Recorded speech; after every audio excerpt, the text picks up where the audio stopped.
Good morning, ToorCamp. I gotta turn down my audio. Nice echo though. Hey everyone, welcome to the first virtual ToorCamp. Sorry to be meeting you under the circumstances, but we just proved we can still get together despite everything that's going on out there. So I hope that we have a really fun day today. I'm broadcasting here from, I guess, ToorCon South. We got Hikari broadcasting from ToorCon North, and Tim is here from ToorCon Mid Central something. Are you guys all in? Yep, I'm in. ToorCon Silicon Valley.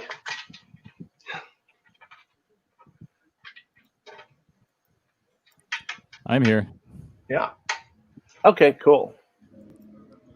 Good. I'm just adjusting my audio, but Dave, if you want to take away the slideshow, that'd be great. All right.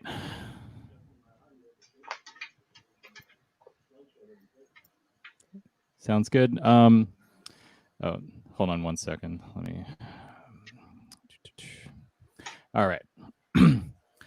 So welcome everyone to Virtual Tour Camp. I'm really glad that we managed to make this work, and I hope that it's a lot of fun for everyone. So, Tim, do you want to maybe cover? Yeah. So I hope everybody's staying safe at home. I know this is really weird. Strangely, I'm very nervous about today because I'm really not talking to anybody. I'm kind of just talking to. It looks like I'm just talking to you, Dave. So it's like we're just having a conversation with ourselves. But I'm sure there's a ton of people out there, and thank you so much for everybody for tuning in. Thank you to everybody who made a donation. That was really nice and really helpful, and everybody who contributed by picking up T-shirts and everything else like that. Most of you guys should have gotten your swag already. I kind of tried to time it so everybody got it at the same time. But if you didn't get it, it's probably because you live in Canada, and USPS is a little slow for Canadians. So sorry, Chris. But everybody else should have gotten your packages yesterday or today. If you don't, I'm sorry. Hopefully you'll get it on Monday. Again, thank you for contributing.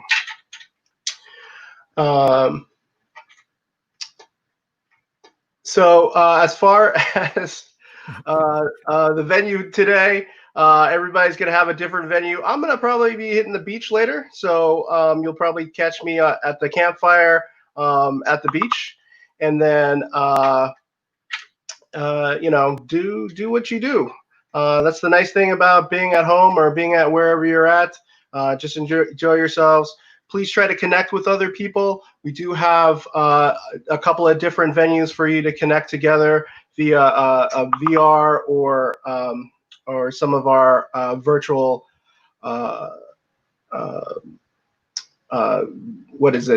meetups. So, and those places will get crowded. We expect it to get crowded, or it could be completely dead. What would be nice is if you guys go ahead and generate your own spaces and start spinning off your own spaces so you can connect to people and talk about the things.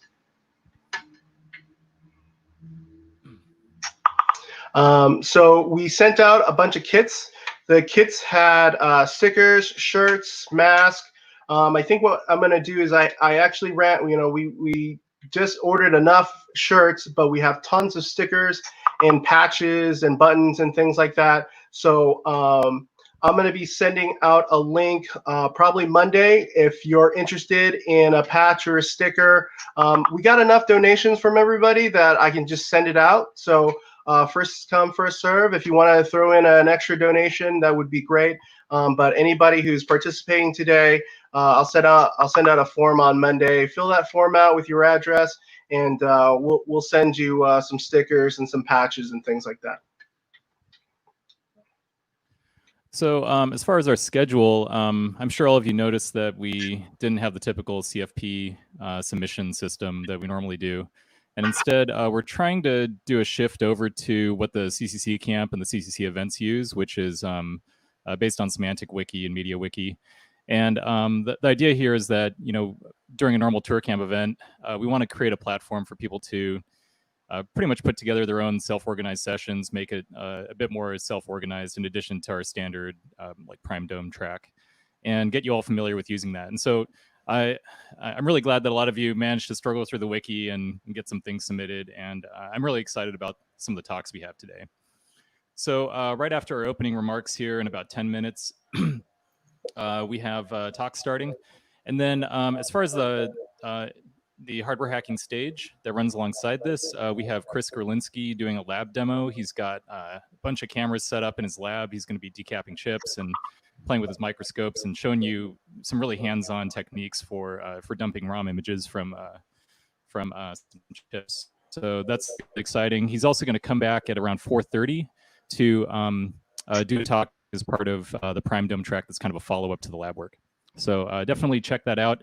For tuning into that, that information is available in the email that you should have received from Universe. If for some reason you have issues, you didn't get the email for some reason, just log on to the Slack channel and we can help debug that. So we have some information on that in a second here. Throughout the weekend, we have a few different things going on. I know ShadyTel is working on some stuff, and I'm sure they'll talk about that a little bit in their talk a little later. Futel has a dial-in number. I know that the number that we sent out in the email last night, I guess, changed. And so the new number should be on the wiki. It's this number here. So dial in, try that out.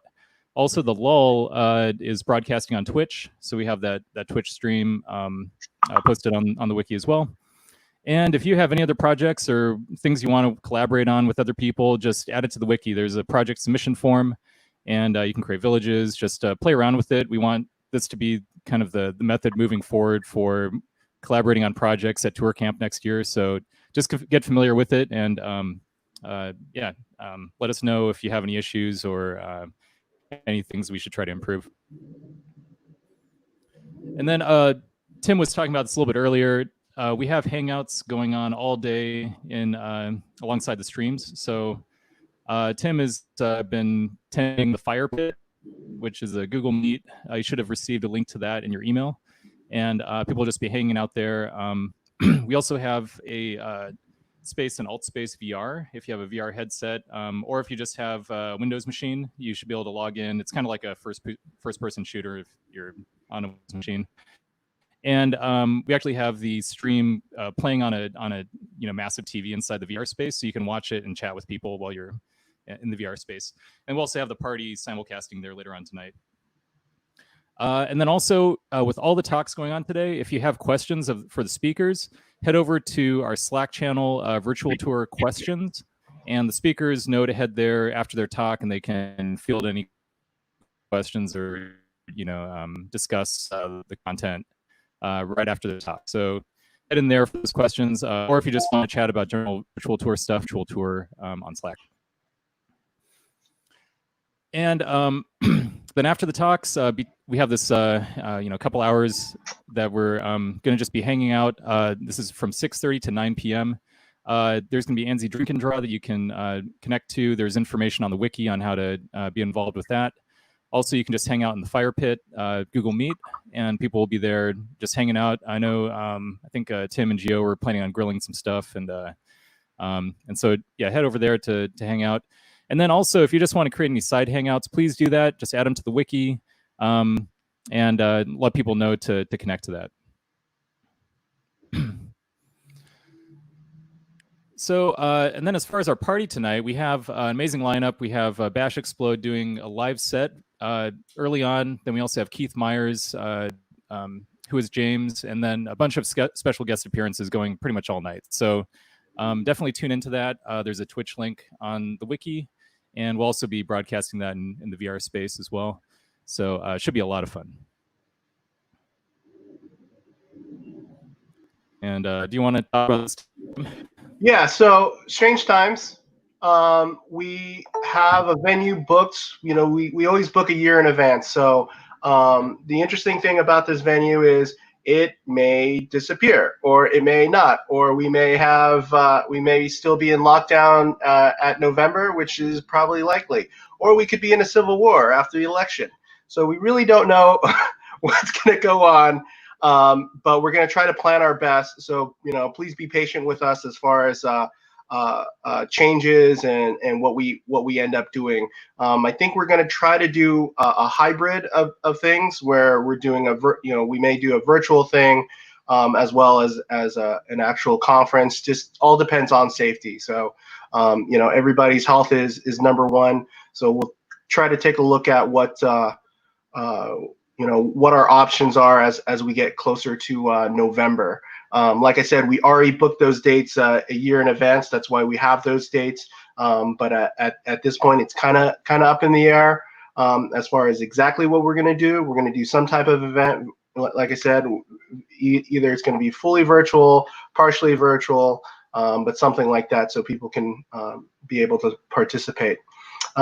As far as tour camp for next year, everything's lock and loaded. Anybody who is registered, your registration is automatically pushed to 2021. That includes all the anybody who's has a cabin or a space booked.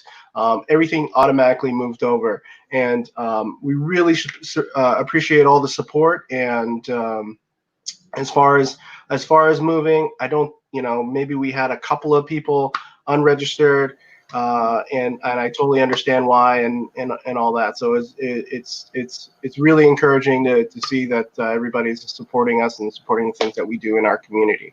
So thank you for that.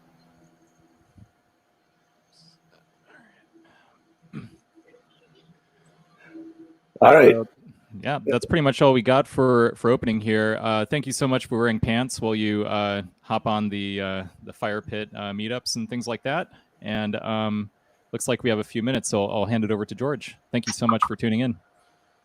Yeah, so we'll give us a minute or two here to get set up for the next talk and get the speaker on stage. We should be on exactly on the hour. So stay tuned for the microscope demo, and we'll see you guys in a few minutes.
All right, everyone. I think we're just about getting ready to start here.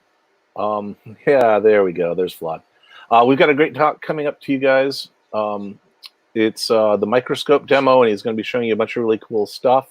I'd ask you to give a round of applause in your living rooms or labs or offices, wherever you are now, for Vlad, and let's get his talk started. Started great. Hi, everyone. Can you hear me? Yes. Okay, perfect. So welcome to my garage. This is going to be an electron microscope demo, and I hope you can see some chips that they loaded up. So far, I have a Game Boy, TNZ 3.5, I have an Xbox One, and I have a Skylake CPU. Oh, and one of the Intel Optane drives. But it's just some kind of going to be impromptu. Chris basically talked me into this to give a demo. So you can see the difference between the optical microscope and the what ACM can actually be able to do. I'm gonna move it a little bit to show you what the CMN is and just a little bit talk about it. Actually, I have a picture that I just took. Yeah, that's how it looks. I hope you can see it there, along with the video stream. It looks different a bit on my side.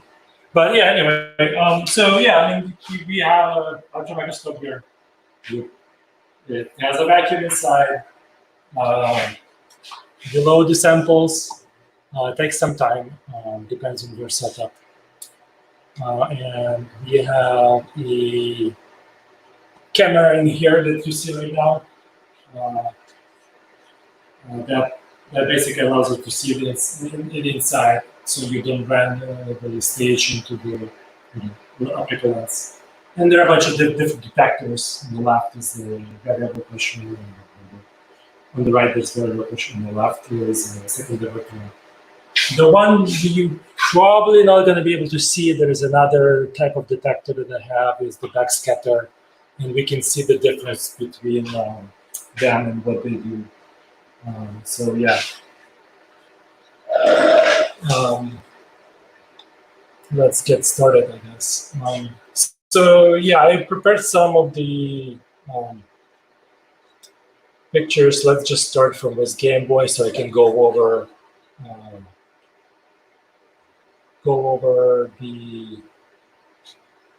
some of the pictures.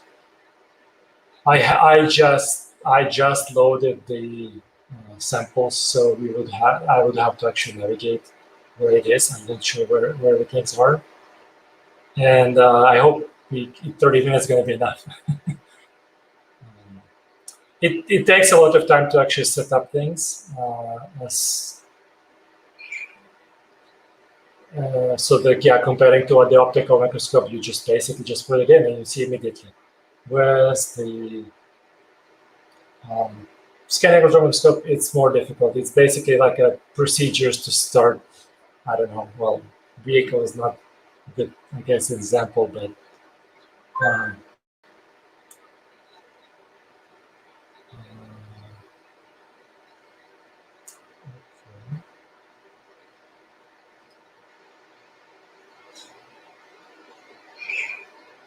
so yeah, this microscope has five axis stage, X, Y, Z, rotation, and tilt. So I can always tilt the sample.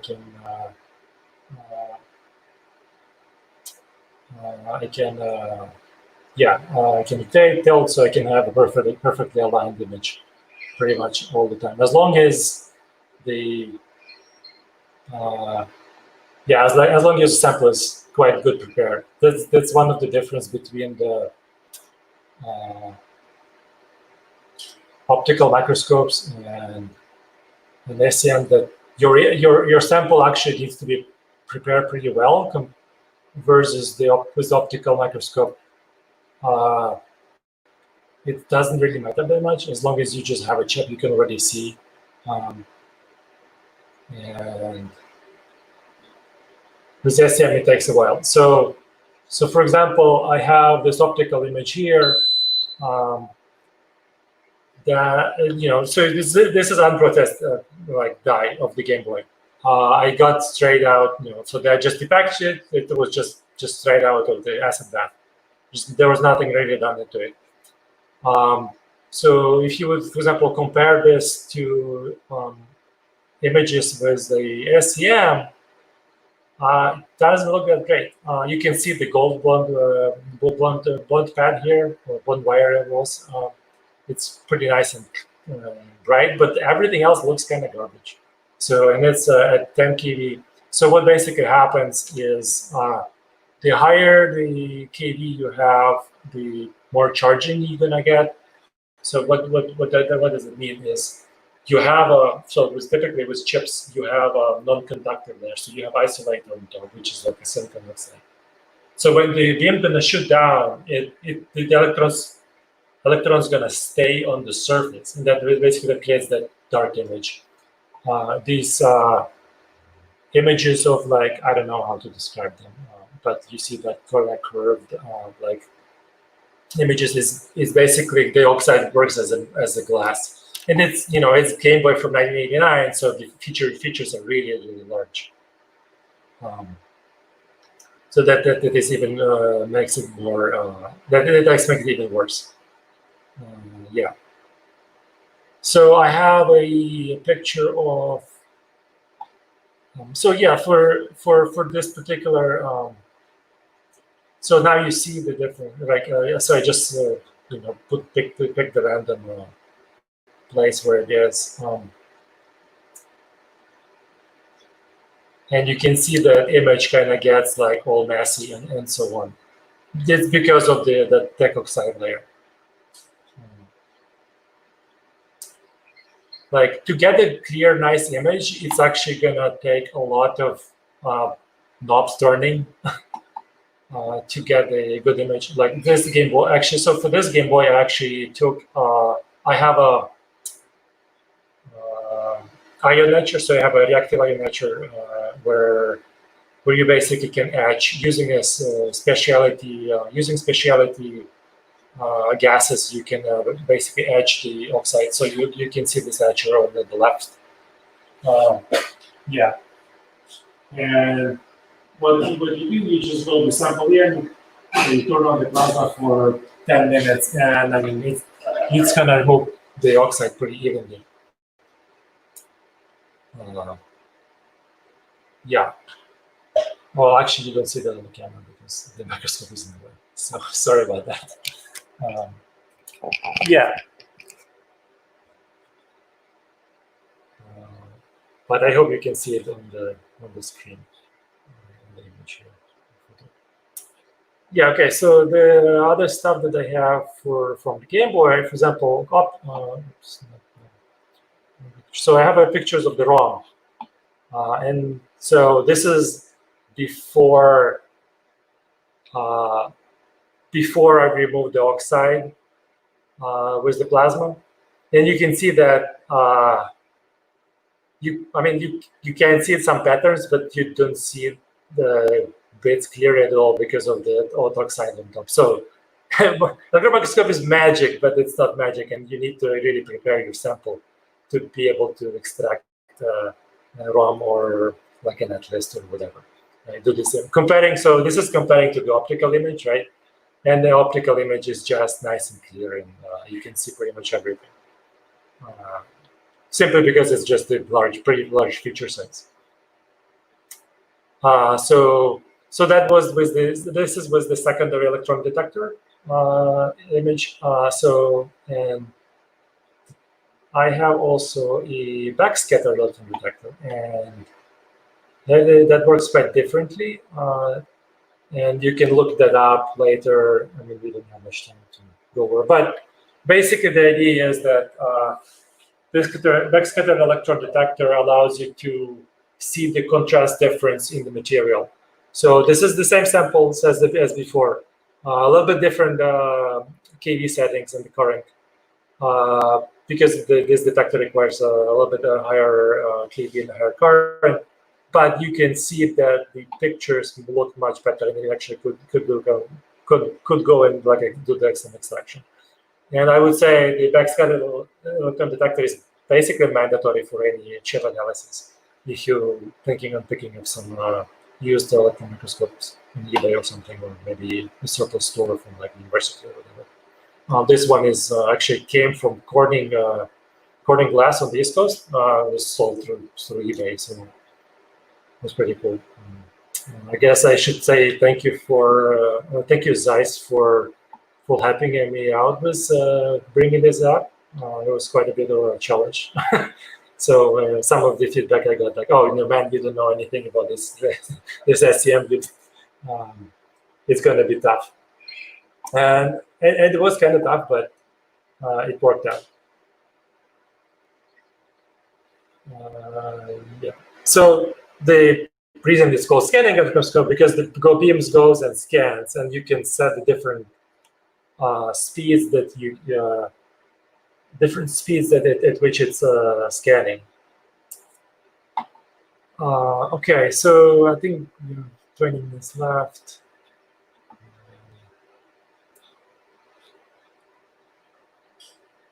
I want to show you something that shows the difference between what I showed you with on those pictures and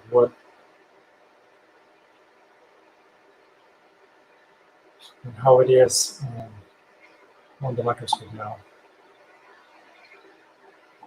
So the advantage for example, with the electron microscope, in addition to do the stage rotation and whatnot, I can also do the beam rotation. So I don't know if you can read it there, but there is a scan rotation, and so I can rotate the image with the beam. So I can get perfect alignment like every single time, as long as the sample is pretty flat, like the position pretty flat, then there will be not too much distortion during imaging. All right, let's look, I guess, at what do I have here? So let's look at the TNZ. People think very familiar with that. So yeah, the navigation is pretty straightforward. I can just double click and it just goes there.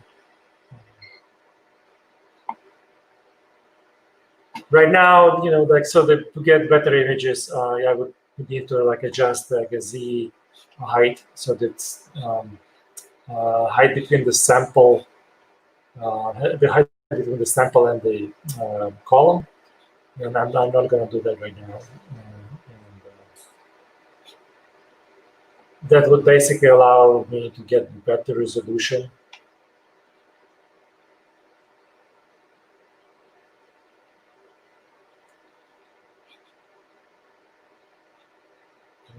Oh, yeah, there's still some charging here.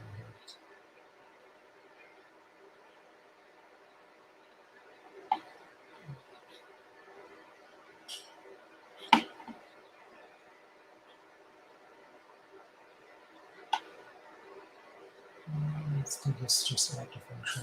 It's lazy.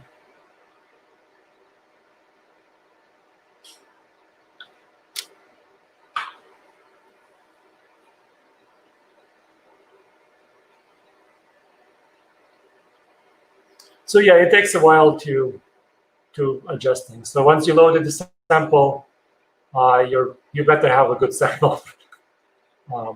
Otherwise, yeah, it's gonna take a while. Like loading one sample, it takes about, I don't know, maybe 15 to 20 minutes, right? And then you need to adjust the knobs.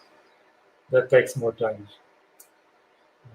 But yeah, we can see basically the cell level now. Gates. Then let me just get a better picture. And yeah, this is fine. Yeah, so we already can see the ground side and the VCC side. So the VCC side is going to be always larger. So this is the P side, and this is N side. So N side is going to be connected to the ground. So for this particular deep processing technique, I'm using the backside polishing.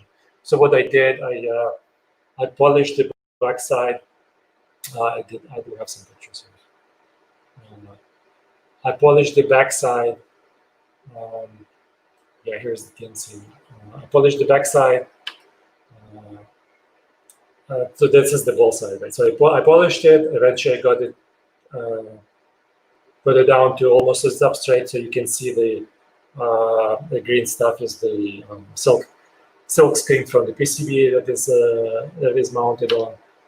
And oops, okay, so I'm missing one image.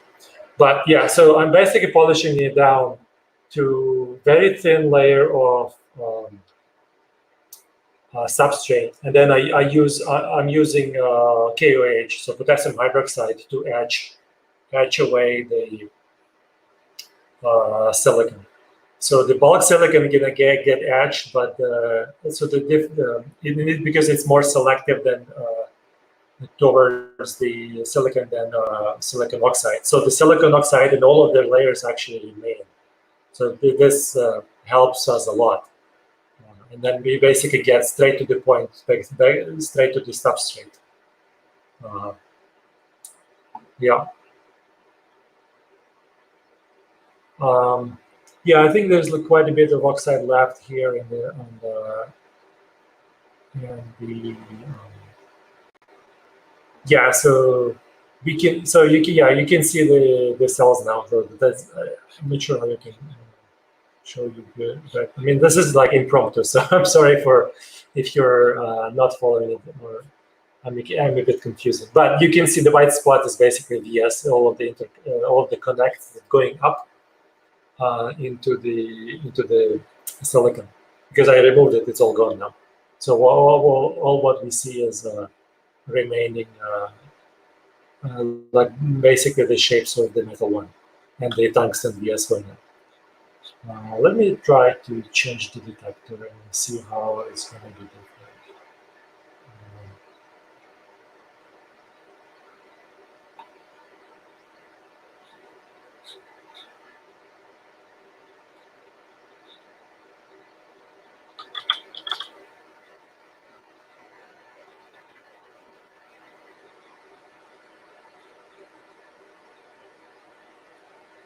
So the backscatter electron detector has a little bit lower resolution than the secondary electron detector, but it has a much higher depth, so it can penetrate much deeper. So you can actually see multiple layers down if your sample well prepared. I'm not sure if this one. Yeah, I think there's too much oxide now, because I mean I just actually literally finished preparing this sample, so it doesn't really work very well. Plus, I'm trying to go fast here, and with the SCM, it doesn't work very well if you try to go fast. Yeah, you can see me now switching the current, and yeah. I need to switch the detector.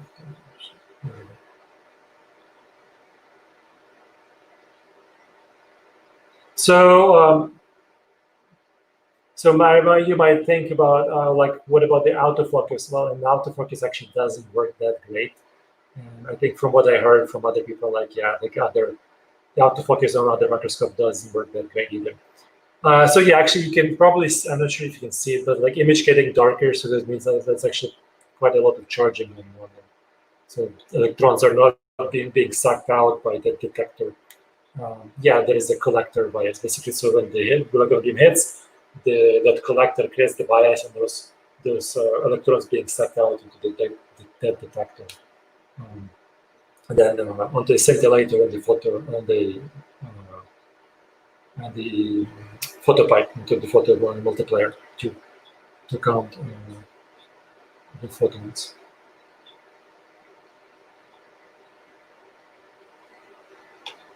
Yeah, I think I will do too many samples to show for 30 minutes.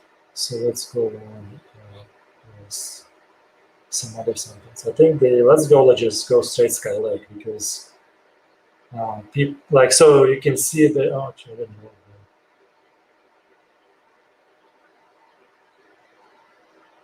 Yeah, so this is 400x notification, but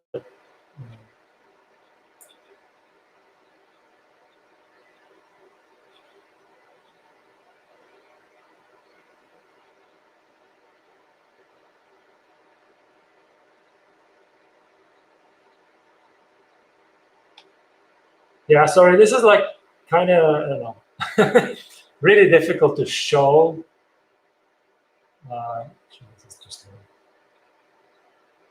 But you get the idea. Like with the optical microscope, you're not going to be able to get that good of resolution.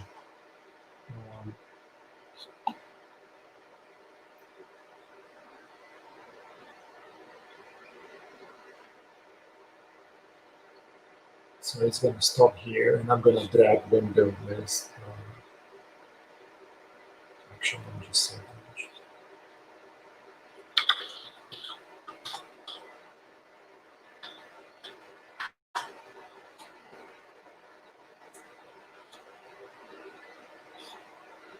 Yeah, so we can see the difference between the optical and the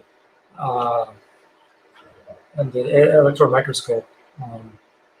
And I mean, like I can go, you know, as much as 100,000 or like 1 million magnification. But it's what it actually boils down to is actually the resolution that you're interested in. Right? Like this optical image is actually 100x objective. So this is maximum what you can get. You know, there are obviously the limitations. You're not going to be able to see all these features. And instead, like I have on number 8.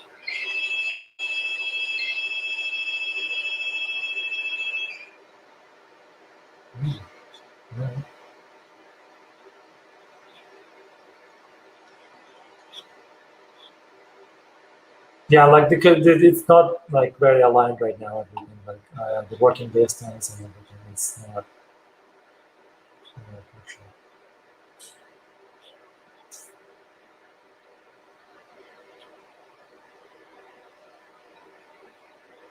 Yeah, I prepared this up really fast, and I mean it's going to be messy. It's going to be messy. But I just wanted to show you the. Like this is 14 nanometers too. Like, I'm not sure where I'm looking at right now. So I hope this works.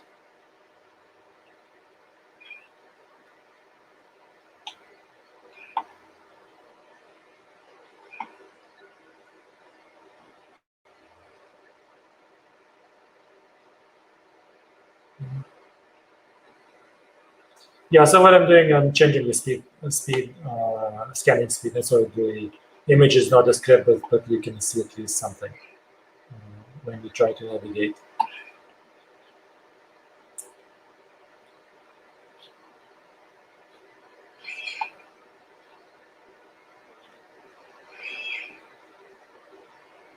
Okay. All right. Okay, there's like a lot of charging now. You can see the dark image getting really dark. Okay. This seems to be better here. Spot.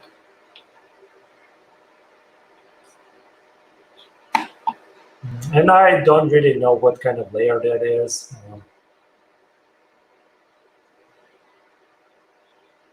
Yeah, this is the dimension. No, I need to change this. So what's going on? I'm changing. I'm making the sample much closer to this to the pole. That should get better image.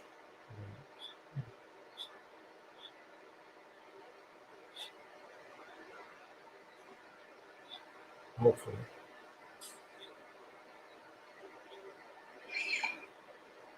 Now you can see the PCB that is what I'm charging.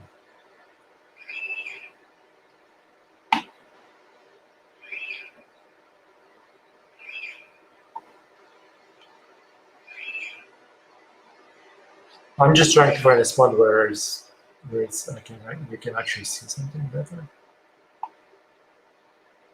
Yeah, okay. Let's maybe just go to the other.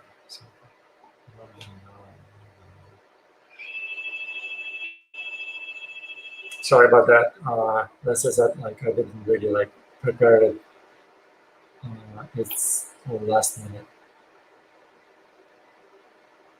Like I was supposed to service my CM, and yeah. When Chris asked me like, well, so it would be nice to see the difference like between the CM and the optical images. So yeah, but like, well, I actually was supposed to like work on it.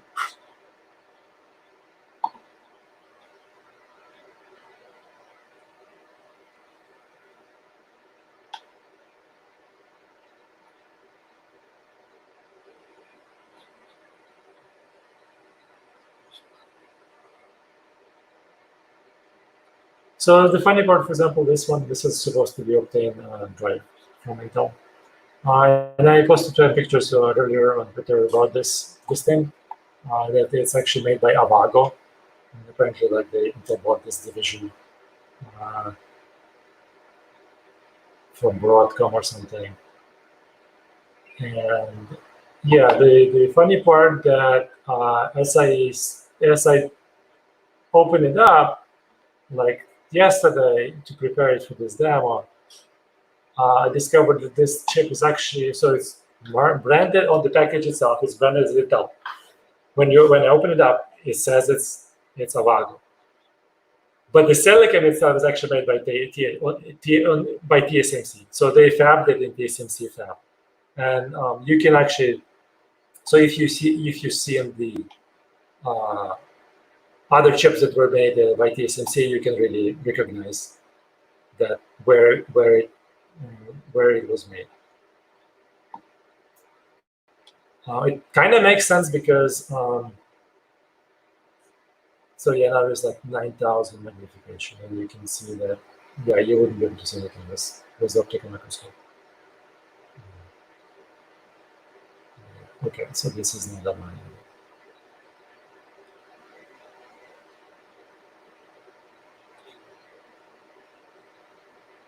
Well, yeah, it makes sense because like if you like, I mean, they make Xeons, right? I mean, so they sell Xeons for like $2,000. I mean, then this chip is, I don't know, $10 or whatever for this Optane drive for SSD controller. And I'm not sure which node process that is, but it's quite small.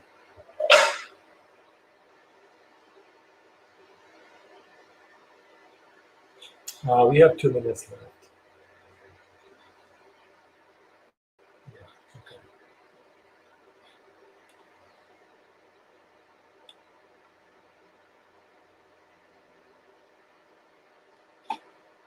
Yeah, well, see, like as I said, like it's not magic. It's magic, but it's not magic. Like they're getting better. Getting good image takes a lot of sample preparation, and like you're the only point of reference is basically just optical microscope, and because it just gives you instant image, right? But then you don't know how it's going to look in the ACM. So this stuff here is the silver conductive paint, and so basically what you want is ground the sample so that it's as conductive as possible. But obviously, if there is too much oxide and whatnot, that you're still not going to get what you want.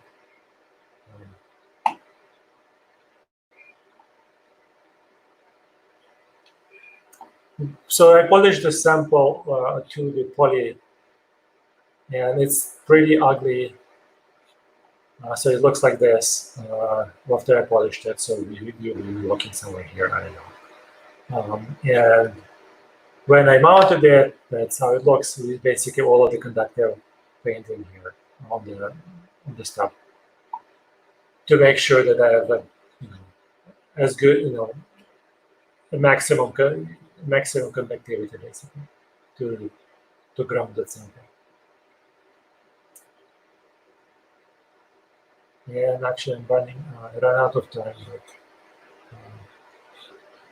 I hope you get the idea, the difference, what you can do with this kind of autonomoscope, and then what kind of challenges there are. So it's the basic difference between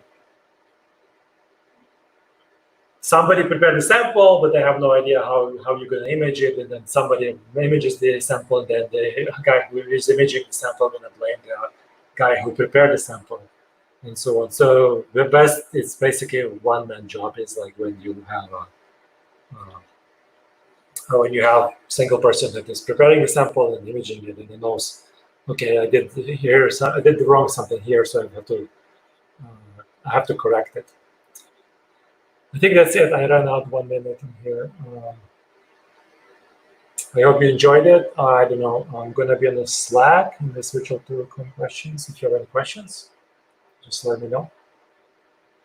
I apologize we didn't have much time, and then the samples, I have too many samples to show. But yeah, like if you want to see something more, just let me know. That's it. How do I exit here?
All right, folks, just as a quick reminder, the speakers now join the Q&A Slack. So if you have any questions for the previous speaker, please hop on over there. And on the top of the hour, I think, is when our next talk is coming up. So we'll be quiet here for a while, but definitely hop by the campfire or the Q&A session and hang out with us while we wait for the next talk to come up. Thanks.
All right, everyone. I think we're about ready to start here. Sorry about that slight delay. We had to rearrange some talks earlier this morning and didn't mean to have that pause in the middle there. But we'll get back on schedule as quick as we can. For anyone that's been to camp, of course, you all know Shady Tell. We've got Superstat here who's going to be talking to us. And let me go ahead and welcome him to the virtual stage. You there? Yep, I am. All right. Welcome to the stage. All right, thanks. So I am Dr. Supersat, PhD from Shady Tell Labs. Here at Shady Tell, we are always in your business. I know this might be some of your first tour camps or virtual tour camps. So just to get everyone on the same page, let me go over a bit about what Shady Tell is, first of all. So Shady Tell started out sort of as a joke Twitter account that was a parody of how terrible phone companies can be. And we had some great ads that we released, you know, by lots of old-timey jokey ads about saving money and things like that. And for a little bit, Shady Tell was just this parody Twitter account. But then came along ToorCamp, and ToorCamp in 2012 wanted to have a wireless network similar to the ones that they have had at, say, Burning Man and CC Camp. And so in 2012, Shady Tell became a little bit real and got one of these porta potties and put a GSM tower in it and associated networking equipment and infrastructure. We made these wonderful customer kits that welcomed you to the service. You got one of these when you at registration. Inside, you had a SIM card that you would pop out and you could put into your phone. We also had an inbound phone number that you could call. You could create your own SMS short codes.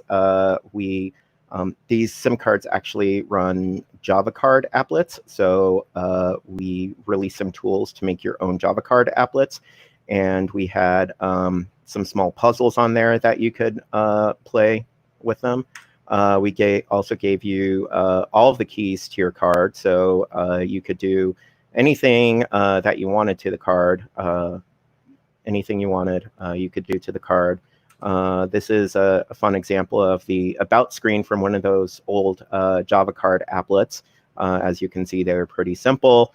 They're designed to work in every GSM cell phone, so they sort of have to go, they have to be compatible with the lowest common denominator. So they're pretty simple. So that was 2012. In 2014, we decided to upgrade to wired service. Because everyone was doing GSM those days. It was pretty easy to, well, relatively easy to set up OpenBTS, OpenBSC, or get another cell tower somehow and just run your own cell network. But for 2014, we actually decided to start running landlines. And so then Asteroid began buying up the world supply of twisted pair, 2-pair copper. And apparently actually moved some of the market price for some of this wire. There's a picture from 2014 of us testing some equipment at one of the distribution points back when it was on Nia Bay. Of course, it was a mess, and we basically installed phones everywhere, including on the trees and the porta potties. We had a wonderful directory on some receipt paper that we had. And basically, we found that it was a lot more fun than just doing a cellular network. So we kept doing that for 2016 and 2018 when we moved to Dobe. Dobe introduced some interesting challenges. For example, there's a large body of water in the middle there. And so we deployed our first transoceanic cable. If you squint hard enough, probably not on this video or in this presentation, but if you find this photo online and squint hard enough, you can actually see where the cable for that phone crosses under the water, and you can see the landing site on the other side of Doe Bay, which goes back into our cabin and one of those lines there, which goes up into this window and into one of the bathrooms that we had in the cabin with our physical phone switch. And we would run either T1 trunks out of this or direct analog lines. And we've been doing that for 2016 and 2018. Last year for 2018, we added a dial-up modem bank to support Ada's Treehouse 90s Internet Cafe. So you could dial 4 IPv4 and get 1 of 6 modems in here and get internet service over dial-up. We did a podcast episode about this. Here's us in the cabin that year. Here's me installing some phone lines for bureaucracy back in 2018. And a failed attempt at an alternate line installation method via drone. Turns out if you try to fly it too close to existing phone lines, it'll just get tangled up and cause chaos. This is our customer experience center from 2018, where we would handle service requests and basically have our base of operations. There's me playing operator. You would fill out one of these forms to get service, and if you didn't fill it out correctly, we would either make you fill it out again or, I don't know, otherwise make you fix it or delay service or whatever. Fun note there, if you select third-class mail as a bill delivery method, that is actually illegal in the United States, so we will not accept your service request then. And also at 2018, there was a lot of introduction of fax machines. So for example, you could fax in a drink request. We also had lots of payphones that people brought around. There was also a taco drone delivery service that someone stood up. You dial for taco, you tell them where you are, and a couple minutes later, a drone shows up with a taco and you like leave a buck in it. Started messing around with more payphones. This is a very interesting version of a Millennium payphone that I'll talk about later. That is a desk version, so it only takes credit cards or smart cards. And of course, the feudal or FUTEL people are had set up there. You can see deer in the background. Lots of deer. Oh dear. More fun with faxes. As it turns out, making DJ requests at a hacker party is a lot easier if you can write them down. So we had a fax machine right outside the yoga studio where you could fax your DJ requests in there, and they would come out and they would play it. All right, so that's a quick summary of what ShadyTel's been up to. But I am part of ShadyTel that calls themselves ShadyTel Labs. And we are sort of the R&D division of Northwestern Telephone and Telegraph, which is actually the official corporate name of ShadyTel. ShadyTel is just our official registered DBA. And we develop innovative new products and services to drive revenue. So basically what this talk is a peek at some of the new developments from ShadyTel Labs, some of the things that we're developing and how they work. Unfortunately, in many cases, execution has been resource constrained, so I haven't had a whole lot of time to fully implement all of these things or finish these projects up. So if you'd like to help out with any of these, especially over this weekend, let me know, contact me in Slack, email me, call me up, send me your feedback on some of the crazy ideas I have. Yeah, and this is just intended to sort of start a dialogue about some of these crazy things. So ShadyTel Lab projects. It all started out with the Shady Shield. which had this basic premise of turn your Arduino into a BBS. Because we thought, it's 2014, maybe not a lot of people have modems or landline phones, but there'll probably be a lot of Arduinos at ToorCamp. So why don't we make something that people can plug into their Arduino and have it function as a modem and maybe even serve a BBS off of it. And this goes back to another project that the people of Shady Tail have been talking about for a while, which is covert BBS installations, where, for example, you find an unattended phone line and you might just, clip a little device onto it that, draws some, trickles some power from the phone line and uses that to operate a BBS on a line that you may not have full rights to, whatever. Do it in a foreign country. Oh dear. Interesting. It also acts as a modem. I guess when I moved my slides over to my Mac, it did not work perfectly. So yeah, we wanted it to work as a modem as well, so people could connect their laptops up to this and dial into various things, even if they didn't have a modem. Oh, and if you're going to do a BBS, it needs to support x86 emulation because you got to support door games like Lord, and those are all written for DOS, so you need some way to play those. Oh, and also if you want to use it as a dumb terminal, why don't we just add NTSC video out so you can do that. So this project split up into multiple parts. There's the modem part, which is basically a phone interface plus running some DSP code on the AVR chip. And the hardware interface is based off of a couple of application notes that I found off the internet. So Randolph Telecom has a couple of application notes on building a basic phone interface.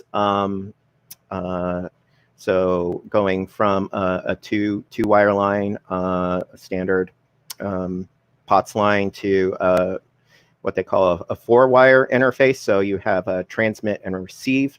So you need to build what's known as a hybrid to basically separate the transmit and receive audio from each other. And there's a couple of ways of doing that. TI also has an application note which describes this kind of interface and also talks about how to build a 300 BPS modem. Of course, they do it on an MSP 430 instead of an AVR, but the principles are the same. And so in our implementation, basically, we take the received audio from this hybrid. We built, feed that into one of the analog input pins of the Arduino. Unfortunately, the Arduino doesn't have an analog output, so we can approximate that by using PWM to make various tones. And then we use an analog low-pass filter to basically get rid of the harmonics that you get when you generate or try to generate these tones with square waves.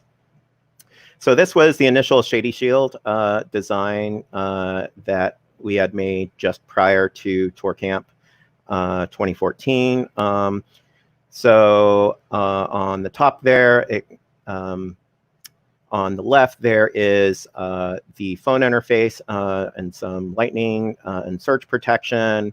It then goes through this transformer, which provides some isolation, electrical isolation between the phone line, the phone network, and your equipment. If there's enough voltage going through here, it blinks this little optocoupler, which indicates that the phone line is ringing, and also the Arduino can turn this LED on or off in the other optocoupler to either connect or disconnect the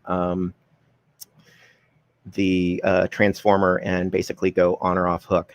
And then basically on the right side here, this analog circuitry both drives the output signal and does a low pass filtering, as well as taking the receive signal, amplifying that up, and offsetting that by half of 5 volts, so the analog reference voltage. So you get a DC offset into your analog signal. And then we added some, let's see here, we added a SD card socket and some SPI RAM for reasons that I'll talk about in a minute. Now, the big problem here was this was heavily based off of this TI application note. And as far as I can tell, looking at this later, so it says this is a reference circuit only and may not be applicable under certain circumstances. As far as I can tell, this actually will not work at all. And the reason for that is if you see that those 2 resistors sort of going vertical in the middle. I'm not sure if my mouse shows up. Oh, hey, look, it does. So if you see these 2 resistors, this basically taps off the receive audio, goes through this amplifier and out to the receive pin. The problem is that this is being tapped off right before this 500 ohm load. So these 2 amplifiers right here are driving the transmit audio directly into this. And so that totally destroys any incoming audio. I believe these 2 resistors should actually be on the other side of this 500 ohm load resistor. And basically because they put it on the wrong side, our original design didn't work. So went back, did version 2, and decided to also address some other issues. One of which is that, so the original one was using what is known as a wet transformer, which means that the loop current for the phone line goes through the transformer itself, and that requires a fairly beefy and big transformer to prevent it from saturating. And the transformer that we got wasn't quite right, and so it didn't really interface with the lines that well. And so there's an alternative to using a wet transformer, which is to use a dry transformer and basically create this way of basically creating that phantom loop current to signal to the phone network that you are off hook. But then not actually using that current to power anything and just AC coupling the audio through. And that is in that updated application note, the AN5 from Randolph. So basically, it's more of the same analog design there with some extra bits to fake that loop current. We have multiple ways of implementing an FSK modem. We did it a couple of different ways. The first is what's known as incoherent demodulation, where basically you generate the 1 and 0 frequency internally, and then you just correlate that with the incoming signal, both in phase and 90 degrees out of phase, and figure out which one correlates the best with the incoming signal. And the strongest one is the current bit that's being sent. So that's pretty straightforward to do. The TI application note had this cool little trick called quadrature demodulation, where if you delay the incoming signal by the right amount of time, and then you multiply it with itself and pass that through a digital low-pass filter, you basically get the resulting bit stream out of it. And that kind of blew my mind, but they walked through the math and that application note. And I have some code up on GitHub that kind of implements this, but I need to finish verifying that this all works. All right, so you say, okay, but what's this about x86 emulation? Well, so there's this competition called the International Obfuscated C competition. There was this entry called Cable 3 from the 2013 version, and that was actually an 8086 emulator, which actually fits into the 32K of an Arduino's flash if you remove the bootloader. However, then the issue is that you need to you need some RAM to actually use, and the AVRs only have 2 kilobytes of RAM. So the way that we do this is we use external SPICE RAM on the Shady Shield to store the bulk of our memory.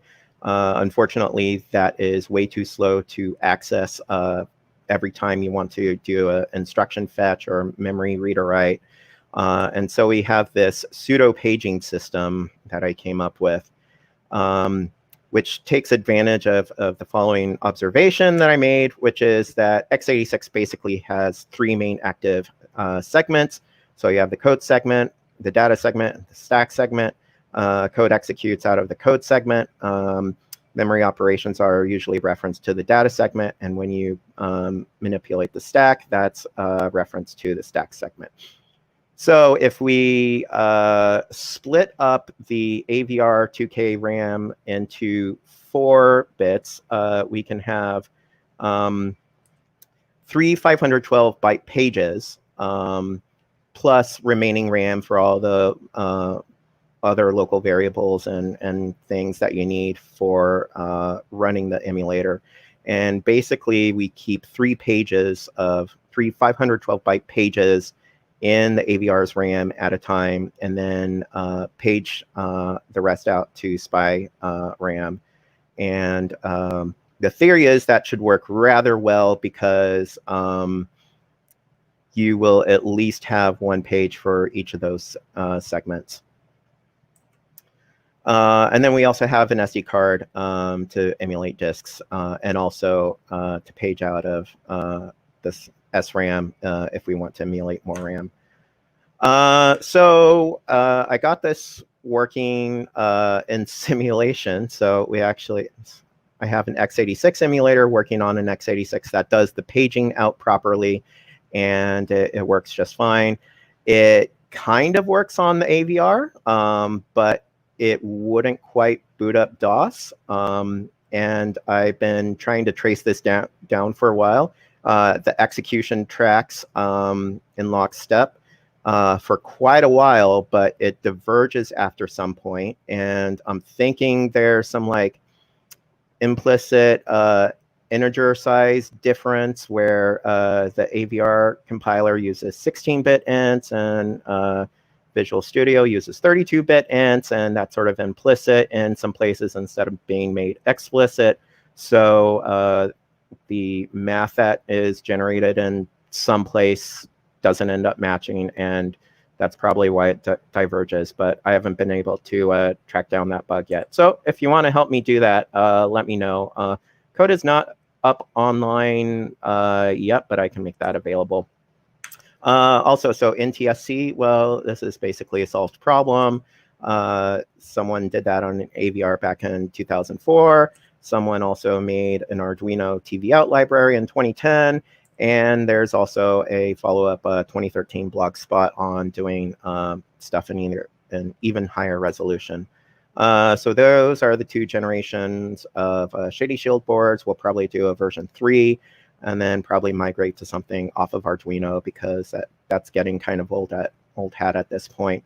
One of the nice things about the newer versions of Shady Shields is that there's a bunch of extra unpopulated footprints there for components so that I can prototype with different analog filtering configurations and things like that. All right, so that was the Shady Shield, but then that got me thinking about, so what else can we do with a plain old telephony service? And then I remembered one of these cool products from the 90s, which is the X-Band. And the X-Band was actually an online multiplayer service for the Super Nintendo and Sega Genesis. And the cool thing about the Sega Genesis is there's actually a portable version of it, the Sega Nomad.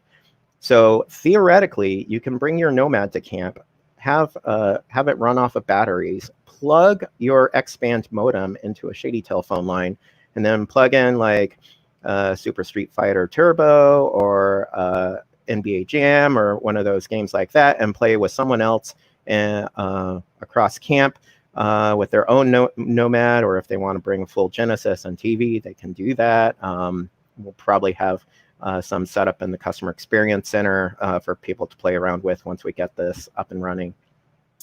So that's an ongoing project that I want to get up and running.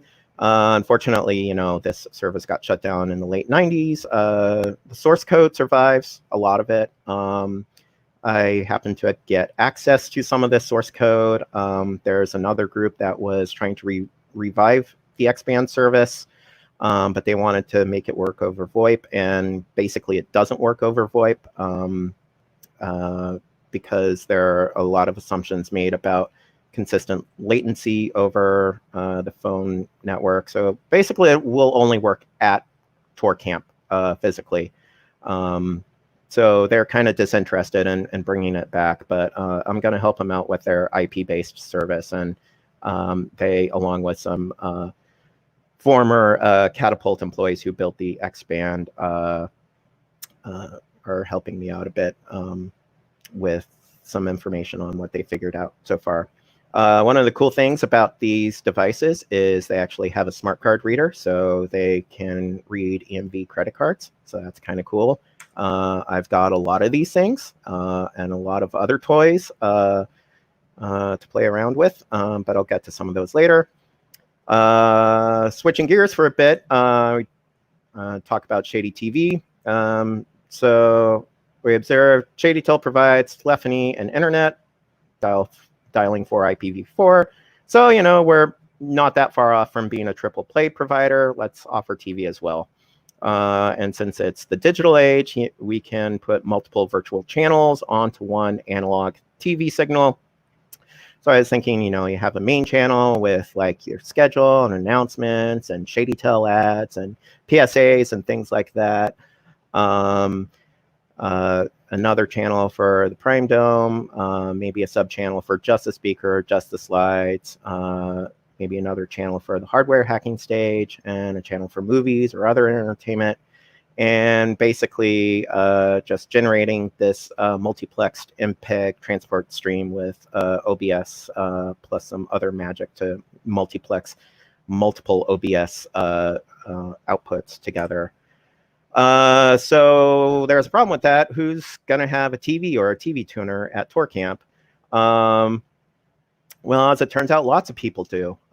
These $10 to $20 RTL SDR dongles were originally intended to be TV receivers. Now, they were intended to receive TV in Europe, the DVB-T standard over there. But we can easily generate that signal with GNU radio. We just need a way to transmit that. And basically it comes down to with a watt, it should work.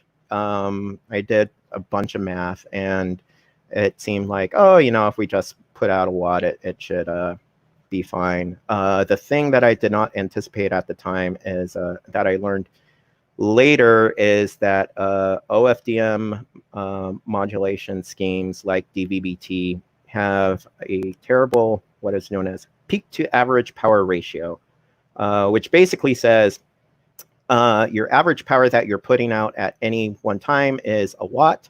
However, there might be very small fractions of a time where it could need as much as, say, 100 watts, basically 20 dB more power. And so you need an amplifier that's capable of doing that. Otherwise, your OFDM signal gets degraded and you can't receive it.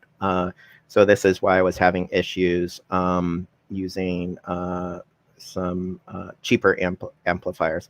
So I actually found this, you can still get these off of eBay. You can get a Russian cellular amplifier that runs basically in the ham band off of eBay for, I think it's like $90 right now. And I got this great sketchy package from Russia. Yeah, got to play around with that, make a dummy load for it first, do all the good, safe testing before going crazy with it. But then there's a question of what kind of antenna do we use and where do we mount it?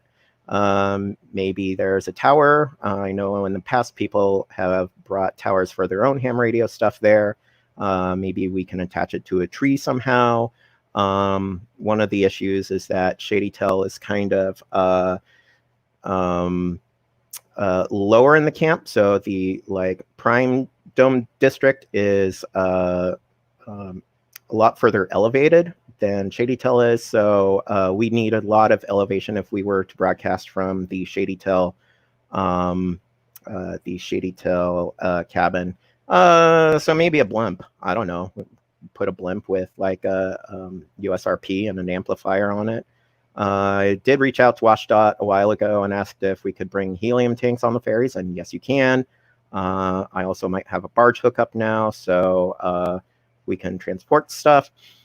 Of course, then there's the question of, well, is this legal? You know, you can't really broadcast stuff on ham bands, and yeah, that is true. However, you can probably get a special temporary authority from the FCC, which is what ShadyTel did back in 2012 when they deployed their wireless network to make it all fine and legal. So now that we're thinking about wireless stuff, you know, why not have some more wireless fun? What about wireless DOCSIS? Like dial-up's cool, but you know what's even cooler than dial-up? Cable internet. And you know what's even cooler than cable internet? Wireless cable internet. So the idea being there is you bring your cable modem for the high-speed downlink, and you use your ShadyTel line with a regular dial-up modem for the uplink. And this is actually how it was deployed in the early days of cable internet and is in the DOCSIS 1.0 specs. Unfortunately, that doesn't quite work because DOCSIS requires the cable modem to actually do a negotiation over the uplink to set like the encryption key and authenticate and do things like that. And so the POTS modem needs to be in the same box as the cable modem, and those modems are rare and expensive, so people can't just bring their own cable modem, which is a shame. It will work with pre-DOCSIS cable modems that are out there, but they're very rare and very expensive on eBay. And then there's another thought. What about games over the air? There's another fun product from the mid-90s. It's the Sega Channel. And this was a service that would broadcast up to, I think, 60 games at a time. So it was a monthly service that you would just turn this on. It would give you a menu. You'd select one of up to 60 games to play. And then basically all of them are continuously broadcast and multiplexed. And it would take a minute or two to pull out the ROM from the signal coming in over the cable. And would put it into SRAM and the Sega Channel cartridge, and then reset the system, and you'd be playing the game. So theoretically, you know, it doesn't have to go over cable. RF is RF, especially because this is a receive-only system. And so theoretically, we could also do this over the air. And also theoretically, we could combine this with the X-band modem to let you download games over the air and then play them with other people in camp over the ShadyTel network. Anyway, that's another crazy idea. There's very little documentation on how this actually exists, so there's a lot of reverse engineering that would need to go into actually making this happen. Other wireless fun. So running T1 trunks across Doe Bay is a pain. As I mentioned before, you know, there's this big body of water. We had to deploy kayaks and do all that kind of stuff to run cables everywhere. There's also a lot of wire used between the ShadyTel cabin in the party district and all the main campsites up in the Prime Dome district. So it'd be nice if we could just use RF links instead. And, you know, T1 is a digital system, but at the end of the day, it's just analog pulses over these wires. So maybe take those pulses and just use that as an input to a frequency modulator at around 900 megahertz, and have a little microwave link between, say, across Doe Bay. And you could have it so that like one side sends vertically polarized and the other side sends horizontally polarized, and then you have dishes or a couple of dishes pointed at each other.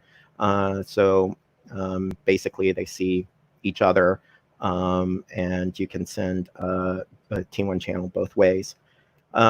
Theoretically, we could use the 900 megahertz ham bands for this. You can pass third-party traffic as a ham radio operator.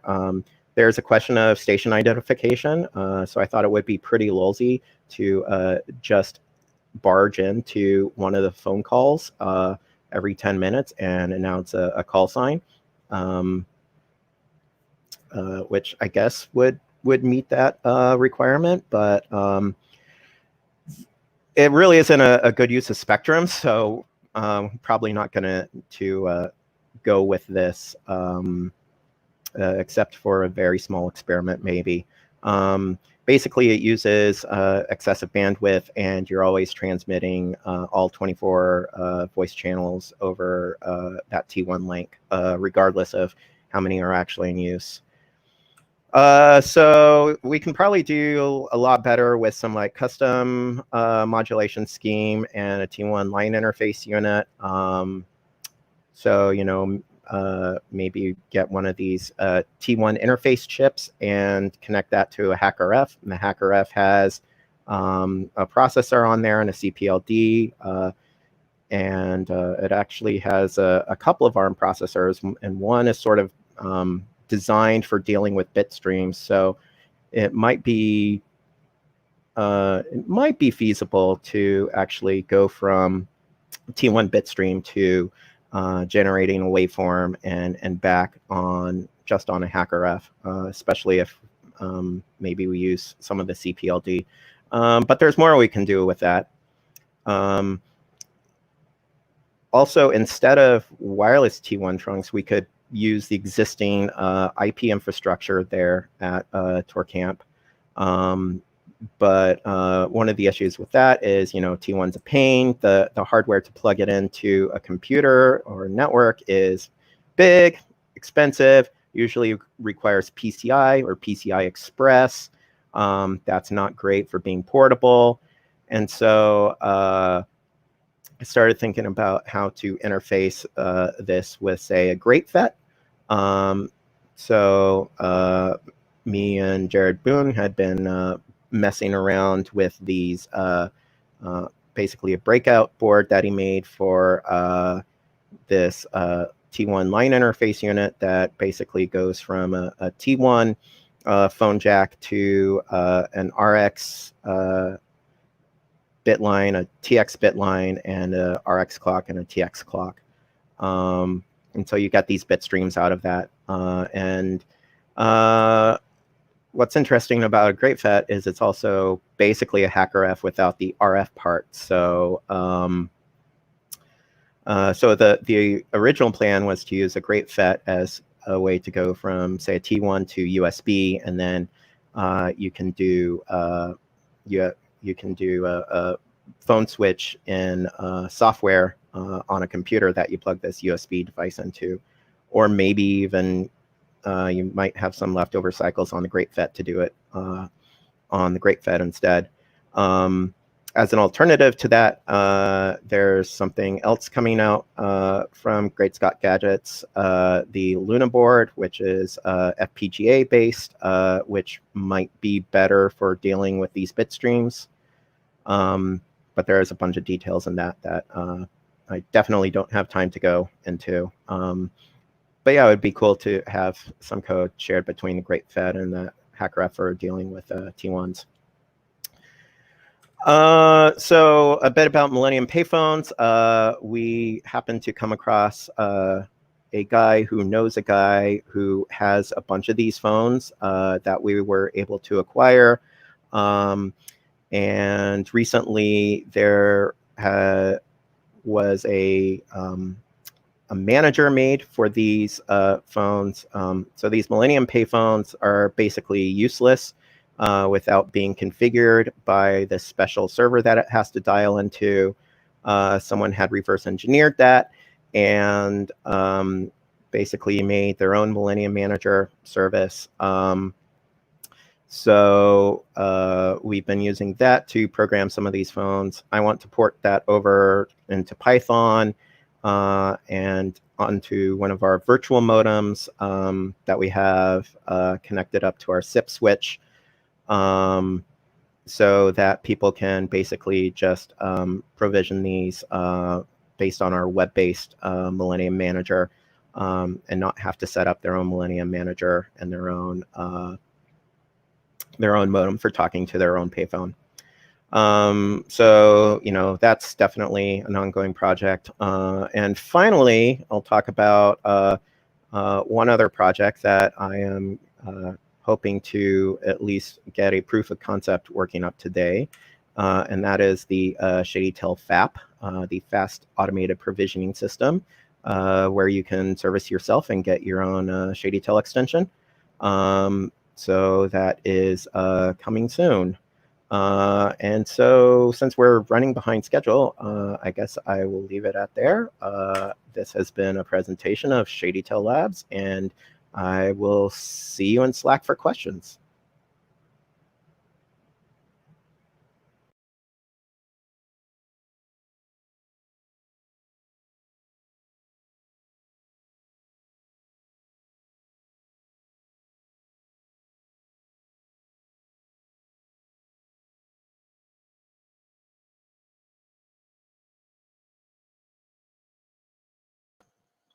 All right, everyone. We're going to get the next talk started as quick as we can. Give us a minute or two.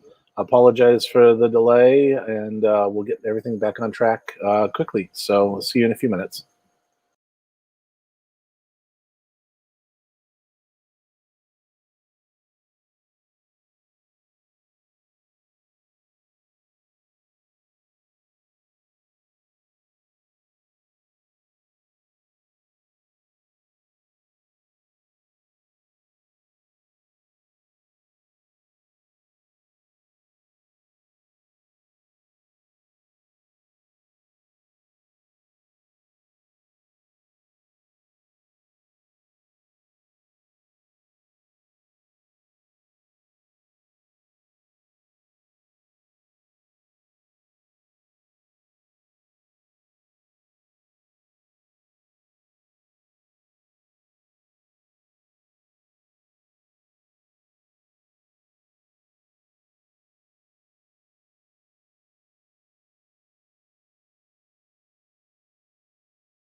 All right, everyone. We're ready to start the next talk. Just as a reminder, we do have the 2 Slack instances, one for general discussion, and we've got one for Q&A with the speakers where they will be appearing after the talk. Superset should be there now. Joe Hess will be there after his talk is done. So if you have questions during the talk, be sure to hop on over to the Slack channels. And we have Joe Hess coming up here next. He's speaking on 5G Quick Start. So let's welcome Joe to the stage. Joe, you there? I'm here. Thanks a lot, guys, for having me. And I thought that last talk was awesome. I really enjoyed watching it. More phone stuff. My son is also a co-presenter on this, and he is sick in bed, and he can't be here. I'm sorry. But we'll make it quick.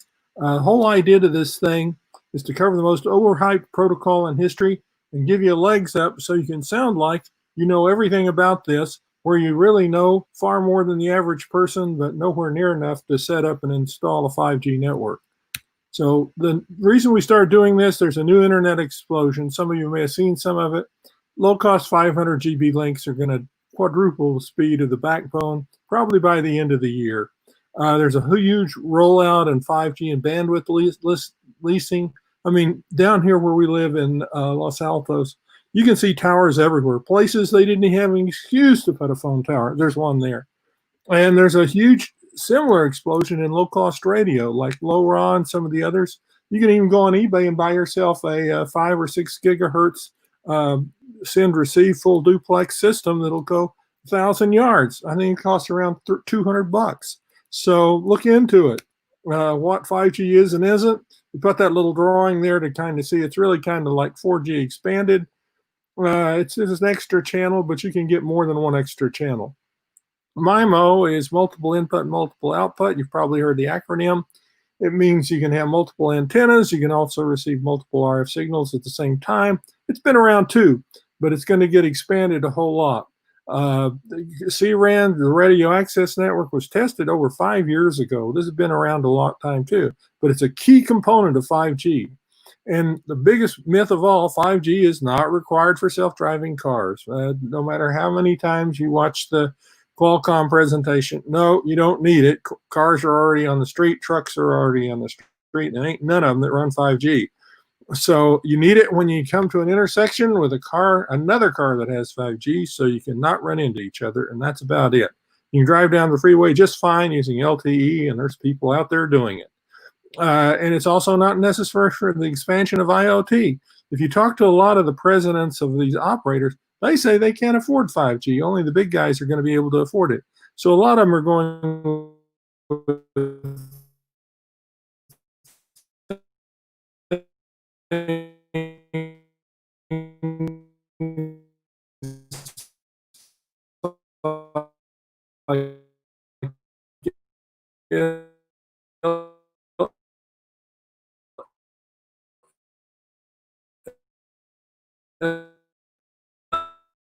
LTE, and but the consumer 5G equipment, I think the first really piece I saw ship was about in March, and it's only now starting to become available. And you can buy all of it you want, but your ability to use it is limited, except in a fixed configuration basic, when the guy who set up the fixed wireless link gives you the modem to attach to it. It's acronym city. You thought you'd seen all the acronyms in the world. I'm not going to read this out. You don't need to. There's more varieties of acronyms than you can imagine. There's also more 5G organizations than all the other mobile groups put together. Everybody's getting on the bandwagon, and it's not a bad idea to know enough about it that you can look like you're part of the band. A couple key acronyms: network function virtualization. What a buzzword. Just means that you've got a software-defined firewall or something like that lurking in your network. CUPS means that I just used a control channel that's right in the middle of all the user channels, or I can share a user channel and control plane. So if I can hack the user channel, I got the control channel too, and a good chance. Dynamic spectrum sharing is a big deal. This is already, most people use it. What it means is I can run 4G LTE and 5G at the same time and have different chunks of my spectrum assigned to different services, but I can flip them back and forth. If I need more for LTE users, I can reassign some of the 5G stuff. New radio. This is a big deal. The new radio is a different protocol over the UMTS that you run for connecting up with your cell phone onto a smartphone, rather, onto a 4G or 3G network. And it is a big deal. One of the things about it is you'll hear people bandy about acronyms, 1FR and 2FR. That's just the bandwidth. Don't think it's anything else than that. And I think the spec varies a little bit, but 2FR is all the 26 gigahertz and higher stuff.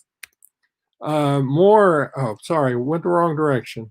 Here's a quick comparison. If you're really into this stuff, you can really dig down on it, but all you'll get is a lot of fights about what's where and what pieces are where, because somebody always wanted to have a little bit of an advantage over the competition.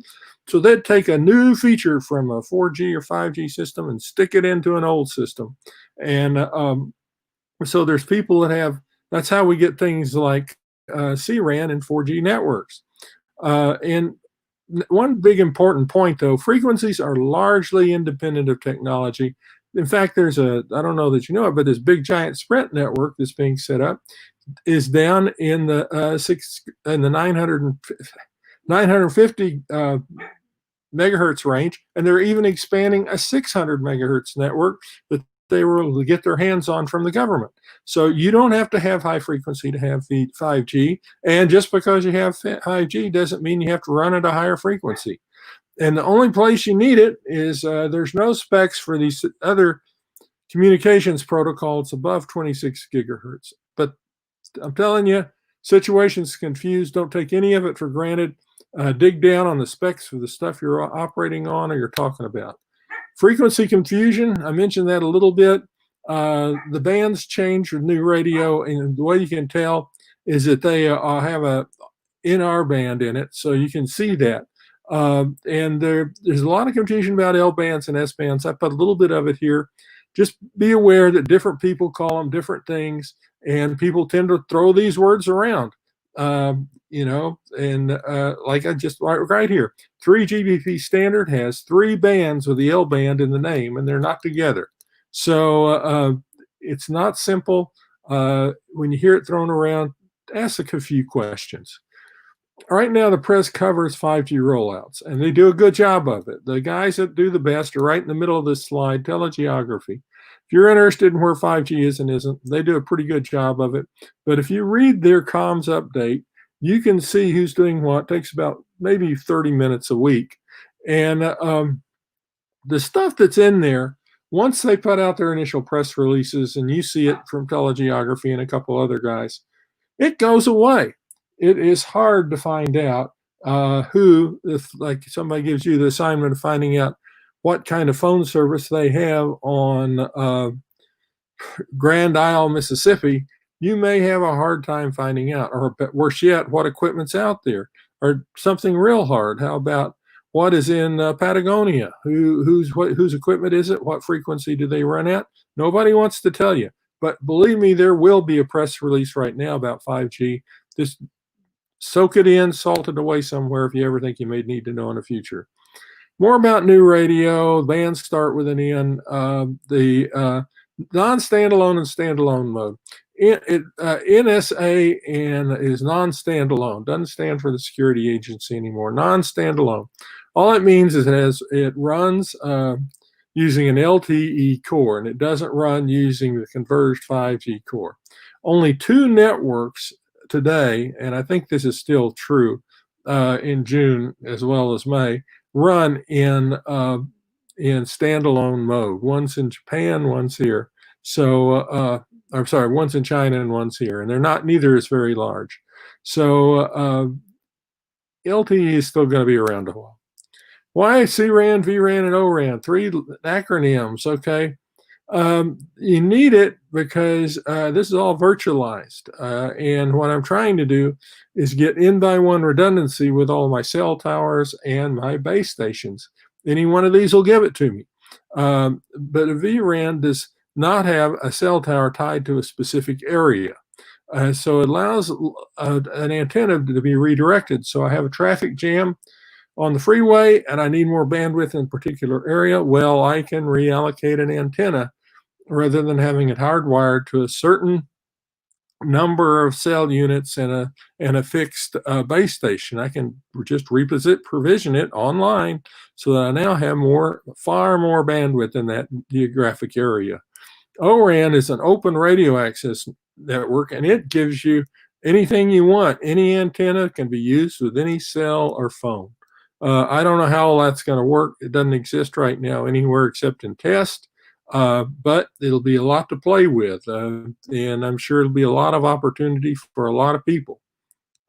Distributed front haul, this is just some diagrams that show you what we're talking about, where rather than one baseband unit, I can have several towers feeding the equivalent of a centralized unit rather than a baseband unit. MIMO, MISAV in, MISAV out. I'm trying to illustrate here that you can use MIMO to catch reflections, and people now have their hands on multipathing. They've done a good job of understanding it. I was fortunate enough to know some of the people developed some of the original patents on it, but you can now go out and you can figure out using the phase shifts from multipath just what signal you're getting. So what that means is you can use it to increase your bandwidth. Now I can have each multipath to an antenna and to a phone on the same frequency defined in different ways. So I get a lot more bandwidth, and also I have to change my antennas. The antennas change to where they are phased arrays. Here's a couple pictures of them. There's one up there on the right. That's a common one. You'll see that. That's a point-to-point antenna. And AT&T, that's a 2x2 antenna. They're in a lot of places. The big one there on the left is Qualcomm's 256 element array that is used for test right now. And remember that a MIMO path can be defined by polarization as well as beams. So I can have horizontal and vertically polarized beams all fed on the same frequency and on the same, but carrying different channels. So the Disneyland is wired with 5G now, and it's wired with 2x2 MIMO antennas. They're used to talk to a lot of the mobile equipment in Disneyland, and they can also be used, if you have a portable one, for high resolution cameras. So if you go around a soccer field, you saw these when they were wiring soccer fields. You'll probably see them someday on football fields. If you see guys with a little square looking antenna sitting on top of a little tripod that's about 12 feet high, maybe 8 feet high, that is a MIMO antenna carrying 5G over to an antenna, which is a super high res camera. Maps, there's maps everywhere. The best one's Speed Test, Ookla map. If you want to see where 5G is, they're real good at it. They'll also give you a speed test for who has the best service. Country maps, every country seems to have a map of where the stuff is. So if you're interested in finding a 5G antenna, just look around a little bit. You'll find one. I've put one up here and look at telegeography and looking. They have some names in there too. They can give you some names to find these. Turns out people swap and lease and invest in cell towers all the time. So there are a lot of commercial enterprises that are more than happy to advertise their wares by displaying a wonderful interactive map that tells you exactly what's on which tower and who owns it. And licenses, you can also find them. There's a good article down here about licenses, and there's on 5G availability in the world. On-site tools. I'm a big fan of the Ubertooth and Hack1RF, just like our previous presentation. I've actually run one and looked at the 950 band on that T-Mobile just set up. There's no decoder for it yet, and there probably never will be. The stuff's or not at least for a while. There's an LTE decoder in Wireshark, but there's no 5G decoder. I don't know whether you have access to it. If some of you go to ShmooCon, they gave a great 5G security presentation that flat out says it's going to be a two-year thing because it takes a huge amount of horsepower to deal with all of this virtualization and then figure out what channel you're on, what tower you're on, and so on. Now you can't see the millimeter wave sites above 10G without building a small test gig. About $800 on eBay, you can build one, and you can find instructions for how to build one on the web if you're interested. Now, there's a Qualcomm has the best utility for all this stuff. It's Rocket. If you can get your hands on it, grab it. They won't give it to you. You got to do some subterfuge to get it, but you want to get your hands on Qualcomm Rocket. What about the phones? Things you hear about phones is they get hot, they have trouble putting out the power. They're probably, I don't know that I'd buy one even now. They support a lot of frequency bands, and they're quite expensive. Phone forensics, I never dug into this, but then I ran into somebody. If you have to deal with a cell phone somebody hacked into, Celebrate is the software to buy. There's a link to it. They'll go through, I don't know how much they can show you. I haven't seen it. I've talked to people about it, but they do have it, and they'll tell you who got into your phone and kind of what's wrong with it. But they're the best there is right now. Troubleshooting fiber connections. If you go out and you get sent out to a big fiber nightmare place, get yourself a TDR, time domain reflectometer. The best ones are ones that autocorrect for the properties of the fiber optics. They cost around $1,000. These things are selling like hotcakes. They work. You'll see the guy at trade shows all the time. Next time you go to a trade show, just ask him about him, or corner one of them and get the lowdown on them. Here's a screenshot that kind of shows you what's going on with them. They aren't cheap. Phone-based utilities. I didn't even know these existed until we got into this, but there's a lot of them. Some of them don't do much.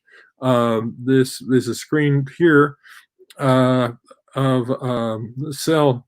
No, this one is RF analyzer, and it shows you where you have to turn on location services, which I hate, but shows you where you are, shows you all the towers in the area, and shows you those little dots are their database of who has the best service in that particular area. They'll also show you, at least in 4G systems, some of the tower specs. Now, the problem is that you've got that all of the tower specs in 5G are different calls. So if you have a 4G application, it has to be rewritten if you use any tower data. And I haven't seen a 5G phone app yet. They're probably out there, but I haven't seen one. So cell info on Android is one of the new classes that's come up to give you tower info. Network issues. This probably isn't a big issue for this group. It is for some people. You got to have high throughput and low latency, and because of all of the virtualization and centralization, you got to have low latency. And so some of the 5G applications written for low latency may not really work on 4G networks. And what we were saying, if you have a 4G application that uses cell data, it likely won't work on a 5G network. Now, you got to figure out that nobody works for free, and you don't need to learn 5G for free. So dig on a few interview questions. I put a couple of them here, a couple of sets, but I'd encourage you to read 4 or 5 of these. You'd be amazed how easy it is right now to get ahead of the pack and be the 5G guru on the block, even though you may not have to write a cell phone app for a 5G cell phone app or go out and troubleshoot a 5G cell tower. So now's the time to learn some of this stuff and make up your own trick questions, whatever. And with that, I want to thank you. This has been quick. I'm just hoping to give you some ideas and get you pointed in the right direction, get some of the confusion about 5G off the plate. If I can answer any specific questions, more than happy to do so. I'm intrigued by setting up cell networks. I know the guy that sets up the one for Burning Man. I was intrigued by the previous presentation. So that's about it. And I turn it over for questions.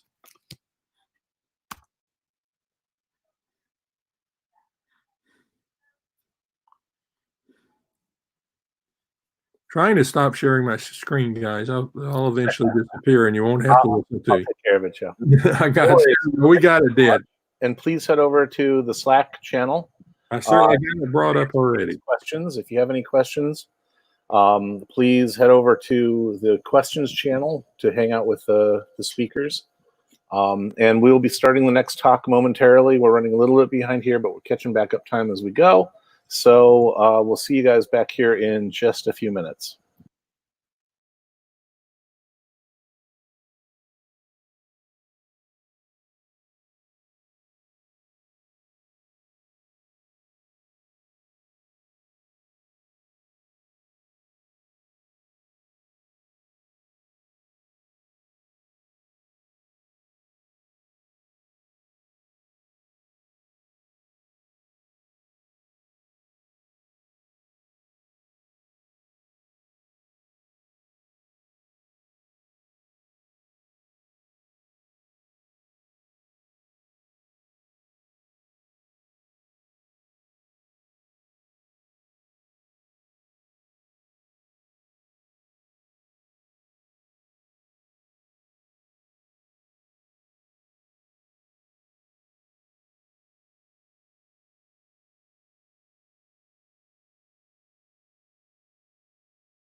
All right, I think we're getting ready to start here. A few minutes late, but we're picking back up time as we go. Just as a reminder, we do have not only a general Slack channel, we have the virtual tour for the discussion of the ongoing talk, and a Q&A Slack for the speakers after the talk is over. So Mark will be joining you once this talk is done. Hold off your questions until he gets in the room. And we do, of course, have the fireside going on all day long if you guys want to join that also. But if Mark is ready to go, without further ado, we're welcoming Mark Newland to the stage. He's going to be speaking on why did my laptop break the internet. And Mark, I'll hand it off to you. Okay, sounds good. Well, thank you for joining me today. I'm excited to be taking part in this virtual ToorCamp. I wish I was up on Orcas Island right now, but sadly the world has not allowed that this year. So this talk is called Why Did My New Laptop Break the Internet? So this project started about a month ago. I was participating in an informal hackathon with a few friends, kind of a Friday to Monday long weekend event. And on the first day of the hackathon, I was expecting to receive a new laptop, a Dell XPS 13. And at that time, I had some devices in my home network connected to a TP-Link AX1500 router. And I hadn't planned on using this router as a target for the hackathon. Been hacking on something else during the day. But after the first day ended, I obligated myself to setting up this new laptop. So I opened it up, unboxed it. I connected it to this TP-Link router. And this was the same router that I had my TV connected to. And as you do when you get a new laptop, I went and started downloading an Ubuntu ISO so I could install Ubuntu on it. But about 250 or 300 megabytes into the download, the internet crashed. And 20 seconds later, Netflix stopped. So it sounded like maybe a case of, low quality router is low quality router. So I waited for the internet to come back up. I connected my laptop again, started downloading Ubuntu again. And sure enough, 250 or 300 megabytes in, the router crashed. And 20 or 30 seconds later, Netflix canceled itself. So tried this again. I apologized to my wife that I keep interrupting the movie we're trying to watch. I started downloading Ubuntu, router crashes. Clearly something is happening here. And I didn't know this at the time, but what I was doing is triggering a kernel panic on the router. So it had been kind of a long day of hacking, so I called it for the night and went to bed. And when I woke up the next morning, I took all my devices that were on this TP-Link access point and moved everything over to the Unify network. And given that I could apparently crash this router just by downloading a file, I didn't want to trust any of my devices on it anymore. So this is kind of a high-level layout of part of my apartment. So there's a kitchen and living room downstairs. And where I am right now is upstairs in this loft space, which is does not have full walls, so it's kind of an open air loft that sits above the kitchen and living room. So this is the configuration that things were in when I first experienced this crash on that Friday night. I had the router upstairs where my networking equipment lives, and I was downstairs on the couch. So that next Saturday morning, after I got everything moved over to the Unify equipment, I unplugged the router upstairs, brought it downstairs so I could have my laptop and the router next to me on the couch so I could optimize for both hacking things as well as having a lazy Saturday.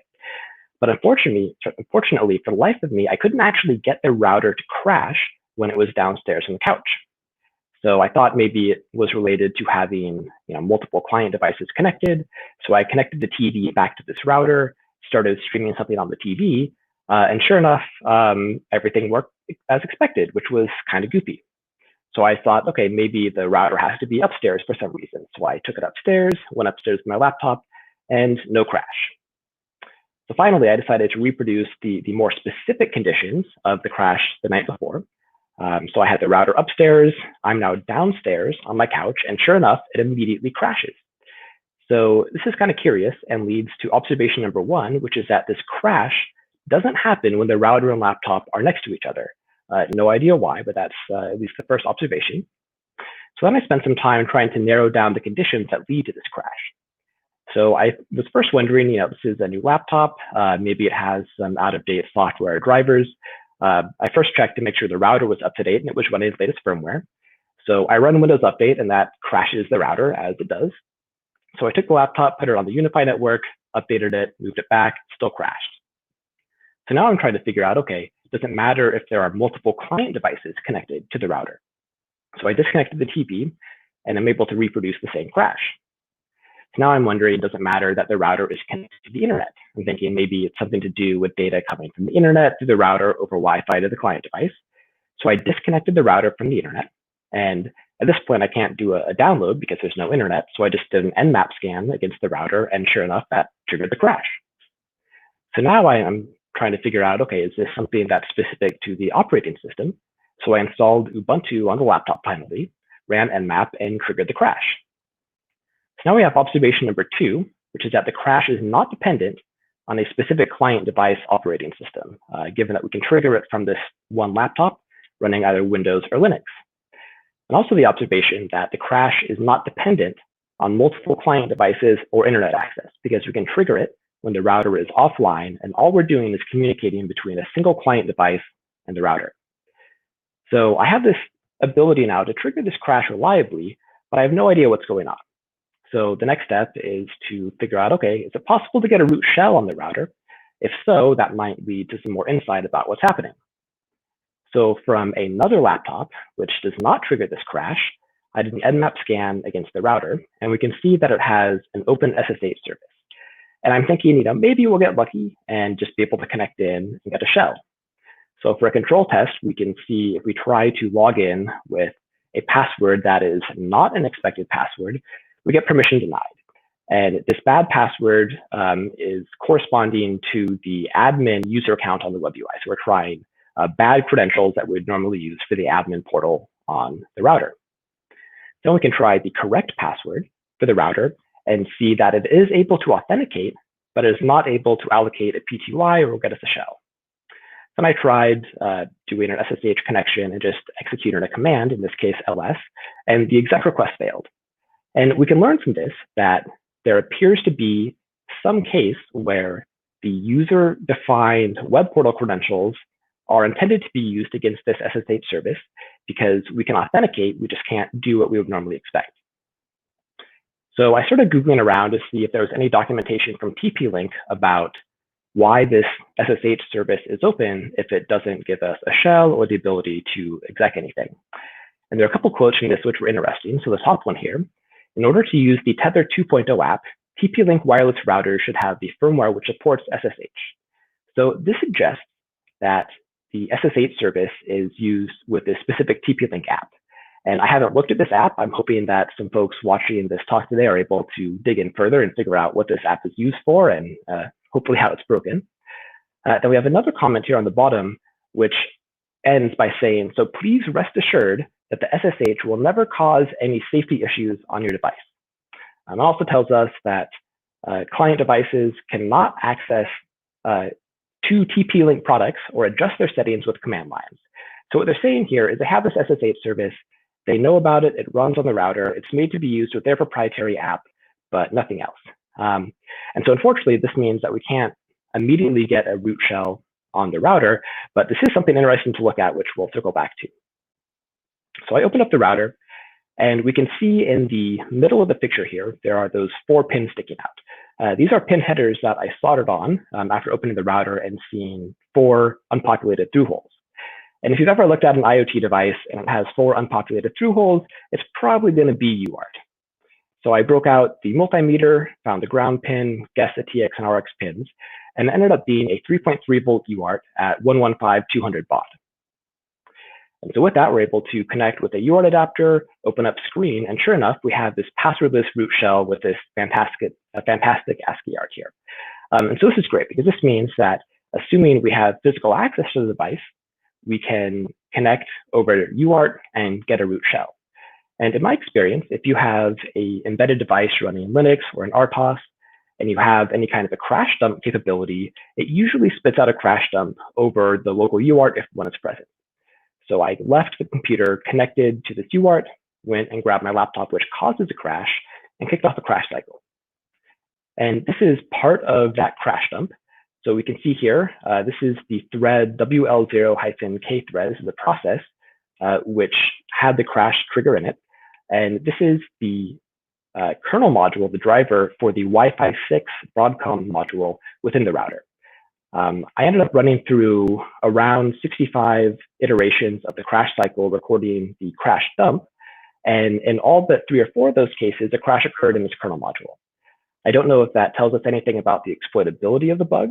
And also, I don't know, what the significance is of the fact that the program counter was in a handful of different functions when the crash occurred. So it could be a memory corruption bug, it might be memory out of error problem, but we can reliably trigger this crash that appears to be in this Broadcom kernel module.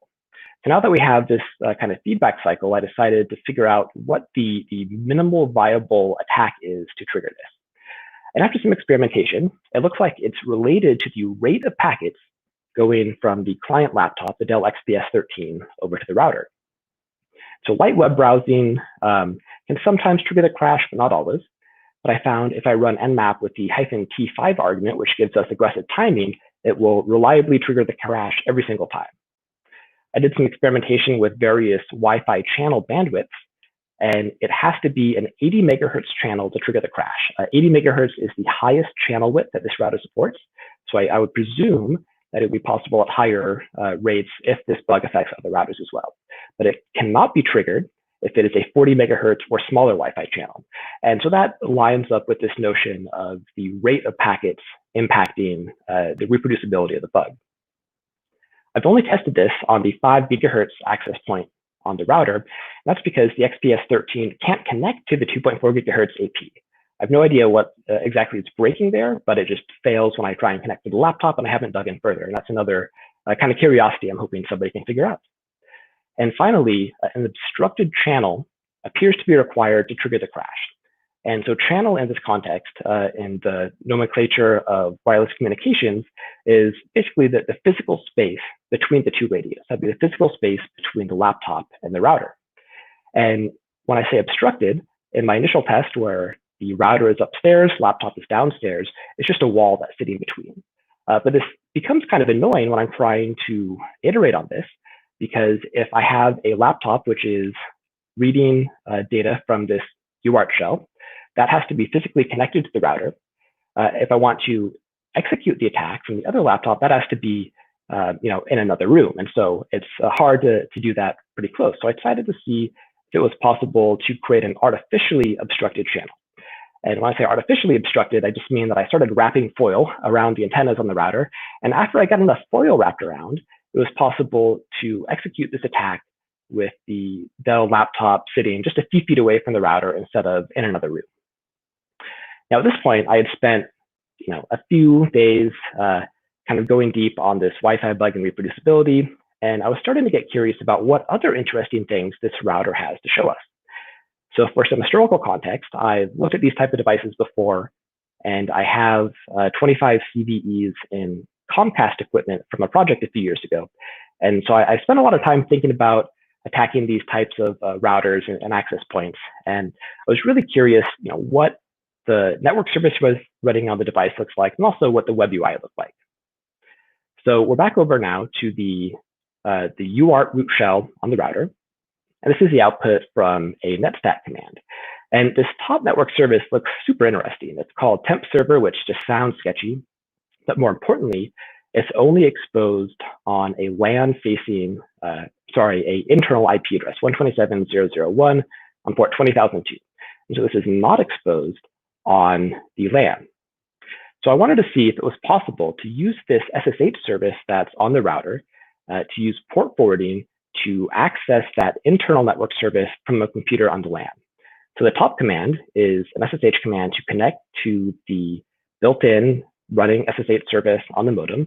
And this is forwarding the port 20002 from the router to my localhost. So the second command, when I'm running nmap against localhost, this is looking for that forwarded port, and we can see that it's possible to connect to that network service from the LAN by port forwarding. So my guess is that that TP-Link Tether app is probably using port forwarding with SSH to interact with these network services. And as I said before, I haven't dug into those network services. It's called temp server, so it's probably super vuln, but again, I don't have any details there. So I'm hoping that some of you can dig in and find some good bugs there. So we have the shell so far over the UART interface, but that's kind of cumbersome in that we have to be physically connected to the router. So I was also curious if there were any restrictions that would make it so we couldn't have a LAN-facing SSH service like it with a shell. Turns out it's perfectly possible. So the top command is a command run on the router itself. This is telling us to spin up a drop bear SSH server. The -L command tells us that we want to be able to access a shell, and the -c command, or argument, tells us that we want to use the credentials from the web portals. So after we spin this up on the router, we can then, from any client device connected to the router, SSH in using the credentials from the web UI. Now, there's one distinction between this shell and the shell we get from UART. This shell is with the admin user versus the UART shell, which is from the root user. And I haven't characterized what the permission differences are between the root and admin users, but for all intents and purposes, the shells are the same. The nice thing with the network LAN-facing shell that we're able to use SCP to transfer data to and from the router. So after at least validating that we could use port forwarding to access these internal network services, I wanted to take a look at the web portal. And this is an HTTP web portal. It by default does not use HTTPS, but curiously, it doesn't actually transmit data in plain text. So I spun up Burp Suite, looked at some of the traffic, and I was expecting to just change a field or two here or there and get command injection in the ping tool in the web UI, because that's, of course, the thing that's going to work. Unfortunately, it's either encrypted or obfuscated. So the top string there is an example request going from the web UI client to the server, and then the response is below. And so this is a login request, and it appears that we have a signed and either encrypted or obfuscated payload going to the router, and then perhaps an encrypted payload coming back. Now, this is kind of interesting because it's over HTTP. They could certainly use HTTPS, and I have a suspicion as to why they're not doing this.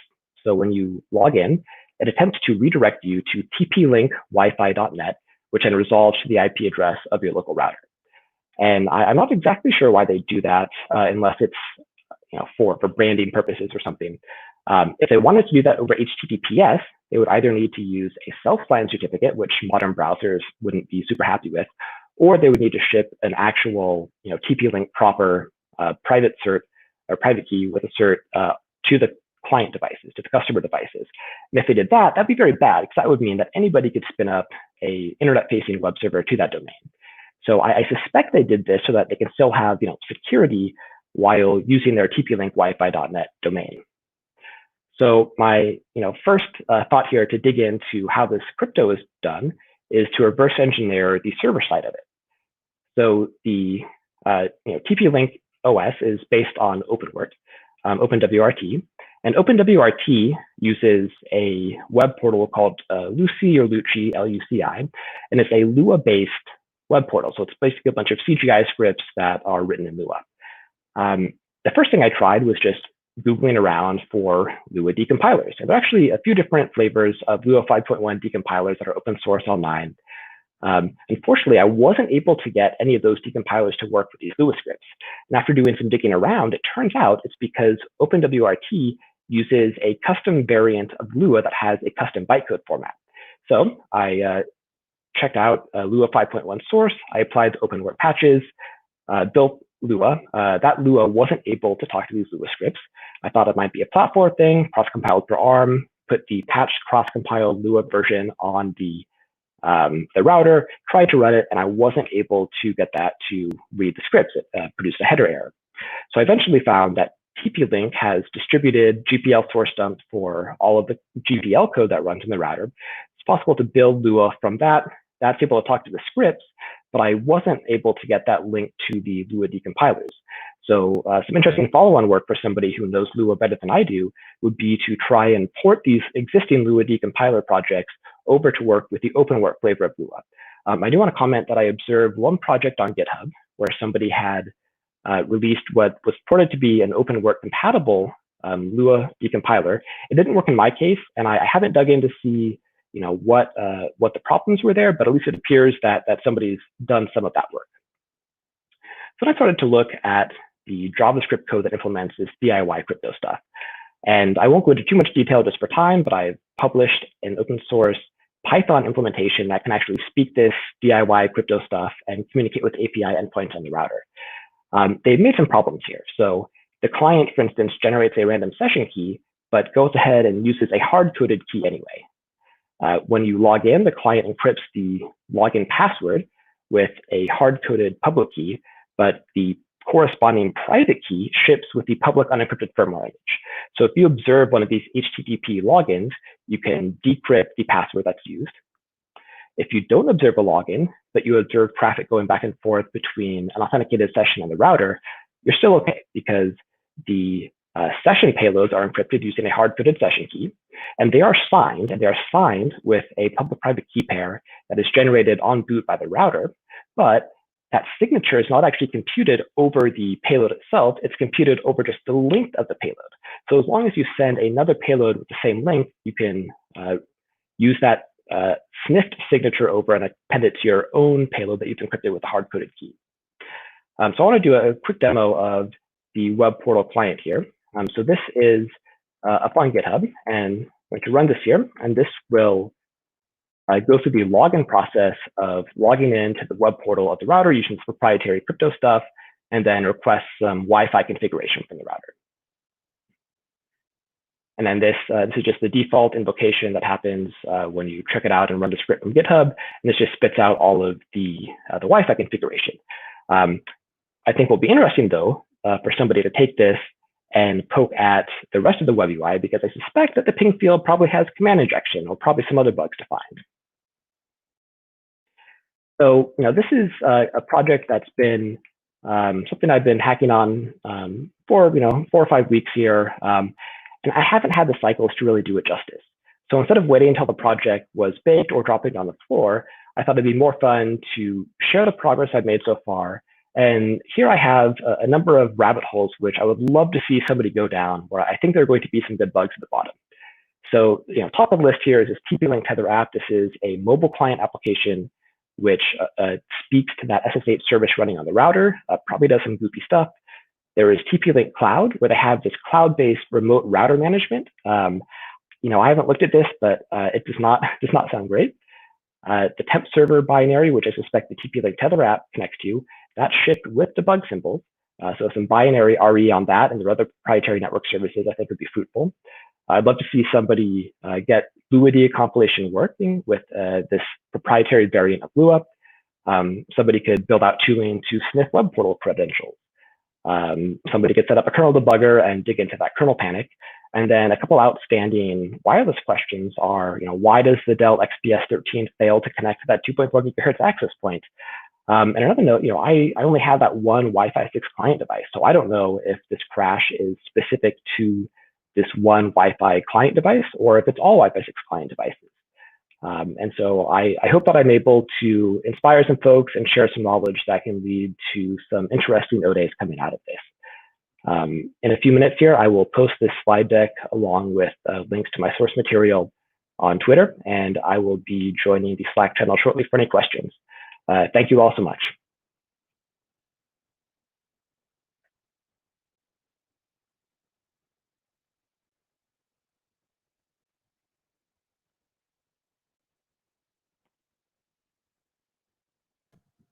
All right, thank you so much. Really appreciate it. We will be moving over into the Slack channel for Q&A. So if you have any questions, please hop over into that channel, and we will be starting our next talk momentarily. So see you guys in a few.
All right, so we're going to be starting our next talk here, growing a 5013C3 for transit IP for privacy infrastructure. We've got Jan Box and Will with us.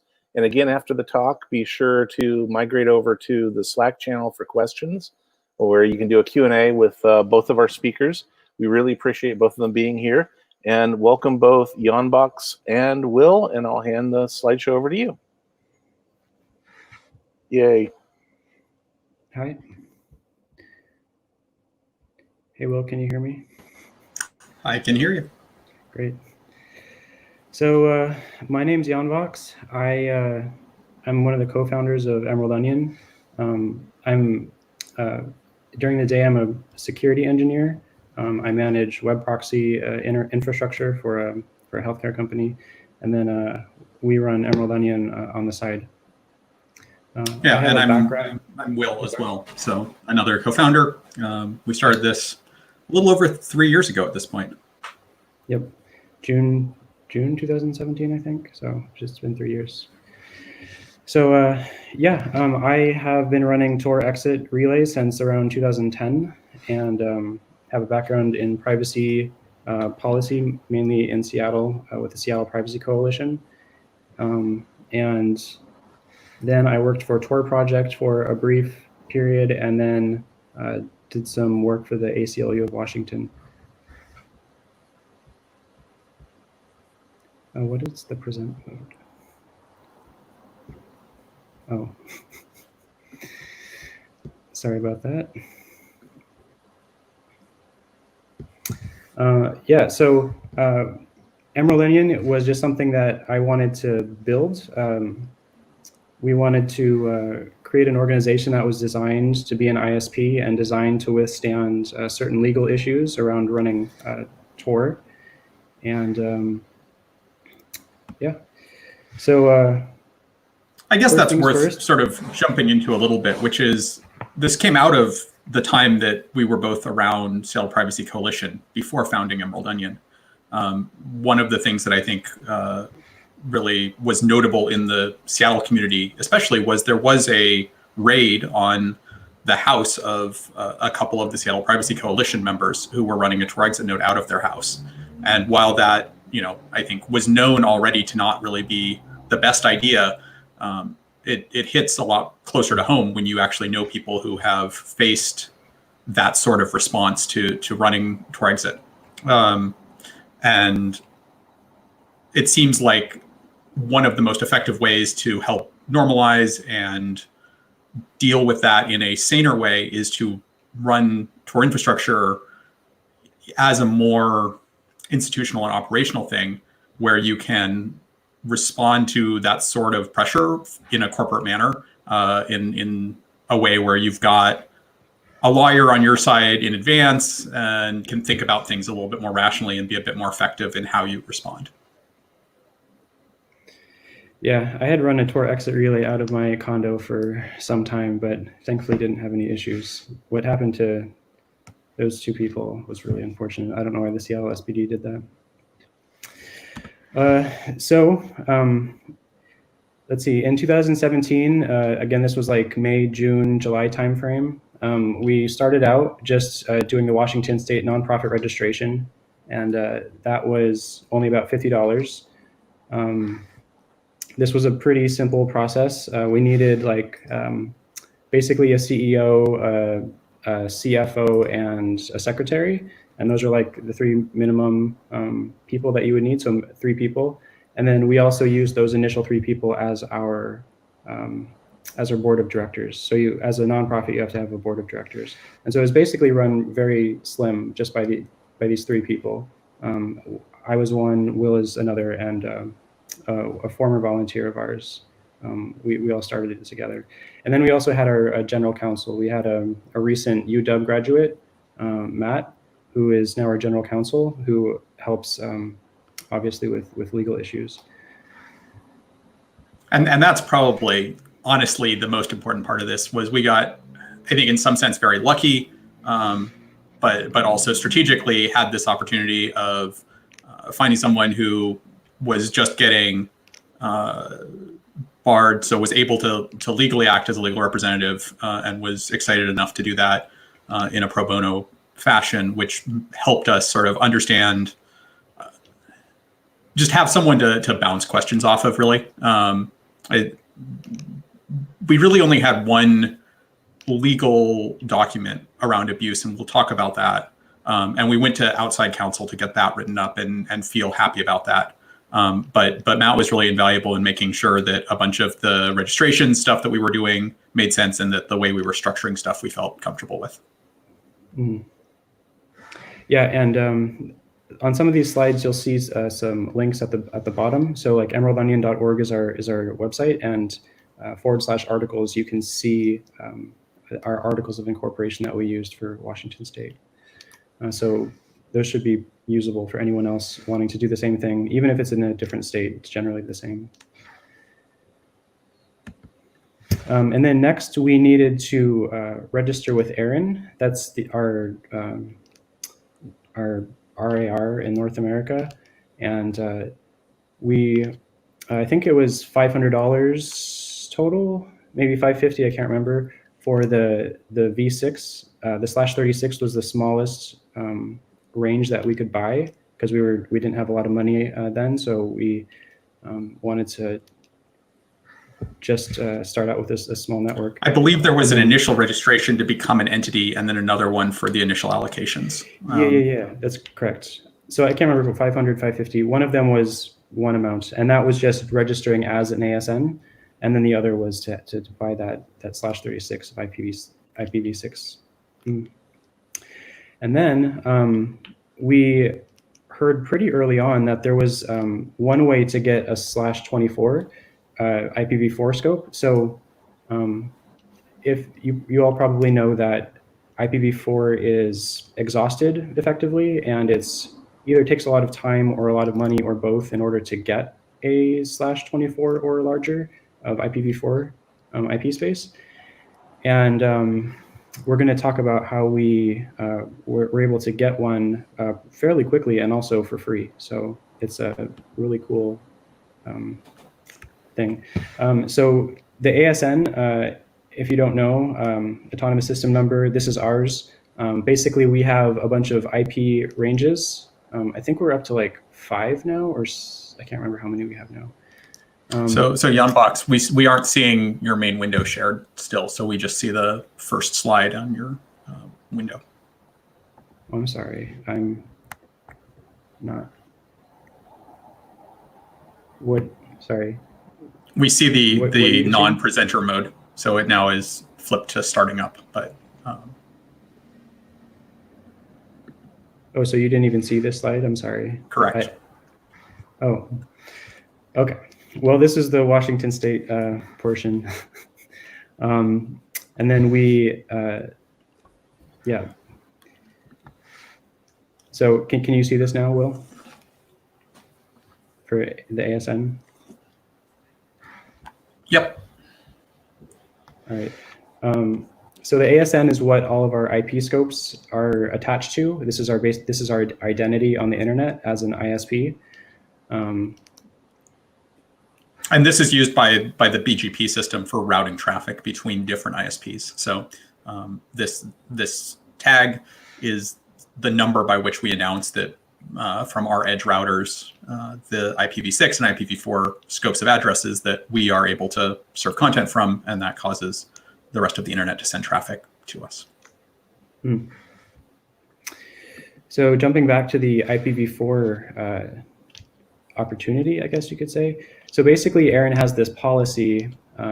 They set aside this /10 block, which is a gigantic block, and said that if you are migrating v4 to v6, you can be given a free /24 in order to help facilitate that migration to v6. And we were able to articulate that because the Tor network is largely v4 still. You can't run relays as only v6 yet. You can run a relay that's both v4 and v6, but you can't run just v6. And in order for the Tor network to get to that point where you can run only a V6 relay, more of the network needs to be running V6. And so we were able to convince Aaron that because we are trying to get to that end goal of only running V6 relays, we need a V4 address or scope so that we can run dual and add to the network as being both V4 and V6. And then at some point, someday, hopefully Tor will support just running V6 relays, and then we won't even need a V4 address scope anymore. So this was just a simple application through the Aaron website, and that's how. And the good news was it was relatively lightweight. Excuse me. That I think our application really was only a few paragraphs explaining basically the situation of where Tor was, that it wasn't feasible to run a V6 only relay there, and that as a proposed exit that would be able to take in routed traffic on V4 and then exit traffic on V6, we would be helping expand that capability to move towards a more V6 supported network. Mm-hmm. So this process, if anyone is ever interested, I can personally help you out if this is ever something that you want to do. We still have the text that we wrote to Aaron to get this, and that's something that we can share. I think it was something that I even posted on our site at one point. I'm not sure if it's still there. I need to double check. And that allocation block is not yet exhausted, so. Yes, that is true. They're still giving them out, which is good. And I think we can actually apply for another one, but we were donated some other scopes later, so it's not something that we needed to get. We didn't need to apply for a second block. All right, so after Washington State registration and after Aaron registration to become an ISP effectively, we needed to register with the IRS. And this was for becoming a 501 organization, a nonprofit. And we chose the 501c3 specifically because people can donate to us, and those donations are tax deductible. We thought that was really important for both sustainability and also just to show that we were basically an ethically driven organization. And so the first step with the IRS is to register for your EIN, and that's effectively like your social security number for your organization. But it's something that you share openly and publicly. It's not like something that you have to keep private. So that was the first step with the IRS. And then for the 501c3 application itself, it was only $275. Going into this was probably one of the biggest stress points of our organization, talking to other people that have also started up 501c3s. It turns out that this was actually a very simple process. And the reason why it's simple is because the amount of money that we would bring in or that we started up with was less than $50,000. You can use the 501c3, the easy form. And the easy form is like, it's dramatically more simple. And it's also a lot less. I think the regular 501c3 application is like over $800. And it's like there's multiple pages, and it takes a whole lot more documentation and a lawyer and a CPA and everything. And we just didn't need any of that. We had a lawyer. We also had a volunteer CPA to help us out just in case we needed it, but it wasn't something that we actually needed for the easy application. So we actually were approved with the easy application within a month's time frame, which was astonishing to us. We expected we would have to wait for some time. And had we known that it was going to be so easy, we probably would have started that process much sooner, like in June or July. But that was actually a lot easier than we thought it was going to be. The other good news there is that the tax burden of reporting for 501c3s that are on a yearly revenue of below $50,000 is also dramatically reduced. It's basically a postcard where you attest that you indeed are not at a run rate of above $50,000. And so as long as we've stayed below there, we've been able to do this really with minimal reporting burden, which has been really nice. Right. Yeah, we had some fears about the overhead of running a 501c3 throughout its lifetime. And as long as you keep under that $50,000 mark for income, it's much easier to manage. So when we were starting up, this was our purpose. We wanted to make it really adaptable. We didn't want to limit ourselves. We didn't want to be too specific, like we were just going to run exit relays, because even though we run Tor now, there's other privacy technologies in existence and others that will come out in the future that we'll move towards, like mixed nets, maybe other social messenger infrastructure nodes or whatever that is to come. We wanted to have a general mission statement that allowed us to adapt and do whatever we needed to within the privacy infrastructure space.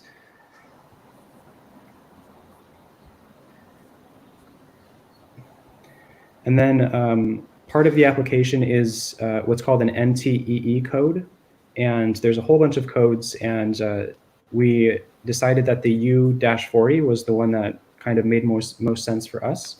And this is just a quick blurb of what that entails. And this just helps the IRS understand the kind of organization that you are, in addition to your mission statement.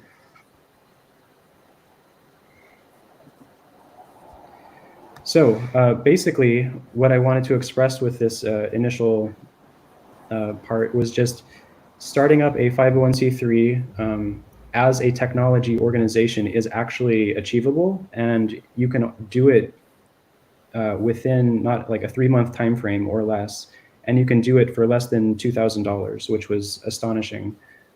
So it's just generally, this is something that people can achieve, and we wanted to demonstrate that with Emerald Onion, and then of course help people achieve the same thing, because we think other people should be doing what we're doing.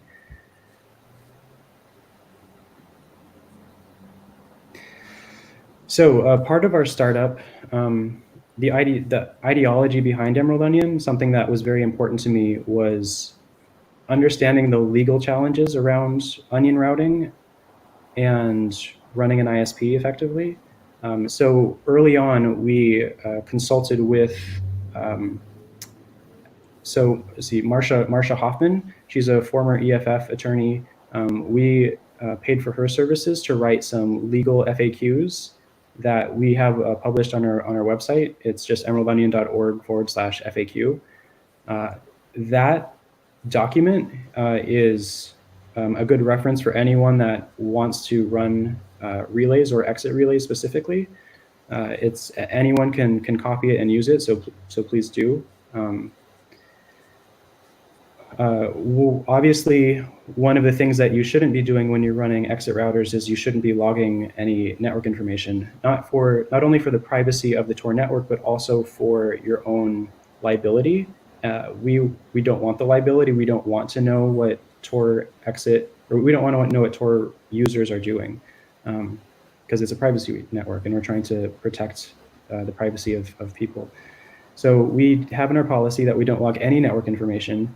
And this is particularly interesting because we run, on the internet. We can't behave like a standard network security organization where you might want to log everything and make decisions for your security practices based on those logs. So for example, when we get DOSed, we actually have no idea who's DOSing us. It usually has to get to the point where it becomes such of a nuisance that our upstream transit provider is like, what's going on? Why is this happening to you guys? And then they can give us some information about what they see, but we don't actually have any of that information. So it's a very interesting place to be. Like, obviously it would be really cool if we could see like the kind of stuff that was coming into our network, but we just can't do that. So we have to, we have privacy engineering as the priority, and then security engineering is the secondary position, where we have to design the infrastructure securely, but we just have to do it in a way that prioritizes privacy.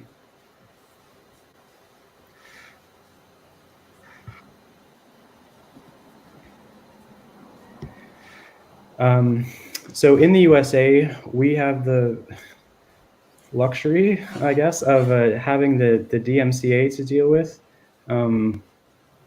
It's not really something that we have to deal with. We register with the I can't remember the name of that organization, but we register with a federal entity to say that we might have to deal with DMCA issues. It's like $6. It's really cheap. We designate a registered agent. Yes, that's correct. So basically, something that Marsha Hoffman helped us write was that in order to be protected by DMCA Safe Harbor, you have to have what's called a repeat infringer termination policy. So this is very interesting. We obviously run Tor. Tor doesn't log data. There's no accounts. There's nothing that would be useful, like compared to a normal ISP that has accounts and users and whatnot.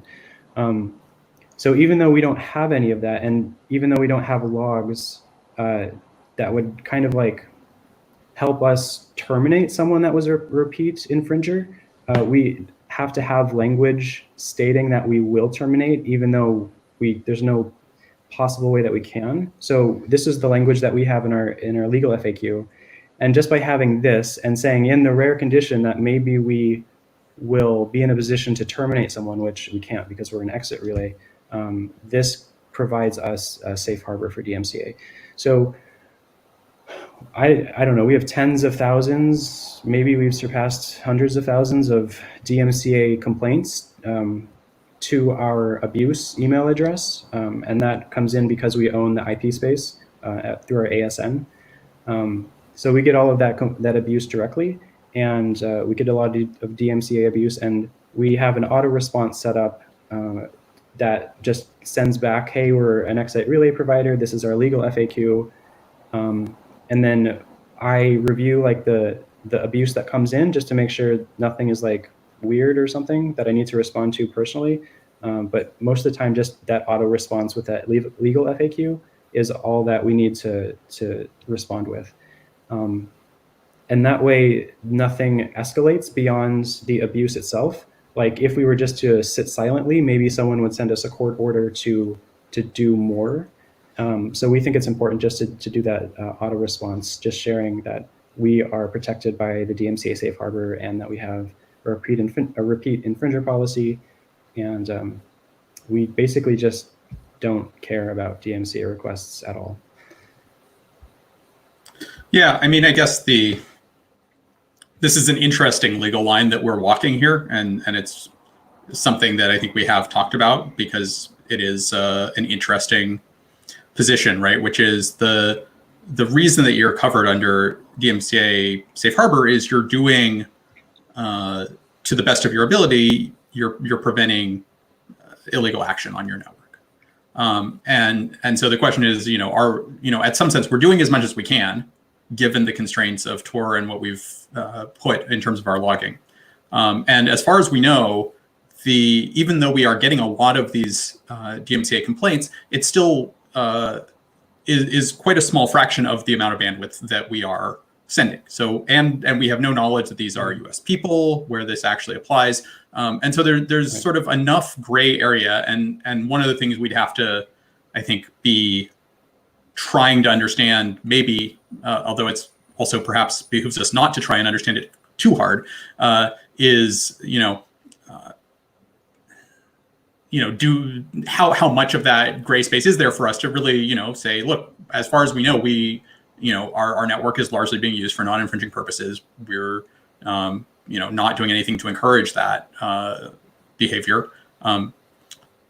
The not logging or understanding our content traffic does help us, right? Because a lot of the time when networks or ISPs have gotten charged with DMCA abuse issues, it's due to them actively knowing or aiding and abetting the copyright infringement. And so by not having any understanding of our network traffic, we are less likely to fall under that provision. Mm-hmm. Yeah, so in addition to abuse complaints, we also have gotten subpoenas. The ones that we've received, for example, here from ICE, the U.S. Immigration and Customs Enforcement. These are things that we publish on our website already. So this isn't new information. emeraldonion.org/transparency. There we publish the subpoenas that we receive, and these gave us a lot of stress at first when we started getting them, but they're actually quite easy to deal with. We have our attorney call them up and say, hey, we're a Tor exit relay provider, and basically they say, oh, okay, can you just respond to the email? Because these came in via email. They send them to you at your admin email address, and they just want to reply back to that email to say, yeah, like here's our legal FAQ. We're a Tor exit relay provider, and we don't have this data, and that just lets law enforcement close that investigation, or not the investigation itself, but that point with us, and it basically just goes away. So these are a lot until it doesn't. But so far that's been enough for us. So right. We also get requests for user data from international organizations from time to time. We pretty much just ignore those. When they come in through email, again, they get an auto response saying this is a legal FAQ, or they get our legal FAQ, and they see that we're a Tor relay provider, and it doesn't ever escalate beyond that. So again, those ones are really easy to deal with. Basically, kind of similar to DMCA, because they're outside the U.S. jurisdiction. We basically don't have to respond at all, but we think that it's important just to provide that basic information with that auto response.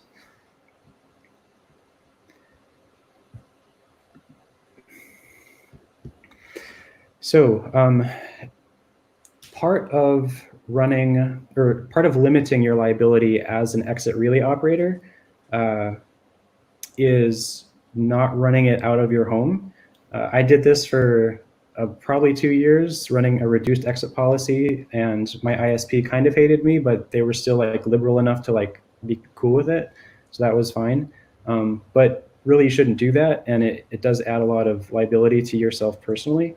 So the right way to do it is to put those servers in a data center, in a commercial environment, and so. And for the bandwidth that we have, it's also cheaper, I guess, is the other half, right? This both is useful from a liability perspective, and also is probably the right way to do it from a making best use of money perspective. It could be, yes. I mean, it's very hard to get a 10 gig link to your home. Sure. Yes, that's true. If you need to go above 1 gigabit, then it is hard to do that at home. But in order to move into the data center, you do have to have a number of insurance policies that the co-location provider will ask you to have. And so these are the 3 that we have. And those 3 combined are around or less than $100 a month. So that's just something that you would have to do. And we'd be happy to share like who our insurance providers are if any of you have questions.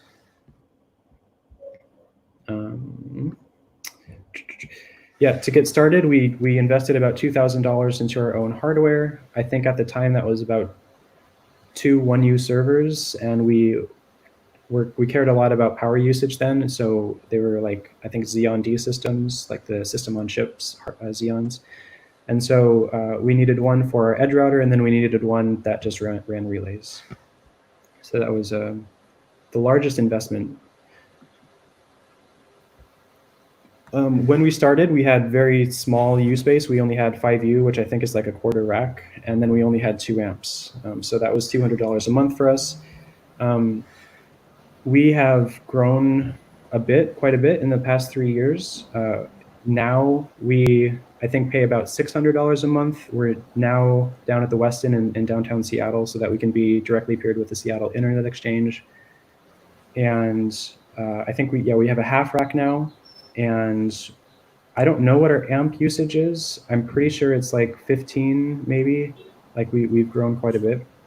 And then also very recently, we were just offered free co-location down in Fremont in the Hurricane Electric facility. And so they gave us a free full rack down there and a free 20 amps of power at 208 volts. And they gave us a free gigabit transit link. And also free cross connects to the IXs down there, the internet exchange points down there. So, which is a pretty amazing deal. Yeah, I'm not sure if they're still doing that, but I think they are. So as long as you have an ASN and as long as you peer directly with another entity, and we could be that entity, and you peer with an IXP down there, they'll provide this for you for free. And I don't think there's a length, a term with which they're providing that for free. I think it's forever. I'm not sure. Otherwise, they might just kick us out or something. When we got started, we only started with 1 gigabit of transit. So that was a symmetrical 1 gigabit link. At the time, we were paying our co-location provider. They had a mesh, and so they were the cheapest.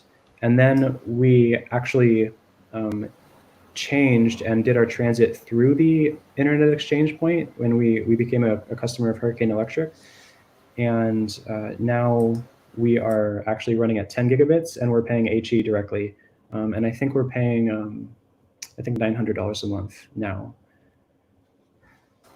I think that's right. And I guess the other thing though is because of the direct cross connect to the 6, we're able to offload a fair amount of traffic that is freely peered rather than going over that paid upstream link. Right. Yeah, I think we can send upwards of 20% of our traffic currently, just because 6 is so big. A lot of traffic does go over there. A lot of providers, Microsoft, Amazon, Google are there.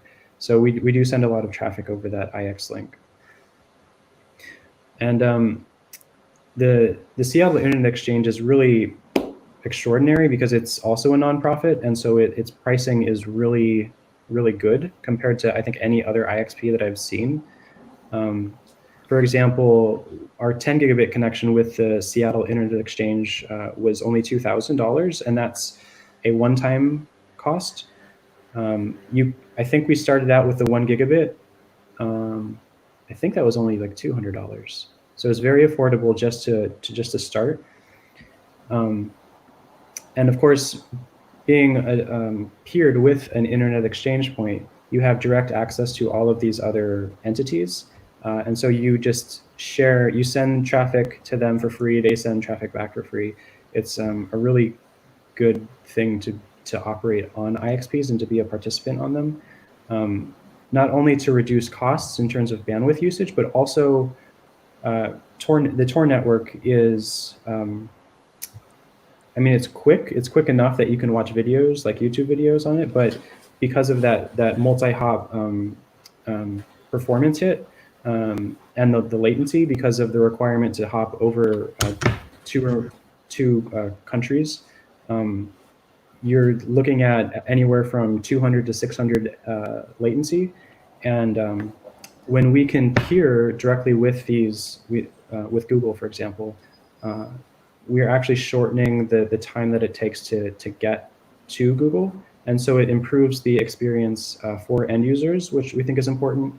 But I think most importantly, it's also just, it's kind of a counter surveillance situation where you're minimizing the amount of hops that traffic has to go through in order to get to that endpoint. And so when you can peer directly with Google, for example, it minimizes the third parties that might have routers or switches that might observe that traffic and be able to conduct surveillance. So we thought it was very important to peer with an IXP for those specific reasons. And so specifically on that final point of thinking about the risk of surveillance or being able to correlate traffic as it enters and exits the Tor network, and that path that the traffic takes between the Tor exit and the service provider is one of the important points that you would like to monitor if you're going to be in that adversarial position. And so if we can say that a significant portion of our traffic is going directly to edge servers run by Cloudflare and Google, and that those are terminating the TCP connection in the same physical facility, it means that there's many fewer places that someone could get a network position to be able to see that TCP level features that are going to potentially correlate as the traffic enters Tor and then exits between the Tor exit and the edge of the service, right? The Google data center, is still probably in Oregon, but the route that traffic is taking from the Seattle Weston building down to Oregon, it's not going in the same TCP flow and is much harder for someone who's observing it to correlate to traffic inbound on a Tor link. Right. So we published an article on our website looking at the IXPs around the US. This is kind of a challenging issue. The Seattle Internet Exchange prohibits you surveying the links on the IX, which is good for surveillance or counter surveillance, I guess. It's good for privacy. And other issues that might be important, geolocation. Obviously, sitting in Seattle, we're sitting next to undersea cables that terminate in Japan, in Russia, in China, in places all along the Pacific Ocean. And so when that traffic from a middle relay comes in from one of those locations into the US and we're the exit, it's important that we terminate that traffic as quickly as possible to minimize the opportunity for surveillance within the US. And so thinking about where undersea cables are located and the location of the IXP itself, running relays in a diversity of IXPs, not only around the world, but in the US especially, is important, we think. The participation is important because I think there's over 200, maybe almost 300 participants in the Seattle Internet Exchange. And so the more participation in the IXP, the better, because you're just saving on bandwidth, you're minimizing surveillance, you're minimizing latency to any of those endpoints that you're terminating the exit traffic to. And of course, cost. A lot of IXPs, in fact, the majority of them are for-profit. Like for example, there was $2,000 to buy a 10 gigabit port in the 6. Typically a 10 gigabit port will cost at least $2,000 and it will be monthly. And so it can be an extraordinary cost to operate in IXPs. And so it's, I think, really important to look for nonprofit IXPs to connect to. Down in Fremont, where we just moved, we just deployed. We are connected to, we're connected to one that's a nonprofit, and it's really affordable. And I think SF Mix is also a nonprofit, I'm not sure. But we're trying to get a connection with them for free. So we know that in Seattle and in San Francisco, at least, there are some options for nonprofit IXPs.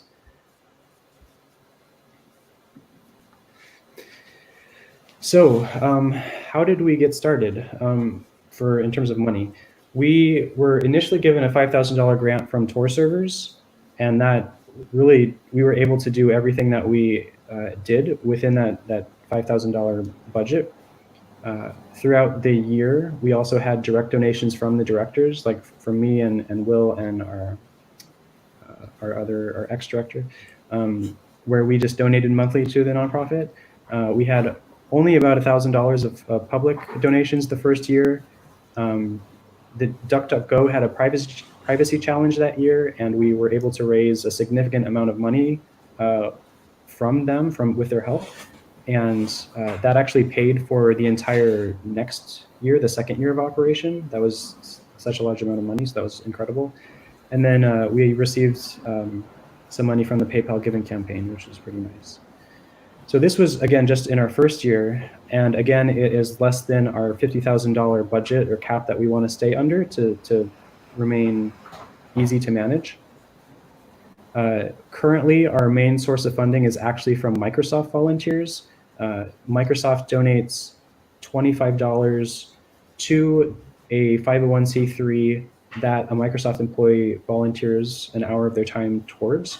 So we have a number of Microsoft employees that volunteer time with us. In fact, our main network engineer is a Microsoft employee, so we get a sizable amount of our income via just volunteers.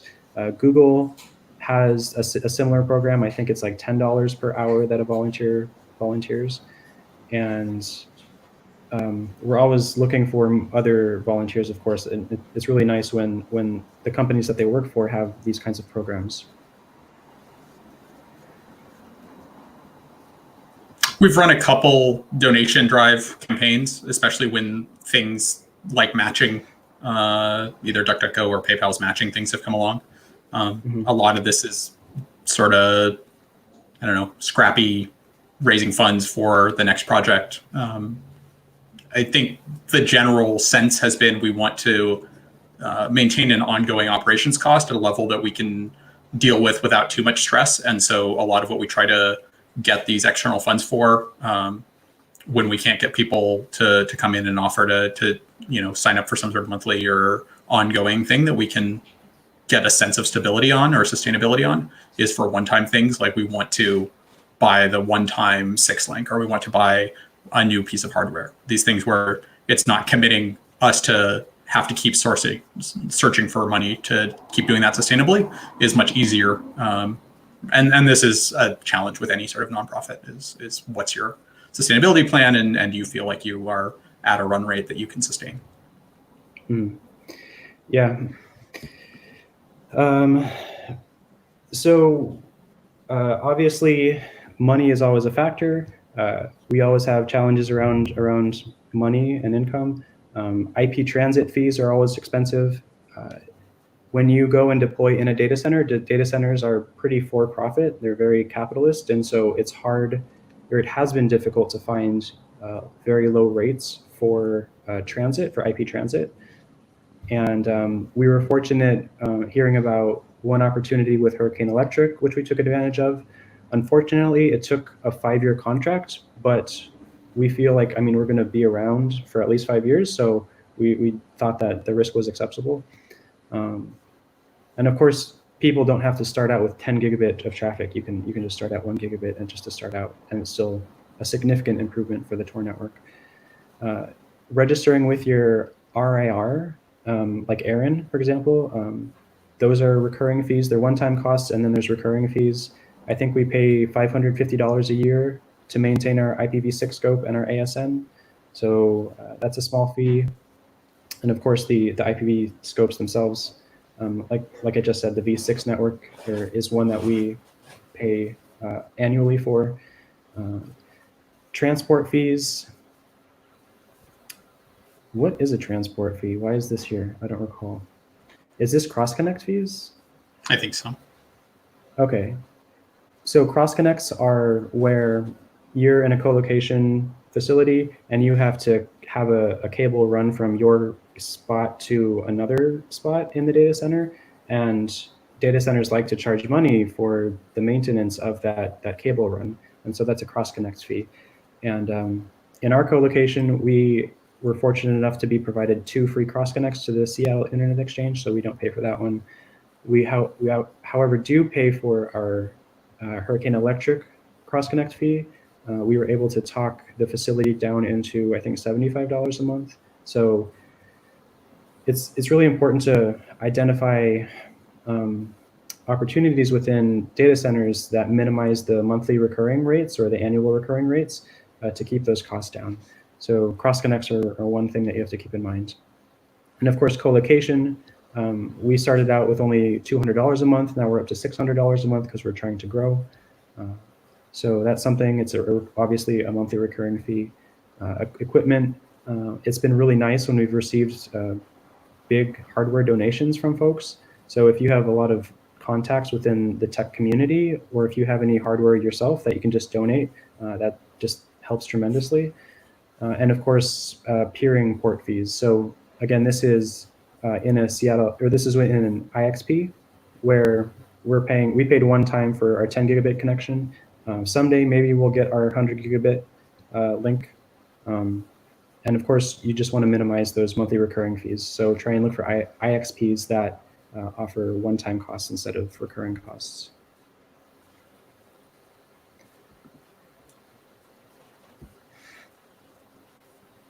General problems that we've had, obviously, as I mentioned before, privacy engineering has to supersede security engineering. We can't log everything. We have to not, we don't want the liability. That's more important for the privacy of the Tor network. Prioritizing open source. It's fairly easy to run an open source operating system, obviously, but running open source firmware, running open source hardware, especially open source networking equipment, that's very difficult to find or is often cost prohibitive for an organization like us. So anytime that we can learn more about using open source software, open source firmware or hardware into our infrastructure, we think is important for many issues for what we're trying to achieve. Obviously, IPv4 scopes are a problem. They're exhausted, they're hard to come by, they cost a lot of money. So if you have one, you're lucky. If not, there is a way to get a free one. So take advantage of that 4.10 policy from Aaron if you want. And then of course, just finding technical volunteers. We've been pretty lucky in Seattle to have a good network and people that are interested in this kind of work. And so it's just always a hard time. For example, a lot of people have approached us asking for help. And one of the biggest challenges that those folks have had is that they're very passionate about running Tor and running privacy infrastructure on the internet, but they don't necessarily know anyone in their own city. And so trying to find 2 other people to start that nonprofit or just generally have other people to help has been an issue. So, yeah, I mean, I think a lot of these are equally opportunities compared to challenges. In particular, the position that we're in makes it really accessible to come in and see the nuts and bolts of operating an ISP in a way that I think for many people, you're not going to see that at a company. You're not going to see that really in that many other places of how the internet actually works. That this is sort of the lowest barrier of entry to getting to poke at these things and run your own external BGP and see what actually is going into the sort of the core internet and where you can poke at things. For v4 scopes, the reason, you might say, okay, you've got a Tor exit, that's an IP. Why do you need more than 256 of them? A lot of that's for once you get multiple physical locations, you need the smallest external advertisement you can have is the /24. So the location that we spun up in California needs a different /24 than the location in Seattle. And the other one, going back to near the beginning of this talk, probably the more common reason or response to these DMCA and abuse style issues is other networks will block our AS scope or the /24 that they see abuse from. And so it is useful to partition your Tor traffic from any other traffic like your website or your management interface. Yep. So Will, do you want to talk briefly? I know we're almost out of time about like our current plans. I mean, I think I think a lot, we've got a roadmap of interesting technical problems and things that we want to do better, both in getting things feeling stable, finding a balance that we're happy with in terms of management. So, for the first 2-something years, our policy was that we weren't going to have any remote management capability. And that if we needed to go in and change things, especially on the Tor box, someone was going to need to actually physically go to the data center and log in there, which was nice from a accountability perspective, which was you have these access logs of who's been there to actually do things. And so you had less risk of having to track and have a sense of, as soon as some individual can go in with other people not knowing, well, what are they doing on the box? So there's a trade-off there. At the same time, it meant that we had some stability things where when things went down and no one was either in town or had time off in the middle of the night, it would take hours before we could get things back up, which is not something that you want to be running anything overly production grade in. Luckily, Tor is already resilient because it has a lot of different networks that have independent failure modes. But in order to sort of stay as a reliable node that would get higher exit priority and be able to be a useful member of the network, it is useful for us to stay online most of the time and offer that availability. I think the other thing that we continue to have is volunteer time is probably our most constrained asset. So, we are all doing this on volunteer time frames. And so finding times when multiple people can show up for extended amount of time at the same time to get things to happen is few and far between. And so that definitely drives a lot of our technical decisions. So, there are a lot of different privacy networks and privacy initiatives that we are in a position to support. And the way that we prioritize that is largely driven by volunteer interest. So if someone wants to spearhead something, then great, run with it, run it as a duocracy, and that works pretty well so far. But that is also the reason why we aren't, spinning up a Zcash node or providing support for plenty of these other things, which is there's plenty of ways that you could leverage these positions to find other forms of sustainability, especially monetarily. That's not been the issue. Is that where we want to be spending our time? I think one of the points that we are interested in is there a way to delegate hosting and provide some way for individuals to contribute money to sub-host or provide other privacy services within our scope now that we've sort of built out a higher bandwidth ISP entity. And figuring out what that looks like is something we're still sort of discussing, which is as soon as we sort of say, throw in your own server and pay us some money, we look a lot like a traditional hoster, and it's unclear that really meshes quite as well with this 501c3 mission statement that we have. But at the same time, if we say you can only run a Tor exit, that suddenly is pretty constraining. And so we need to figure out where that balance is and find the time to spearhead and get something together that people are excited about and that we're excited about. Yeah. So on that note, if you are interested in volunteering with Emerald Onion, please reach out.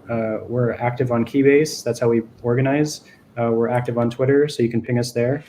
And if you are interested in running your own version of Emerald Onion, either in Seattle or somewhere else, we're happy to do what we can to help out, provide information, provide contacts, whatever you need. So thank you all for tuning in today. Yeah, thank you, ToorCamp. This was great. Mm-hmm.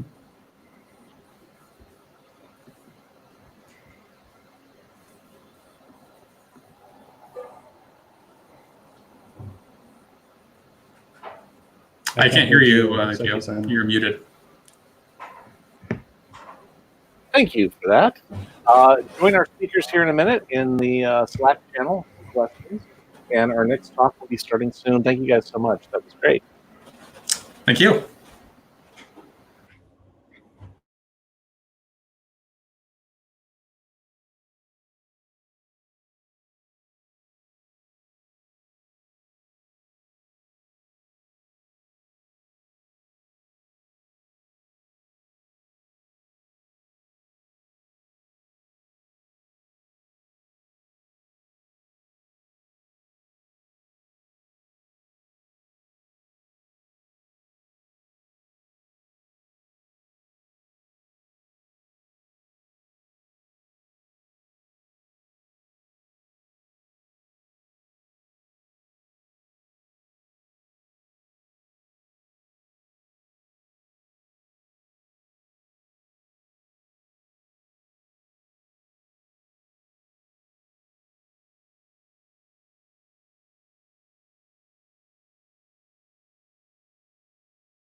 All right, I think we're about ready to start. We have a continuation here of Chris's workshop that he's been doing for most of the afternoon. So this will be the conclusion of it presented for you guys. Chris, you there? There we go. All right, Chris, go ahead and take it away. And as usual, after his talk, Chris will be available in the Slack channel. So everyone welcome Chris, please, to the stage. Hi, hope everybody's having a great day at camp here. I'm going to be talking about doing an optical ROM extraction from a chip. Some of you might have been watching over the past couple hours. I've been doing a demo here in the lab, and I did a decapsulation with fuming nitric acid and an IC delayering with hydrofluoric acid, and we looked a little bit under the microscope. So right now, I have a chip that I've already started doing some of the preparation on that is being cleaned inside of isopropyl alcohol inside of my fume hood. So we should be able to see here a view of the inside of my my fume hood. So we started out with a smart card. We started out with it was an original series Dish Network smart card from the 1990s. So the actual chip inside of it is an ST16CF54A, circa about 1994, 1995. These chips became quite well understood or known in the pirate satellite TV community because they were using that first series of Dish Network smart cards. And in the late 90s and the early 2000s, there was a lot of hacking that went on with them. So this chip is fairly obsolete now, but it was very interesting back in the day. And the general processes that I use still apply. I've chosen this chip because it's a very simple one to work with. So I have the chip now. I've already previously processed this. So the first step that I did was I used some fuming nitric acid to decapsulate the chip, to remove all of the packaging around it, and to end up with just a plain, a pure chip, just the IC itself, the silicon, and then it also has its top layers of metal interconnects and whatnot. So essentially, I removed all the packaging, but it was still a working chip until I went to the next step. So the first step was to use this nitric acid. I used fuming nitric acid, 90%. It's pretty aggressive stuff, and it's pretty standard in the failure analysis and reverse engineering world for decapsulation of chips. So we've already done that. Then the next step after that, because that gives us a clean, complete chip. But in this case, we don't need a working chip. We need to be able to get good pictures of the chip because we want to actually see the physical makeup of the ROM memory. The ROM memory is the read-only memory. That means it's not reprogrammable. The contents of it are built into the chip when it's manufactured. It's based on the mask that they use to create the different layers. So to be able to actually see the physical ROM, we need to strip off the top layers of the chip. The top layers of metal interconnects and the oxide layers that act as insulators between the layers.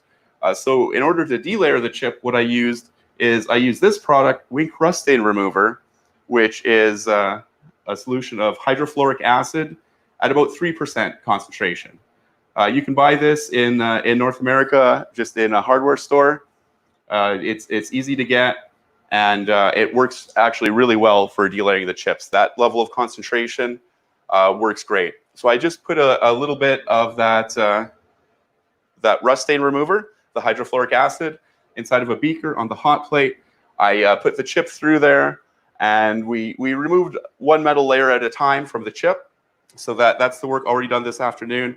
And then that left us with just this bare chip that I just did another cleaning of inside of the isopropanol in an ultrasonic bath.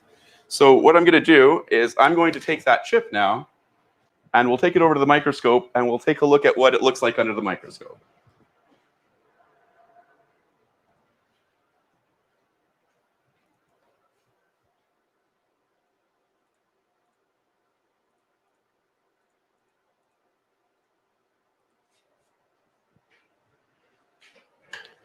So to start with, we will look at it under a stereo zoom microscope. I have two microscopes on my desk here. On the left, this black microscope is a stereo zoom microscope. So that's a lower magnification power, but very useful for getting sort of an overview of the chip and being able to see if it's clean. Also, I use it to remove the bonding wires, and it's good for a first look at the chip. And then I have a USB camera on the top here that's hooked up into the computer. And then I do have a second microscope on the desk here. The larger one, the white one, is a Zeiss Axiotron. So this is a high-powered microscope. It does much higher magnification than the stereo zoom, and it's actually designed for inspecting wafers. I bought it surplus from a manufacturing company. So again, this is looking just under the stereo zoom. So I'm going to dial the zoom back down here, and we can get an idea of what this whole chip looks like. So we can see on this one, right away at the top left, we see a big piece of dirt or something on it. So it's a little bit dirty there. This one's been sitting on my desk for a bit. That's all right. But we don't really see a whole lot of detail here. I'll try and bring this into focus. We can see large blocks of the chip. In this case, the ROM is in this bottom left corner. This is the area that we're going to be interested in. So the current state of this chip is it's had all of the metal layers removed from the top, and I've stripped it right down to the silicon. So I'm going to just switch this over to this other microscope here.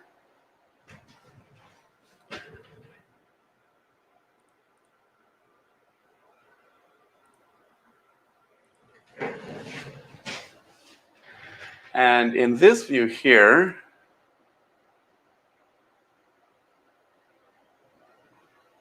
so we're looking now under the high-powered microscope, the Zeiss Axiotron. So this is right now with the 5 times magnification objective. This microscope I have 5, 10, 20, 50, or 100 times. So the 5 times is the lowest magnification. To give you just sort of an idea of the scale here, I'm going to navigate around the chip a little bit, and we can see these squares here, these 3 squares.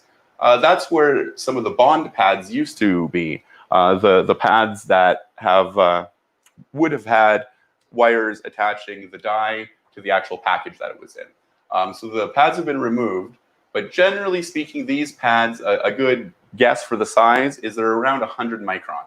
About 100 micron on each side. So this gives you a little bit of an idea of the scale, more or less. So this is at the lowest magnification with this microscope. That was 5. Now we're going in at 10. And again, the large square is going to be roughly 100 micron. Now this is looking at a 20 times magnification. We really start to see a lot more detail in it now, right? And again, we're seeing now we only really see a single bond pad. And if we go in at 50 times, now we don't actually see the pad. We're just seeing blank silicon there. And that's because the bond pad was on one of the metal layers that has already been stripped away. So I'm just sort of giving you an idea here for scale. And we can go in even further, zoom on this to the 100 times. Now, as we go in further, we get much higher magnification, but it's a little bit harder to make out some things because we need a lot more light, and it's a lot harder to focus. The depth of focus at the high magnification is very small, so you can only focus on one layer of the chip at a time, which isn't too big of a deal here because we've stripped all the other layers off. So that's all right. So I'm going to zoom back out here. Now we're back out at 5 times magnification. So we can see a little bit of text on here. ROM 1994 SGS Thompson. That's from the manufacturer of the chip. This is an ST16CF54, as I mentioned. And it has a little bit more text over here. ST16CF54A. So this is from about 25 years ago, and back then they used to mark the chips really well. Even when we still had the top metal layers, there was actually initials from some of the engineers that would have worked on this chip that were on here. These days, you don't really see too much of that stuff. Usually people don't get to sign their work anymore. So I'm just going to go over to another area of the chip here, and we can see the exposed ROM bits. So again, this is a chip that we started with earlier that was a complete smart card. It went through nitric acid to decapsulate it, and then it went through a few sessions of hydrofluoric acid to strip all the top metal layers off. And then what we're looking at now is the silicon base layer. So there's several different ways that ROM can be built on a chip. In this case, the ROM is encoded at the transistor level. So stripping all of the metal away worked great because we can still see in the silicon, we can see all these patterns here. And now, to be honest, I'm not really that much of an expert on chip design and some of the low-level stuff. But what I can do is I can see patterns, and I can see when things look the same or when they look different. So in this case, we can see these rows here, and we can see sometimes there's a connection to the top, and sometimes there's not. And the same with the bottom. So we can interpret this pretty easily. We can say 0, 0, 1, 0, 0, 0, 0, 0, 0, 0, 1, 1, 0, 1, 1. I'm not sure how well my cursor really shows up on the stream. I was just sort of reading off of a middle row here. But the idea is that even without necessarily understanding the actual technology that makes it up, we're just trying to read binary data out of this. And so we only need to be able to differentiate between the two states. And we can do that already just looking at these pictures of the chip. So we're looking now at the 50 times zoom, which gives us these nice large images of the chip. So this is a chip that has been delayered fully. All the metal layers have been pulled off, as well as the polysilicon layer, or at least most of it.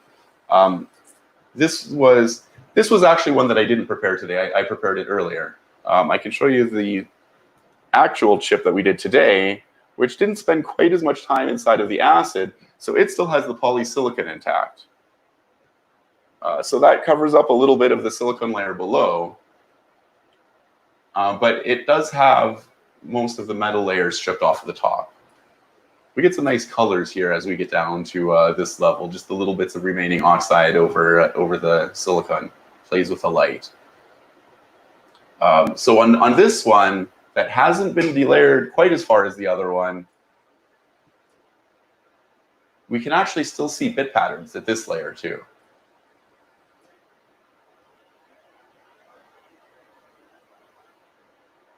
So at this layer already, we can see whether there's bars connecting or not. So this is useful also. But if you compare it to what we were looking at with the previous chip, where we stripped this layer away, what we really want to see is what's below this layer. We could kind of make do with this layer for trying to extract bits, but it's a little bit hard to differentiate some of the areas maybe. But it does give you a little bit of an idea of what some of the different layers of the chip might look like. So I'm going to just zoom back out here on this chip.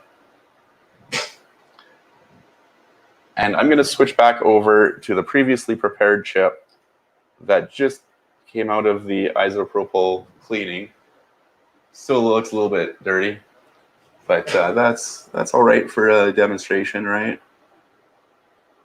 This chip was hacked 20 years ago, so it's not really a secret what's inside of the ROM. We can actually download that off the internet pretty easily.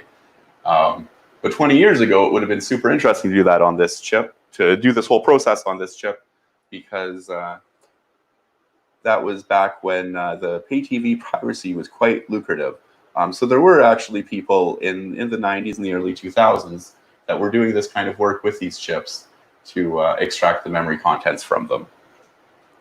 So to start out here, I'm going to go to one of the corners of my memory here. I'm going to do just a little extraction of a part of it. The whole process takes a little bit of time, and it's basically repeating the same thing over and over. One of the big parts about doing this sort of work is being patient, taking the time to do it right and not to rush the job. For demonstrations, that doesn't always work, or even just because we're impatient sometimes. So I'm going to take some pictures here at, this is the 20 times magnification level. My software is set up so that I can automatically scan and take images across a chip. This is custom software that I designed for my microscope, and it's a little bit out of date now and a little bit hokey, but it does more or less work with minimal crashing, only once today so far. So we're going to just set it up to tell it which area we want to look at. I've set my different dimensions. Now, one thing that you might notice as I move around on the chip here, where we're looking at right now is nicely in focus. Hopefully this shows up all right in the stream and you guys can see what I'm talking about. It's nicely in focus, but as I move across the chip, it might not stay in focus. And that's if the chip isn't sitting perfectly flat on the stage, the microscope loses focus as it moves over the chip, because the depth of focus is so small on it. You know, it has a 1 micron or even a slimmer depth of focus. So in order to be able to actually get a good picture, what I'm going to need to do is adjust the tilt on my stage a little bit. I have a little tilt adjustment that I can do. And this is another part of the process where it really pays to do it properly and carefully, which I'm not exactly doing right now. I'm doing it sort of quick and dirty for the demo. But just to give you an idea sort of the steps of this process, that for taking the pictures, for ROM extraction, really the old phrase garbage in, garbage out is completely true. So you want to take the time to get the best quality pictures that you can to start out with. It really will make a big difference. And that involves getting the tilt just right. So we have good focus on the left side. I'm going to move over to the right side. It's going to be a little bit off. So I'm going to adjust a bit and see if I can bring this side into focus.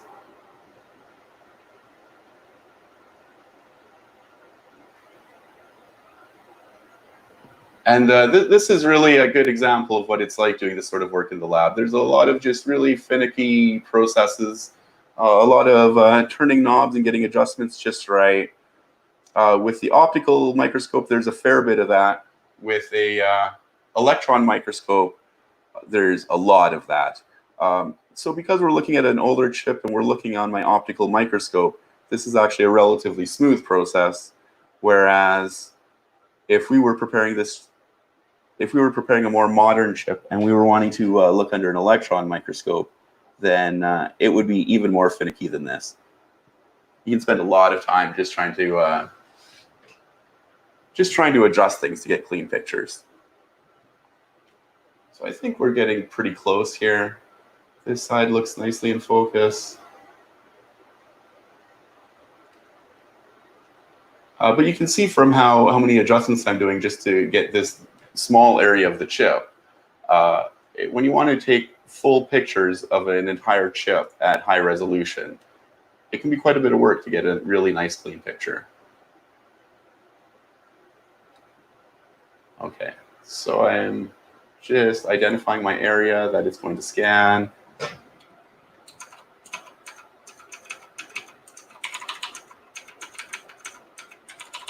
going to just set some options here.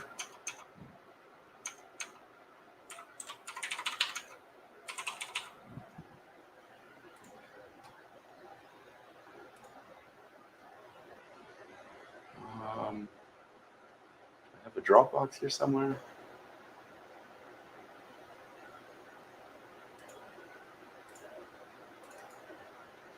Lab demo, here we go. Okay, so we're going to do a scan. This is at the 20 times magnification, and I'm going to start the automatic scan process here with the microscope. So now it's just going to take pictures one tile at a time. Here's the first picture. Oh, I have a setting wrong here. It did much too big of a step there.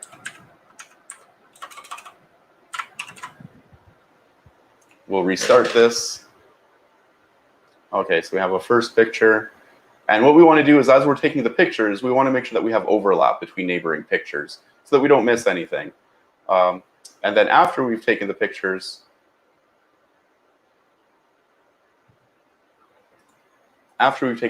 we can stitch them together. Oh, what? I'm having problems here.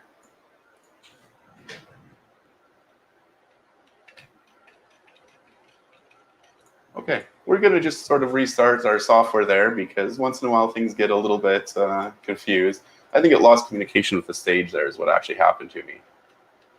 So we've got control back again. Once again, we're going to mark our area. We don't have to redo all the focus work at least. So that's the left corner we want to do. We'll go down to the right corner.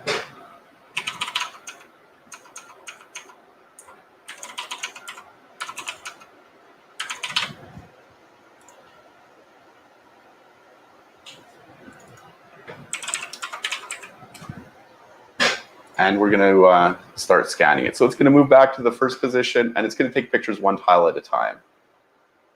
Here's our first picture. Now it's moving over to the second picture. And so on. We can see the pictures it's been taking here at the full resolution. The video view here is only at half resolution, actually. So we can take a look, and we can see that these pictures are coming out fairly nice and clean.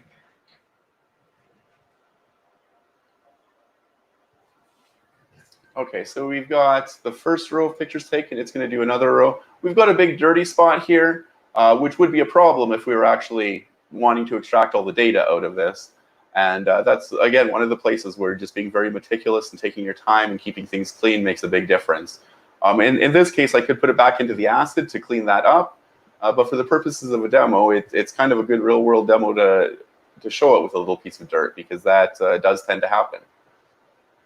So now we have a second row of pictures that it's taken.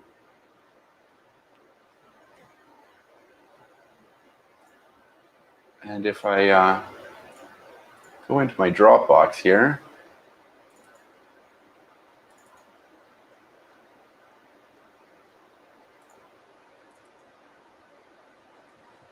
we can just sort of flip through these pictures, and we can see as we went through. So we've got some nice pictures of it, and we can see the difference between the two states of the bit. We don't necessarily know which one is 1 and 0. You know, is the bar 1 or is the missing bar 1? But we're going to just sort of make an assumption about that. And then based on that assumption, we're going to be able to extract the data out of it. So the first step that I'm going to do is I'm going to apply some image correction to my chip. This is just some compensation that I figured out that helps a lot to get really nice, clean resulting images. So I'll just get my process set up here. And I am going to find my Dropbox again, lab demo.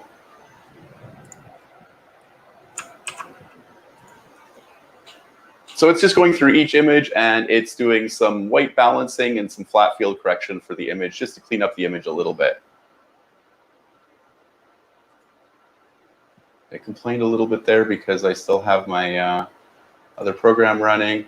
But for now, that's actually all right. We don't really mind too much. So I'm going to open up another program here. This is BitTrack. This is my ROM bit extraction system that I've developed. And this is just a tool that helps to make it a little bit easier to extract the bits from the ROM. So it's not fully automatic, but it's sort of a semi-automated process.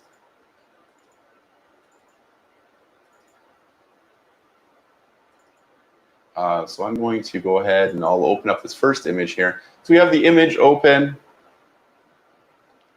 The colors look a little bit different than we had initially seen under the microscope. That's because of the correction process that I just ran. But what's the interesting part now is actually going to be in extracting the bits themselves.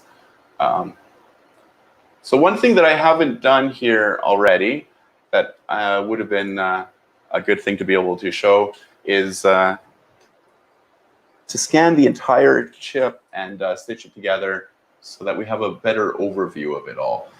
Because one of the things that we need to know, and preferably we should know actually before we actually take the pictures of the ROM, is where are the rows and the columns of the ROM? What is the orientation of it? So in this case, we're looking at the ROM with everything stripped away from around it. But we can see up at the top here, some transistors. On the left side, there isn't really anything.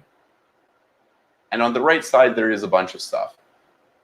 And if we go back down to the bottom, we're going to see on the bottom too. On the bottom, there isn't really anything.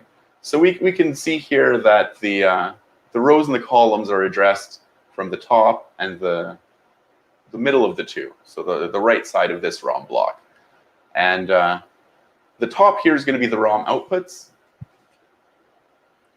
It's a little bit hard to see with everything all stripped down. But we will notice that the number of columns here, 1, 2, 3, 4, 5, 6, 7, 8, 9, 10, 11, 12, 13, 14, 15, 16. So this is an 8-bit chip. So we can kind of assume that it's either pairs or possibly sets of 4 columns that hold each 1-bit output, because we have 2 blocks of these. I hope that my explanation is making some sense here. It's a little bit hard without a full picture and being able to actually draw some diagrams on it. But the point here is that from the top of the memory is the outputs. So these are the columns going down, and then the rows are going across, and this is all addressing circuitry to address individual rows. So when we're reading data out of the ROM, it's going to access a specific row and a specific column. Now it's going to access that same column from each one of the 8 bits, because it's going to read the 8 bits onto the bus at the same time. So what we have here is we have 8 outputs at the top of the ROM, which we can't really make out because so much of it has been stripped away. But I assure you, there were 8 outputs there at one point in time. And the common orientation for ROMs is that the addressing, it may start at the top or the bottom. It tends to be sequential though, going row by row. So you'll start, we might start at the top left and then go until we hit the end of the columns, and then we'll go down to the next row, and so on and so forth. So at this point, we have our image open in the bit extraction program, and we have the outputs at the top. So we're looking at it with columns going up and down and rows going left and right. And what we want to do is we want to extract bits from an area within it. So with this software, what I'm able to do is to draw a box that defines the area of bits that we want to extract. I'm going to do just a small area here just to make it reasonably quick to get through.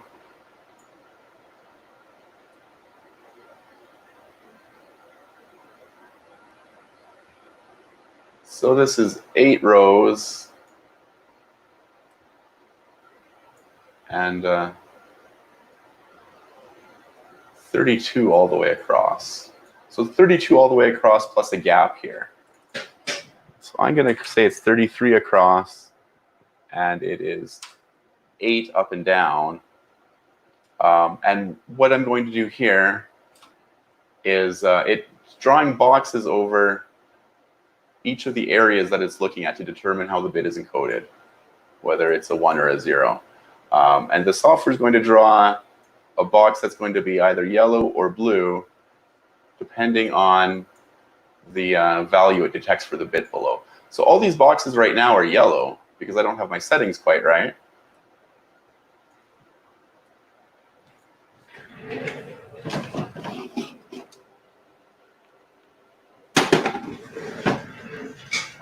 But what I'm able to check right now is just I'm making sure that these boxes actually are lining up over top of these little bars that define whether there's a bit that's there or not.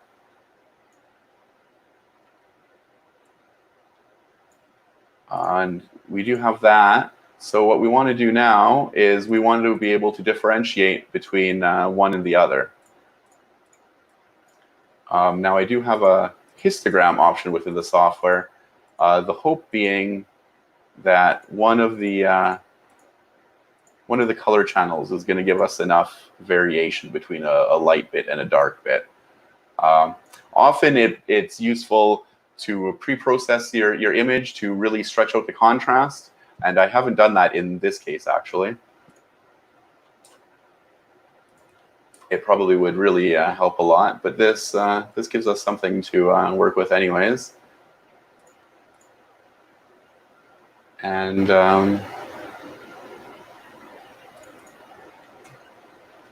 try and figure out which settings I'm going to need to adjust here.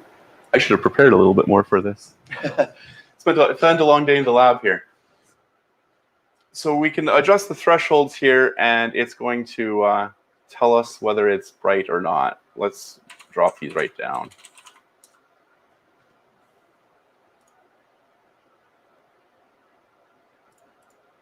So actually, I'm going to make my boxes a little bit smaller, so I'm looking just very specifically at the area I want to see, get it lined up just right.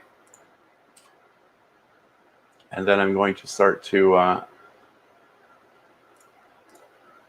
adjust some of the settings here.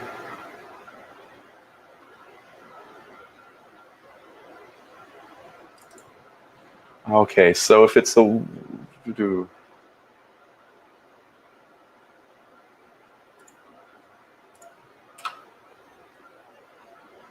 my software here is super not user-friendly, but it gets the job done eventually. Okay, so what I've done here is I've changed my threshold levels for which is a 1 or a 0. So we can see that in some of these it's gotten it correct, that it's identified the yellow spots are over top of these bars, and if there's not a bar, it'll put a blue spot. But I don't have quite the right setting here yet, so I'm going to keep adjusting this a little bit.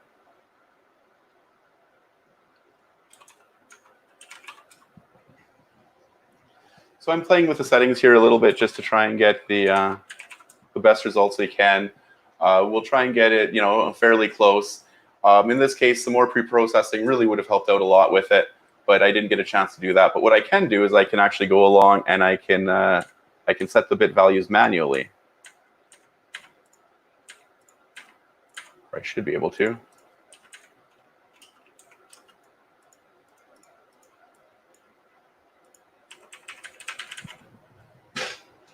Okay, I'm having trouble here using my...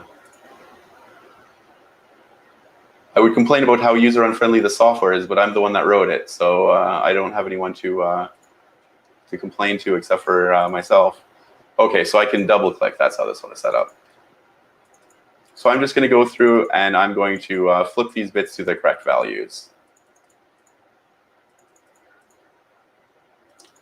So you can see here, this is somewhere where having the cleanest image possible and also doing as much pre-processing as possible really saves you a lot of time. The less that you have to go through and manually do this, the faster you get through the whole job.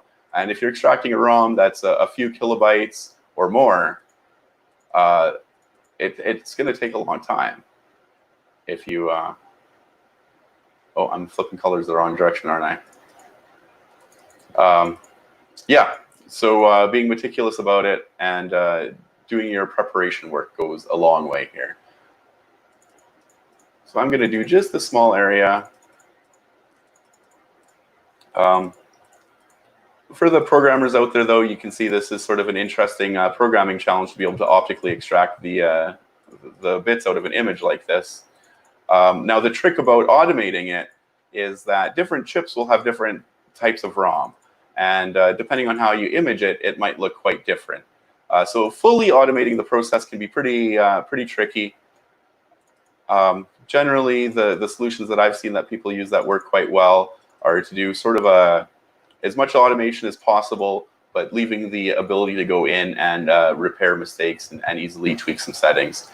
John McMaster's done some work with that. He's recently been tweeting about some of that. And there's also the ROMPAR program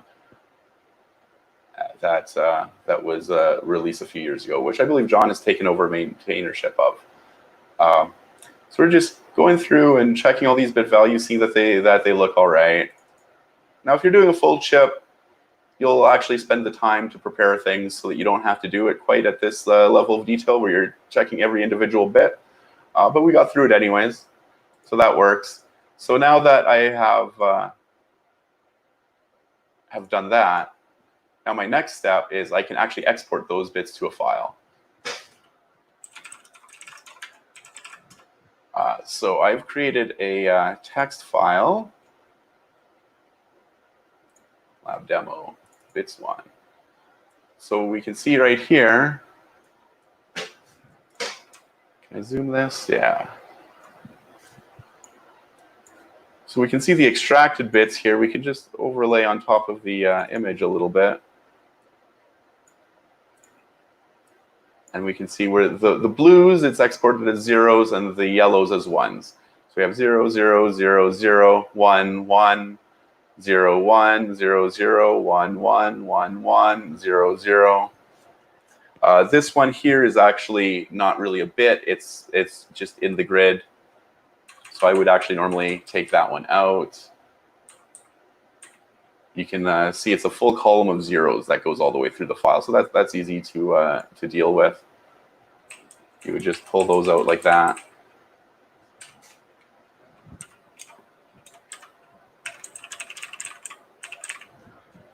And so what we have here is 32 by 8 bits extracted from the ROM. So this is just at the bits level, not at the bytes level yet, right? We're going to eventually want to actually see bytes. So there's a little bit more to that process because we've actually extracted only from 1 bit. So we have 256 bits that are all going to be, maybe it's bit 0, or maybe it's bit 7, or it could be something else out of order. Usually they'll go sequentially, but you don't necessarily know for sure. Newer chips like to scramble it up a little bit more. So what we really need to do if we want to actually get bytes out is we need to extract bits from an entire row. And once we've extracted bits from an entire row, then we would pick them off one out of a column at a time. Now, I'm not sure if I'm actually going to have really enough time in the live demo to do a whole row. I have another program that I use called BitViewer, which I use to be able to visualize these bits.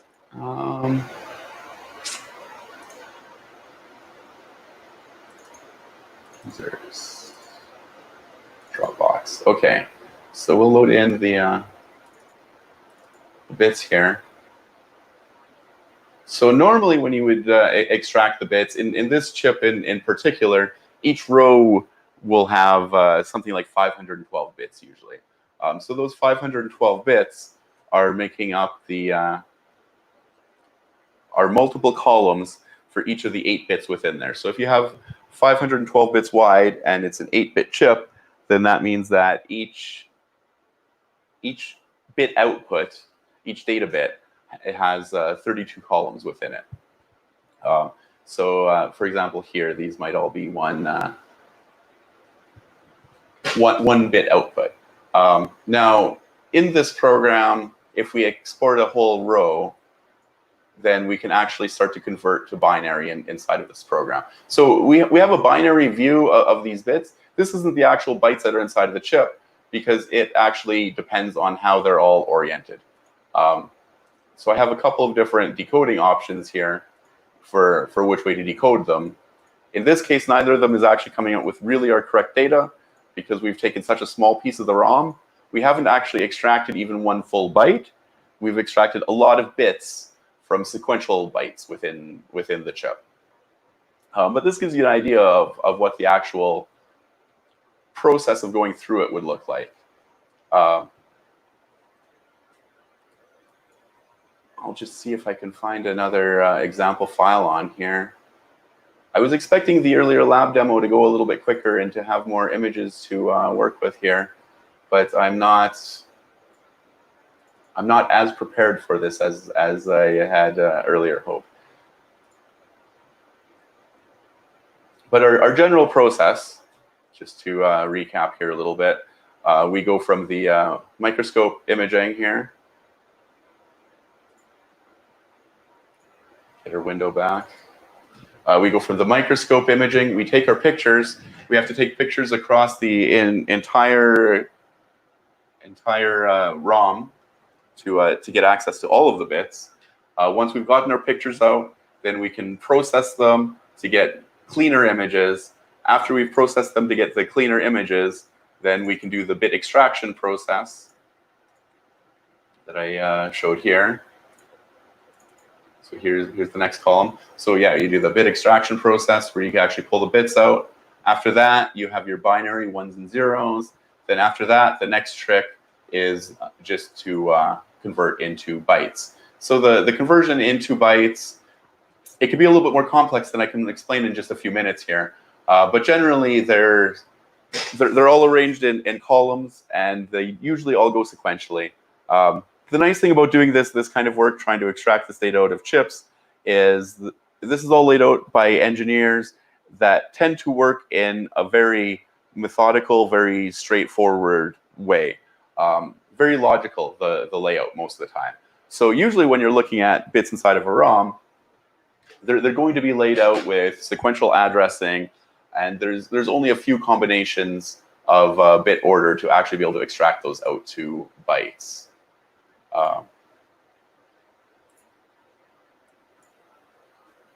Just going to flip through some of these images here.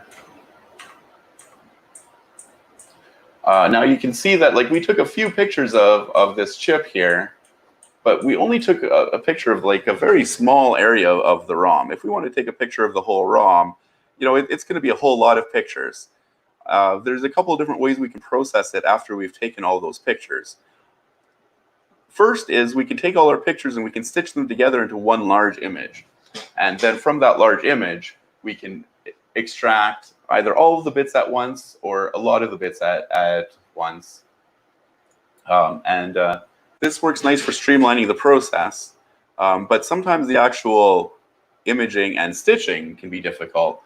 So personally, sometimes I prefer to work in the individual tiles. And I'll go through either in a row at a time or a column at a time and repeat the process many more times over. But personally, I don't really mind doing that. It's just so cool being able to actually physically see the bits inside of the chip, the ones and the zeros. And I'll happily spend a few hours or a few days sitting there helping the software along to extract some of the contents out of it. So what I will do is I will set up to take some more pictures, and I will share them on the Dropbox. So if any of you are interested in looking at it in a little bit more detail, you're certainly going to be welcome to access those pictures. I'll post a link to them on Dropbox in the Slack after I'm off the talk here. And also, I'll post some links to the software that I use for bit extraction. There are other options out there, and you're also more than welcome to try and develop your own techniques for it.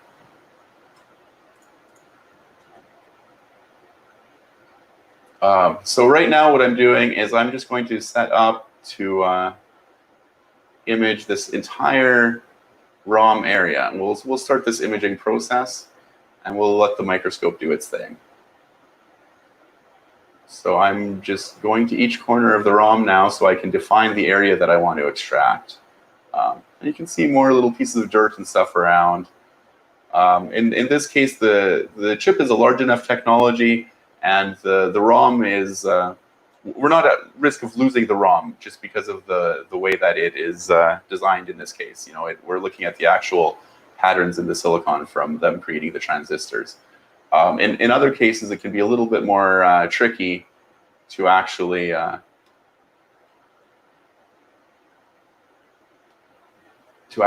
process the chip correctly, because if you put it in acid for too long, you might actually strip all the bits directly off the chip. In this case, that won't happen. So in this case, I can just put it back in the acid and clean those areas up.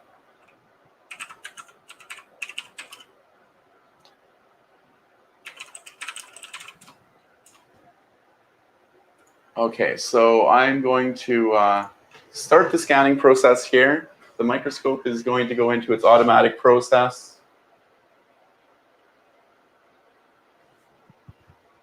I'm not quite confident I got that set right though, so I'm going to redo it here.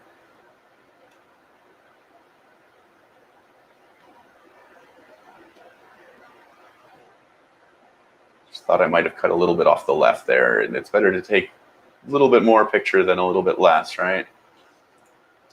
Okay, so we're going to start the scan again here. So now this is an automated part of the process where the microscope is going to go and take a picture of each block of ROM. As it moves along, it's leaving a little bit of overlap between each sequential image. It seems to have paused again. This is getting kind of frustrating.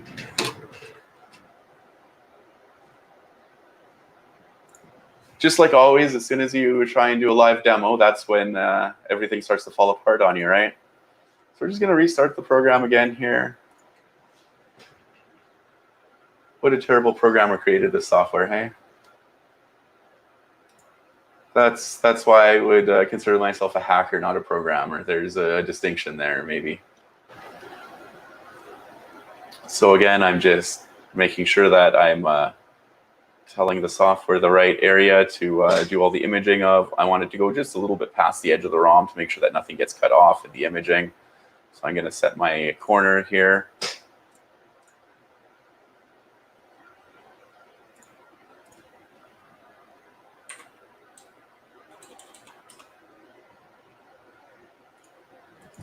I'm going to set up the options inside of the software for the step size.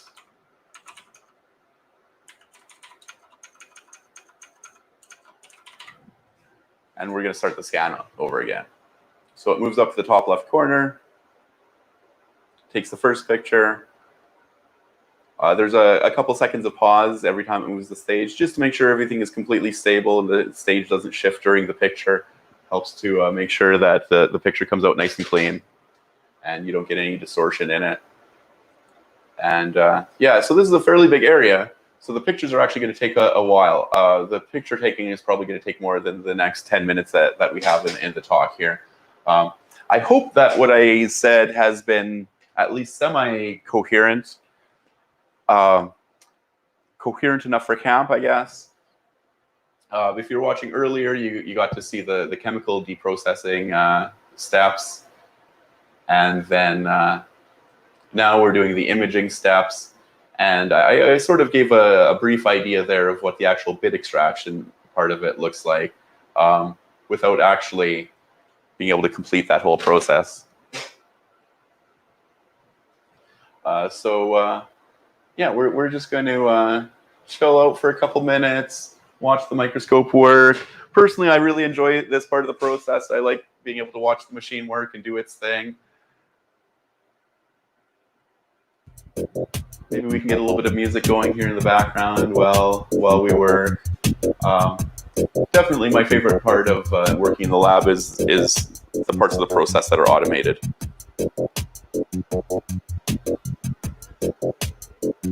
This is the part of the job that I'm really good at, watching the computer do its thing. So in the live stream, I don't think that the quality looks really great at the magnification level that we're looking at. This is the 20 times magnification. So if we look, I'll zoom in here on the actual images it takes so that it can show up a little bit better for the YouTube stream.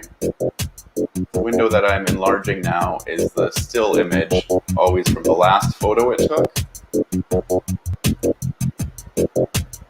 And if we zoom it in, then you can see a little bit better on the YouTube that we are actually getting clear images that we're going to be able to see.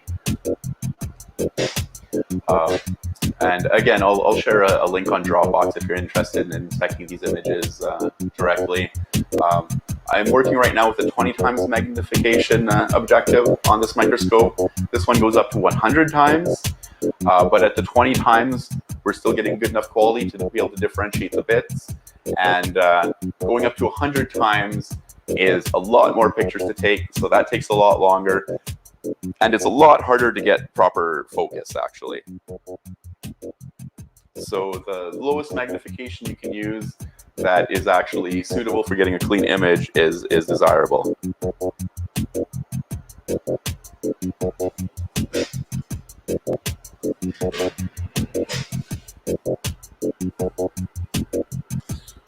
So I don't know if there's any questions on the Slack or anything. I've got just a few minutes left, and the microscope's going to keep taking pictures. If there's any questions, then definitely jump in on the Slack. If you're asking questions on YouTube, I'm not able to see that right now.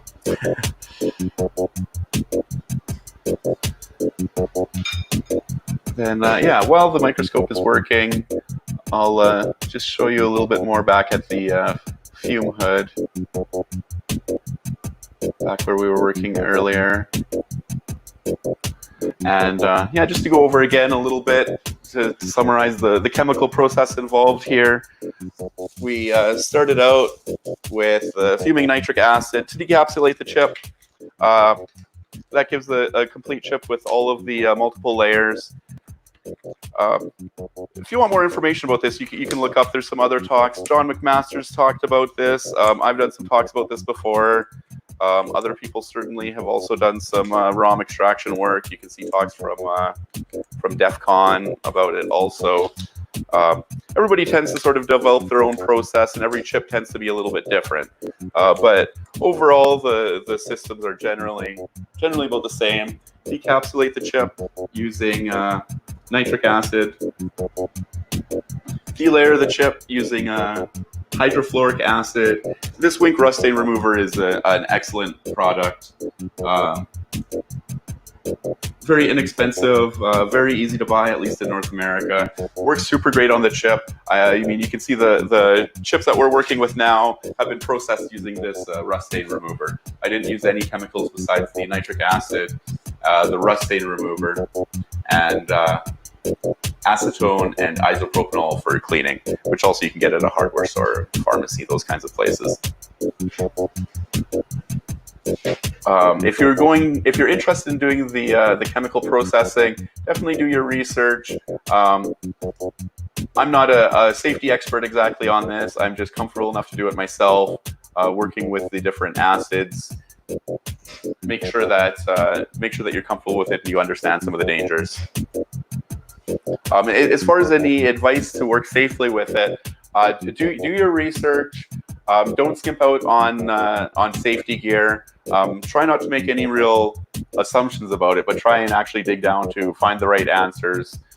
If possible, if you can find somebody that is familiar with the chemistry, or especially if you can find somebody that's actually familiar with doing the process on ICs, that can help a lot to get their advice. Though a lot of it tends to be sort of lab dependent. One of the main things is that with something like fuming nitric acid or a hydrofluoric acid, you want to be working inside a fume hood with really good ventilation. You don't want to breathe in those fumes. They're very toxic. You don't want to get them on your skin either. There is more information out there. Like the techniques that I'm using are actually fairly standard techniques. They're not super common that we're all using them every day because we're not all doing this sort of lab work. But the types of processing that I'm doing for the reverse engineering are basically techniques that are borrowed from failure analysis. And in the fabs, when they're manufacturing these, they have to be able to analyze all the defects. So they have to be able to deprocess the chips themselves also. So what you want to do is you want to get knowledgeable with those failure analysis techniques. And that even goes as far as they actually have recipe books for different types of etching to remove different materials from chips. And so you can get familiar with some of those with a fairly small amount of different chemicals. You can get going. Mainly, you want the nitric acid for the decapsulation, and the hydrofluoric acid works for delayering. There are other techniques for delayering the chip, which I should mention. You can also polish the chip using a lapping machine. The difficulty with that is, so the process with that is you're actually physically polishing off layers of the chip. The difficulty is to keep the chip entirely planar, because if you polish one side of the chip 1 micron deeper than the other side of the chip, that means you've polished all the way through the next layer. So to get those kinds of tolerances when you're physically polishing is quite difficult. It is possible. Labs use these techniques, but it's certainly not trivial to do.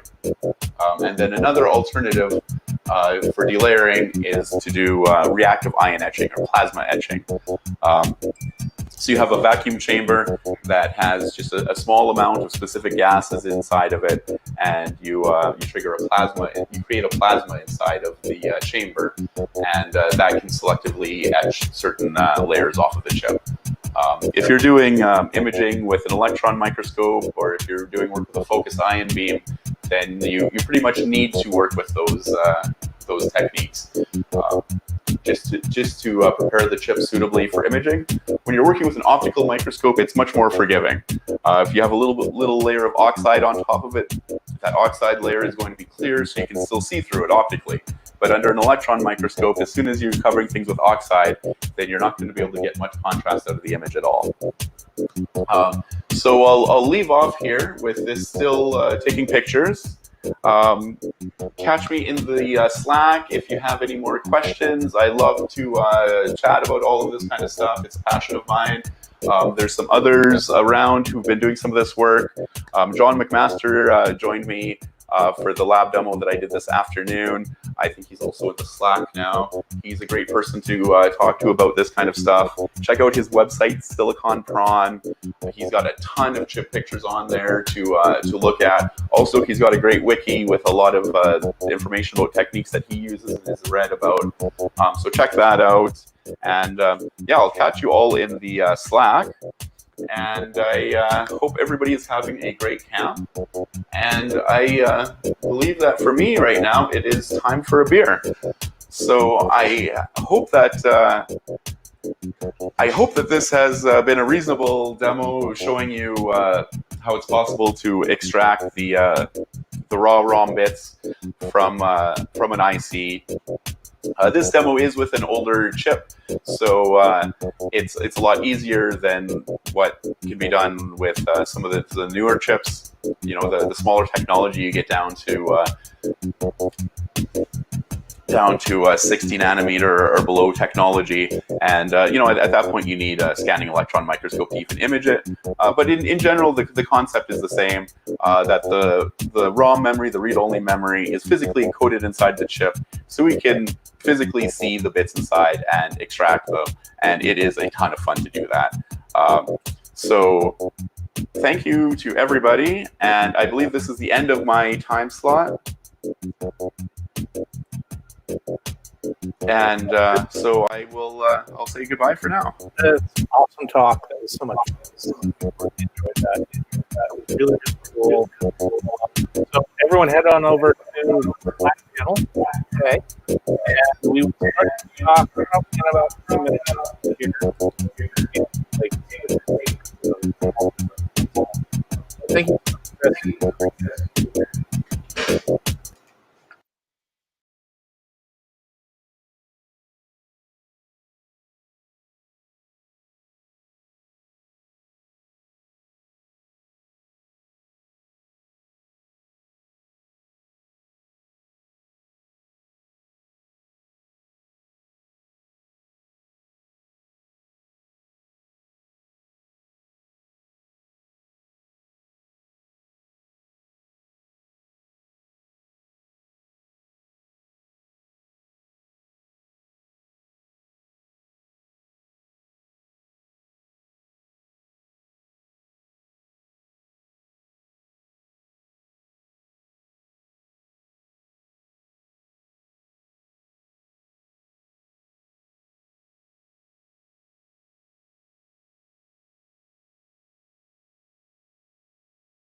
All right, great, everyone. That was a great talk. Be sure to stop by the Slack channel for speaker Q&A. And right now we have Mr. Manshevitz with the last talk of the day. This should be a really cool talk. Welcoming you to the stage now. You are live.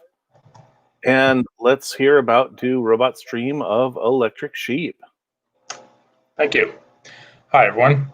So my talk is called Do Robots Dream of Electric Sheep? An obvious typo from courtesy of Philip K. Dick. I was trying to come up with the title and couldn't come up with anything else than involved dreaming. So the purpose of this talk will be to discuss dreaming, how to dream a little better. We'll be covering a little bit about sleeping, and I guess sleeping, dreaming, things that can affect those, and yeah, those important ones.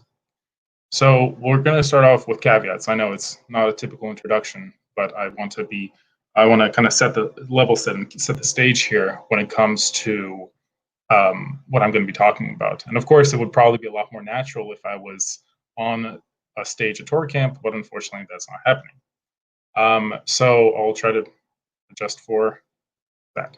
So starting off, so there are three main caveats for the conversation today. So when it comes to dreams, dreams are inherently subjective. What I will experience from taking a supplement or an herb or drink or really anything may be very different because we are all very individual people, and the effect of different things will affect different people differently. That said, now moving on to the next one, I won't be discussing lucid dreaming. Lucid dreaming is a technique basically where you're able to be aware of what your dream that you're dreaming. You know that you're dreaming, and potentially you can interact with your dream environment and even control the flow. It can be kind of involuntary. It can also be very much more involved. It can be more in real life, and there's a lot of different techniques. For example, falling asleep, being aware that you're falling asleep, sleep paralysis, wake back to bed, things like that. And then, in fact, after doing the research for this presentation, I probably will try to combine what I'm about to present to you with lucid dreaming techniques. We'll see. And then finally, I want to give a bit of a safety warning. Some of the things I'm going to be talking about and the herbs really may interact with medicines in ways that are known but frequently are unknown. We're talking about things that aren't necessarily scientifically studied to the extent of, I mean, like an apple, for an example. We know what interactions there are between apples and everything else. But I mean, if you're taking a medicine, consider taking it easy with some of these things, but that's just being safe and practicing safe dreaming. So we're going to talk a little bit about dreaming now. Here's a nice little image of probably the best thing I could find on the internet of a stock image of a person dreaming. Now we're going to talk a little bit about sleep. So sleep involves several stages. There's stage 1, stage 2, stage 3, and REM. And I will glance down occasionally because I had to get some notes for this presentation. Basically, there's the 3 stages are as follows. Stage 1 is a very light sleep. You'll spend a lot of the time, adults will spend a lot of time in this stage. It'll be pretty light sleep. You might be able to wake up. Stage 2, you become a little bit harder to awaken. Moving on to stage 3, even harder. Environmental effects will have less effect on you. If you have a loud alarm clock and you can't be woken up, you might just be in stage 3. And finally, there's REM stage. This occurs typically towards the later hours of your sleep, or later times of your sleep. It's characterized by a lot of rapid eye movement. Your eyes are blinking or moving back and forth really quickly, and dreams are typically going to occur during this stage. Now, when we talk about dreams, we're saying succession of images, ideas, emotions, sensations that usually occur involuntarily in the mind during REM sleep. That's just straight from Wikipedia, because Wikipedia is the expert on this one. I read the whole article and I couldn't resist. So That's dreaming. The next slide, I'll show you a little bit of a sleep cycle as well. And a thing to point out is that the quality and the quantity of sleep has a great effect on dreams, or heavy effect, I should say, on dreams. There's a lot of different factors, how good your sleep is, how tired you were the night before. I'm going to talk a little bit about that to just provide a little bit more context there. So if we look at the next slide, which is basically a kind of generic sleep cycle picture from Google Images, where, as you can see, we have the stages of sleep on the left and an indication of where exactly the REM sleep takes place. So typically what will happen is that you'll fall asleep and you'll quickly, your brain waves, your brain activity will quickly slow down all the way to stage 4, really slow waves, slow theta waves and slow oscillations. Move back up, and you'll see a lot of these interesting peaks, this sort of like trough and peaks, like a wave, pretty much like a wave. And what will happen is that as the time goes on, you'll be spending more and more of your time in stage 2 and stage 1, lighter sleep, versus stage 3 and stage 4. And that's healthy, good sleep. Now, again, about the subjectivity, and this is where I'm going to go a little bit more into detail. Your lifestyle choices will influence your sleep and will in turn influence your dreams. So what you consume, alcohol, caffeine, food, water intake, all of it has a great effect on your sleep and your dreams. When you consume it, are you eating before bed? Not such a great idea. Are you winding down before bed? Are you really active before bed? Things like that.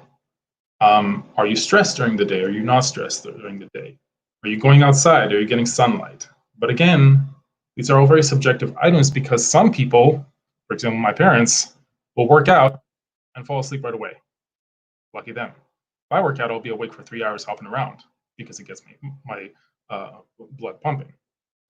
Different people, different effects. And the reason I'm harping a little bit on this, more than you might think when you're thinking, oh, dreams, I want to know how to hack myself, right? Is because it's kind of what I did. As part of my investigation to dreaming, which I've been doing on and off for the last 3-4 years or so, basically in the last 2 years, what I did is I discovered there are things called sleep apps. They're meant for smartphones. They come on smartphones, and they're at least more frequently available on smartphones. And what they do is they track your movement and breathing patterns, but mostly your movement. You're supposed to place them running or operational on your smartphone right next to where you sleep, and it will track your movement and apparently be able to identify your sleep patterns, and then how they're affecting your sleep. And then you can also add notes. This came very much in handy. And it'll even record how long you slept, when you slept, and then over time build some sort of profile of you. And it'll even record your snoring. And you can play back your snoring. A little bit weird, but hey, no judgment. And then finally, you can also compare, see how you compare to people in other countries. Like how often do people in Sweden or Pakistan or India sleep? When do they go?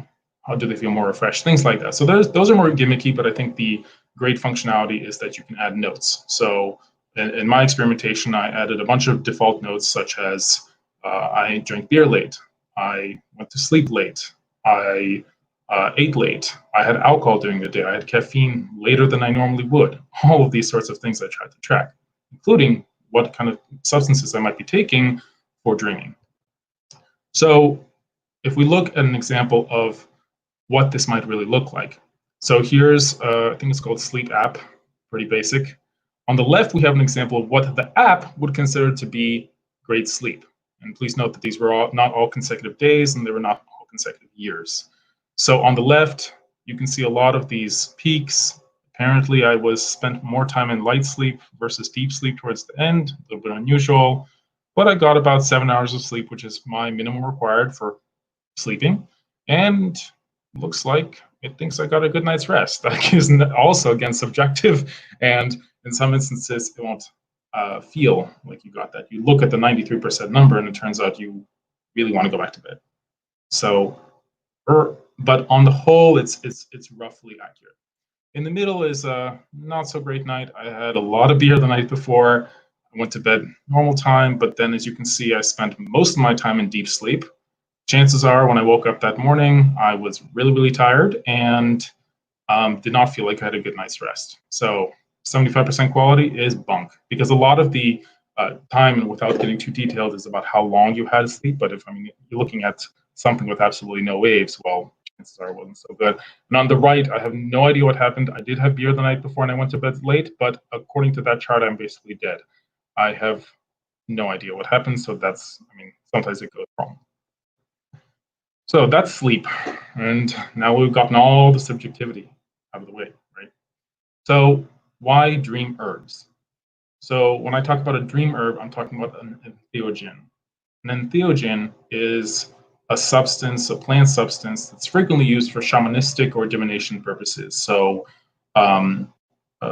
cultural rituals, and this is me not quoting a definition, but cultural rituals that will be used to try to see the future, predict the future for someone who is interested. And there's a whole category of them. There's a variety of different herbs and substances that you could consider to be entheogens. Entheogens, there are other substances we'll also talk about later. Some of them, because of their, they may not, whatever active substance they have in them that is inducing dreaming, may also be something that can makes them more likely to be used in certain cultures as tonics. So substances that improve your health, your emotions, mostly your health. They may also induce altered states of consciousness. In this case, if you ask how I came to this, I was looking for certain sedatives, and this wonderful picture of a plant called lion's tail, which is both attracts butterflies, but also if you smoke it or use it in tea, promotes a very interesting sedative feeling. Didn't quite cut it. I was looking for more than what this could offer. It's also really bitter and tastes very odd. Another common characteristics of some of these dream herbs. So while looking for this, I discovered dream herbs and went from there. Now, a little side effect of dreams is you can subvert dream interpretation. Some cultures have, as of course any culture that uses, for example, the cultures of Southern Africa or Brazil or Mexico, shamanistic or divination, there will be some sort of level of dream interpretation. In Judaism, dream interpretation is covered widely, and there's an interpretation for everything. It's just not very commonly known. So now I'm going to talk a little bit about the dream herbs. So the way I'm going to structure this is I'm going to talk about the way I've structured this presentation is we're going to talk a little bit about the herbs that I have a lot of experience with because I've tried them a lot. Moving on to the herbs that I've tried a little bit, didn't really work out too well. Moving on to the things that, in my opinion, are require a little bit more investigation. I personally may not have investigated in, or are a little bit more intense, and you'll see why I would consider them to be intense. But again, as the slide after this one will show, again, very subjective. So if you ever Google for literally dream herb, chances are this will show up. The old name was Calea zacatechichi, if I'm even pronouncing that right. Currently, also synonym is Calea ternifolia. It's in the Calea family. Looks very pretty, as you can see, and it is in fact native to Mexico and Central America. It's typically imbibed as a tea, it's smoked, and it's also available as tincture or extract. All of these are typical forms. And this one is actually probably my favorite because it increases the dream vividness and especially the recall. Certain techniques will have you waking up in the middle of the night to take it and then going back to dream, which makes a lot more sense as we saw on the sleep cycle stage and the sleep cycle diagram. If you spend more time in deep sleep, well, if you wake up in the middle of the night and you go back to bed after 4 or 5 hours of sleep, you're going to be targeting your ingestion of the Calea tea, for instance, towards the time when you're more likely to have REM sleep. In all my experimentation, I was too lazy to do that. I would take it before I went to bed and suffer. This is the only slide, the only herb which I have a special caveat slide about. Basically, it's unbelievably bitter, There's nothing more bitter than this herb I have ever tried, with the exception of something called andrographis, which is it's a Scandinavian herb that is used to treat colds. I grew it when I was younger, tried a seed pod, and just couldn't get the taste out of my mouth for a day. This is easily the most nauseating, bitter, one of the most nauseating, but definitely the most bitter herb I've ever, unfortunately, had to try. But, it does grow on you in a way. Much later, in fact, as I was doing the research for this presentation, I discovered that there was a study released, I think 10, 15 years ago, that showed that it was neurotoxic to human kidney cells, even in small doses. So they put human kidney cells in the petri dish, gave it the active ingredient, and they died. Or I think they didn't die, they showed reduced function, if I recall correctly. So whether or not that's applicable to human kidneys is unknown. I have not had reduced kidney function, so okay, but it's definitely something to think about in moderation. Now, again, going back to what I just mentioned, so this is a quote from a different study that showed that it increased the number of superficial stages of sleep and the number of spontaneous awakenings. And in my experience, as you'll see on that sleep chart, what I did is I monitored a lot of my sleep experiences. And in this case, this is a sleep chart that shows me, you won't see it, but in the notes, I had noted that I took Thalia. You can see that I spend most of my time in deep sleep, and oddly enough, dreamt quite a bit, but I didn't feel very well rested at the end of it. So anytime, and that's kind of one of the reasons I stopped taking Kali on a frequent basis, because of all the dream herbs I've tried, it had the greatest effect on whether or not I was actually rested the next day. So it proved a little bit hard to have a full work schedule and also improve my dreaming. However, that said, I will like to point out that it's really quite effective. Dream vividness is extremely increased, and it's also quite dosage dependent. I would typically take 0.75 milliliters. So yeah, 3/4 of a milliliter at a night, maybe. So that's 1.5 milliliters, all the way up to 2.25 milliliters. And that was the higher upper end. I've never gone higher than that, because the dreams begin to acquire certain nightmarish quantity, and a little bit freaky. Now, the thing about this herb also that I've found that I've really not experienced with anything else is that if you take it for a minimum of 4 to 5 days or a week or longer, you will actually develop a very interesting characteristic where you'll be able to actually remember your dreams much better. So typically when you dream, you dream, average human dreams 2 to 8 times a night.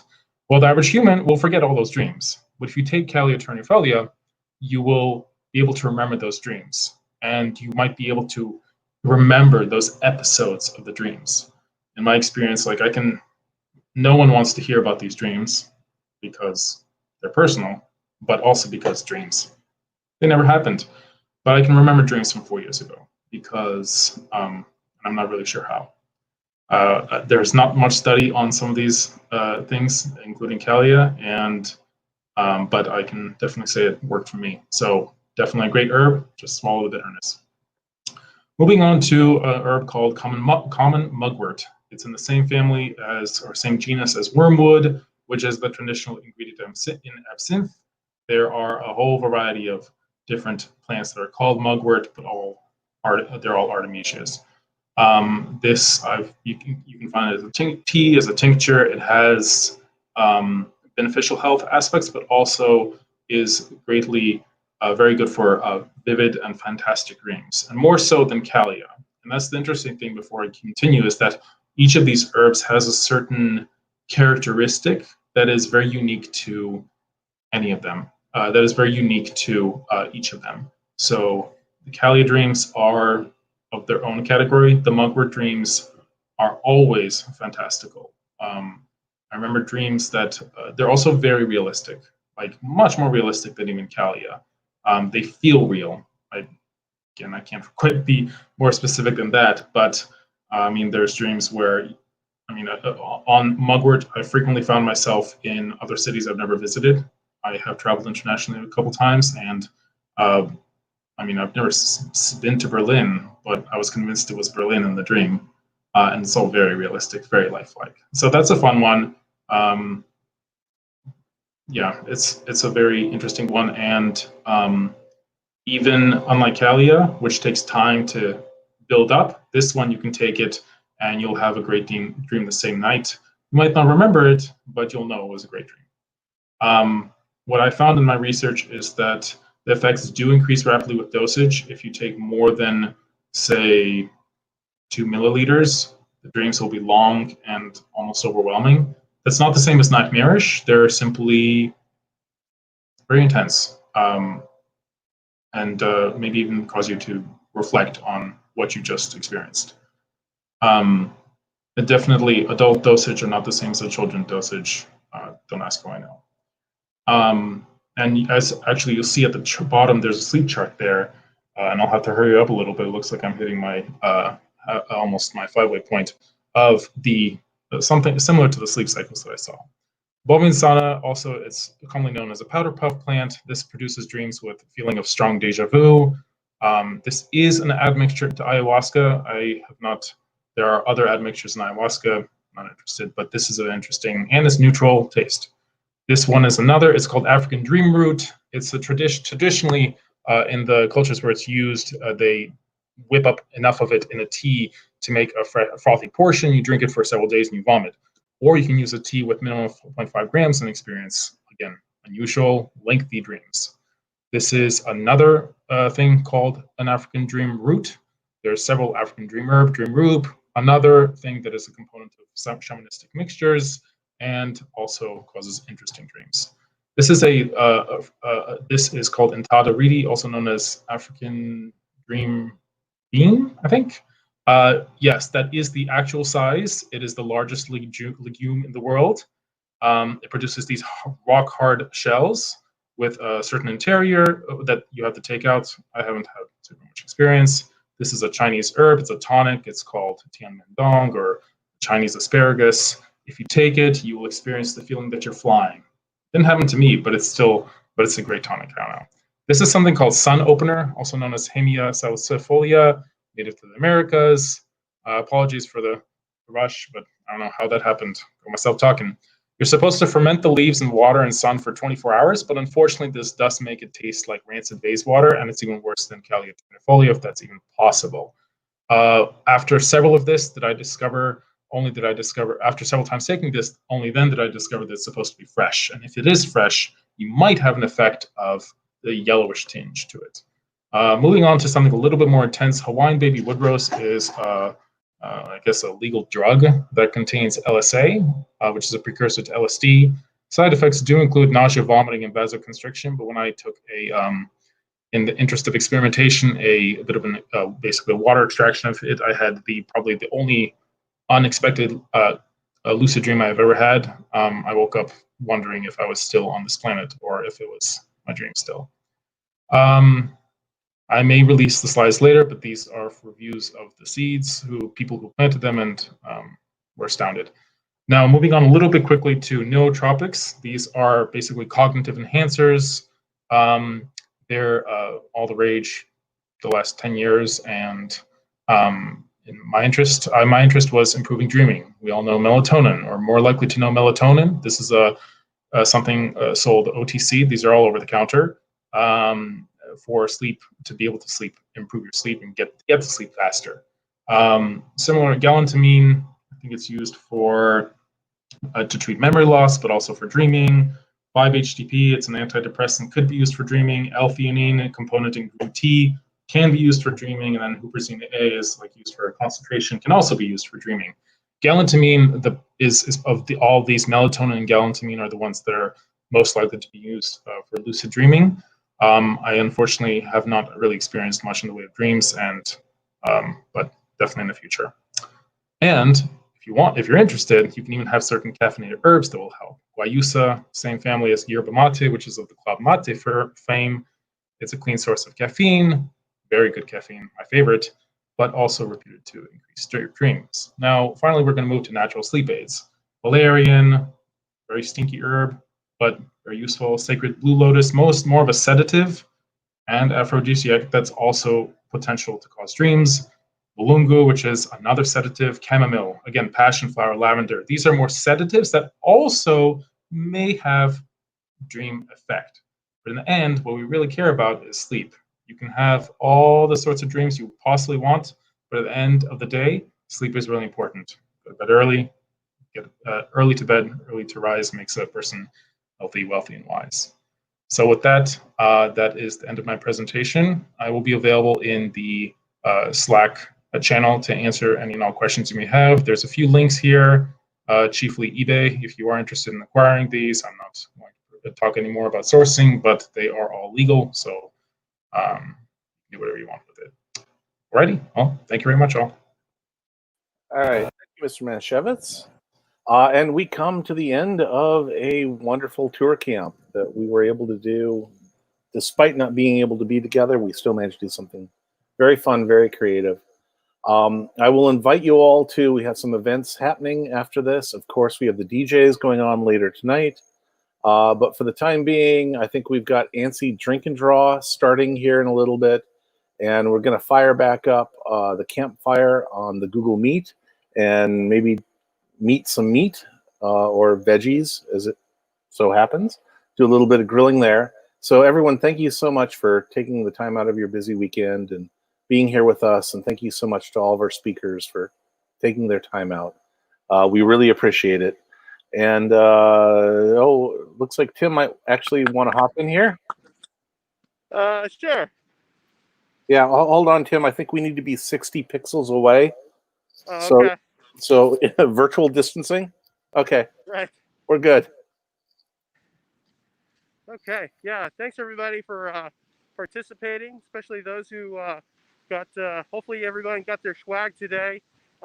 Just a reminder. I'm gonna post just a Google form. You can fill that out, and we'll send you some patches and some extra swag, because we got some extra swag from putting this all together.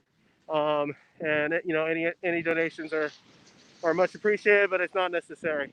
Again, thanks for coming out. Really appreciate all the support. Yeah, it was a great day. We had a lot of fun. Hope to see you guys either by the campfire or in the ANSI draw, and then hope to have balloons later on with all the DJs. So thank you everyone, to the staff, the speakers, everyone that watched throughout the day. Let's have a fun evening.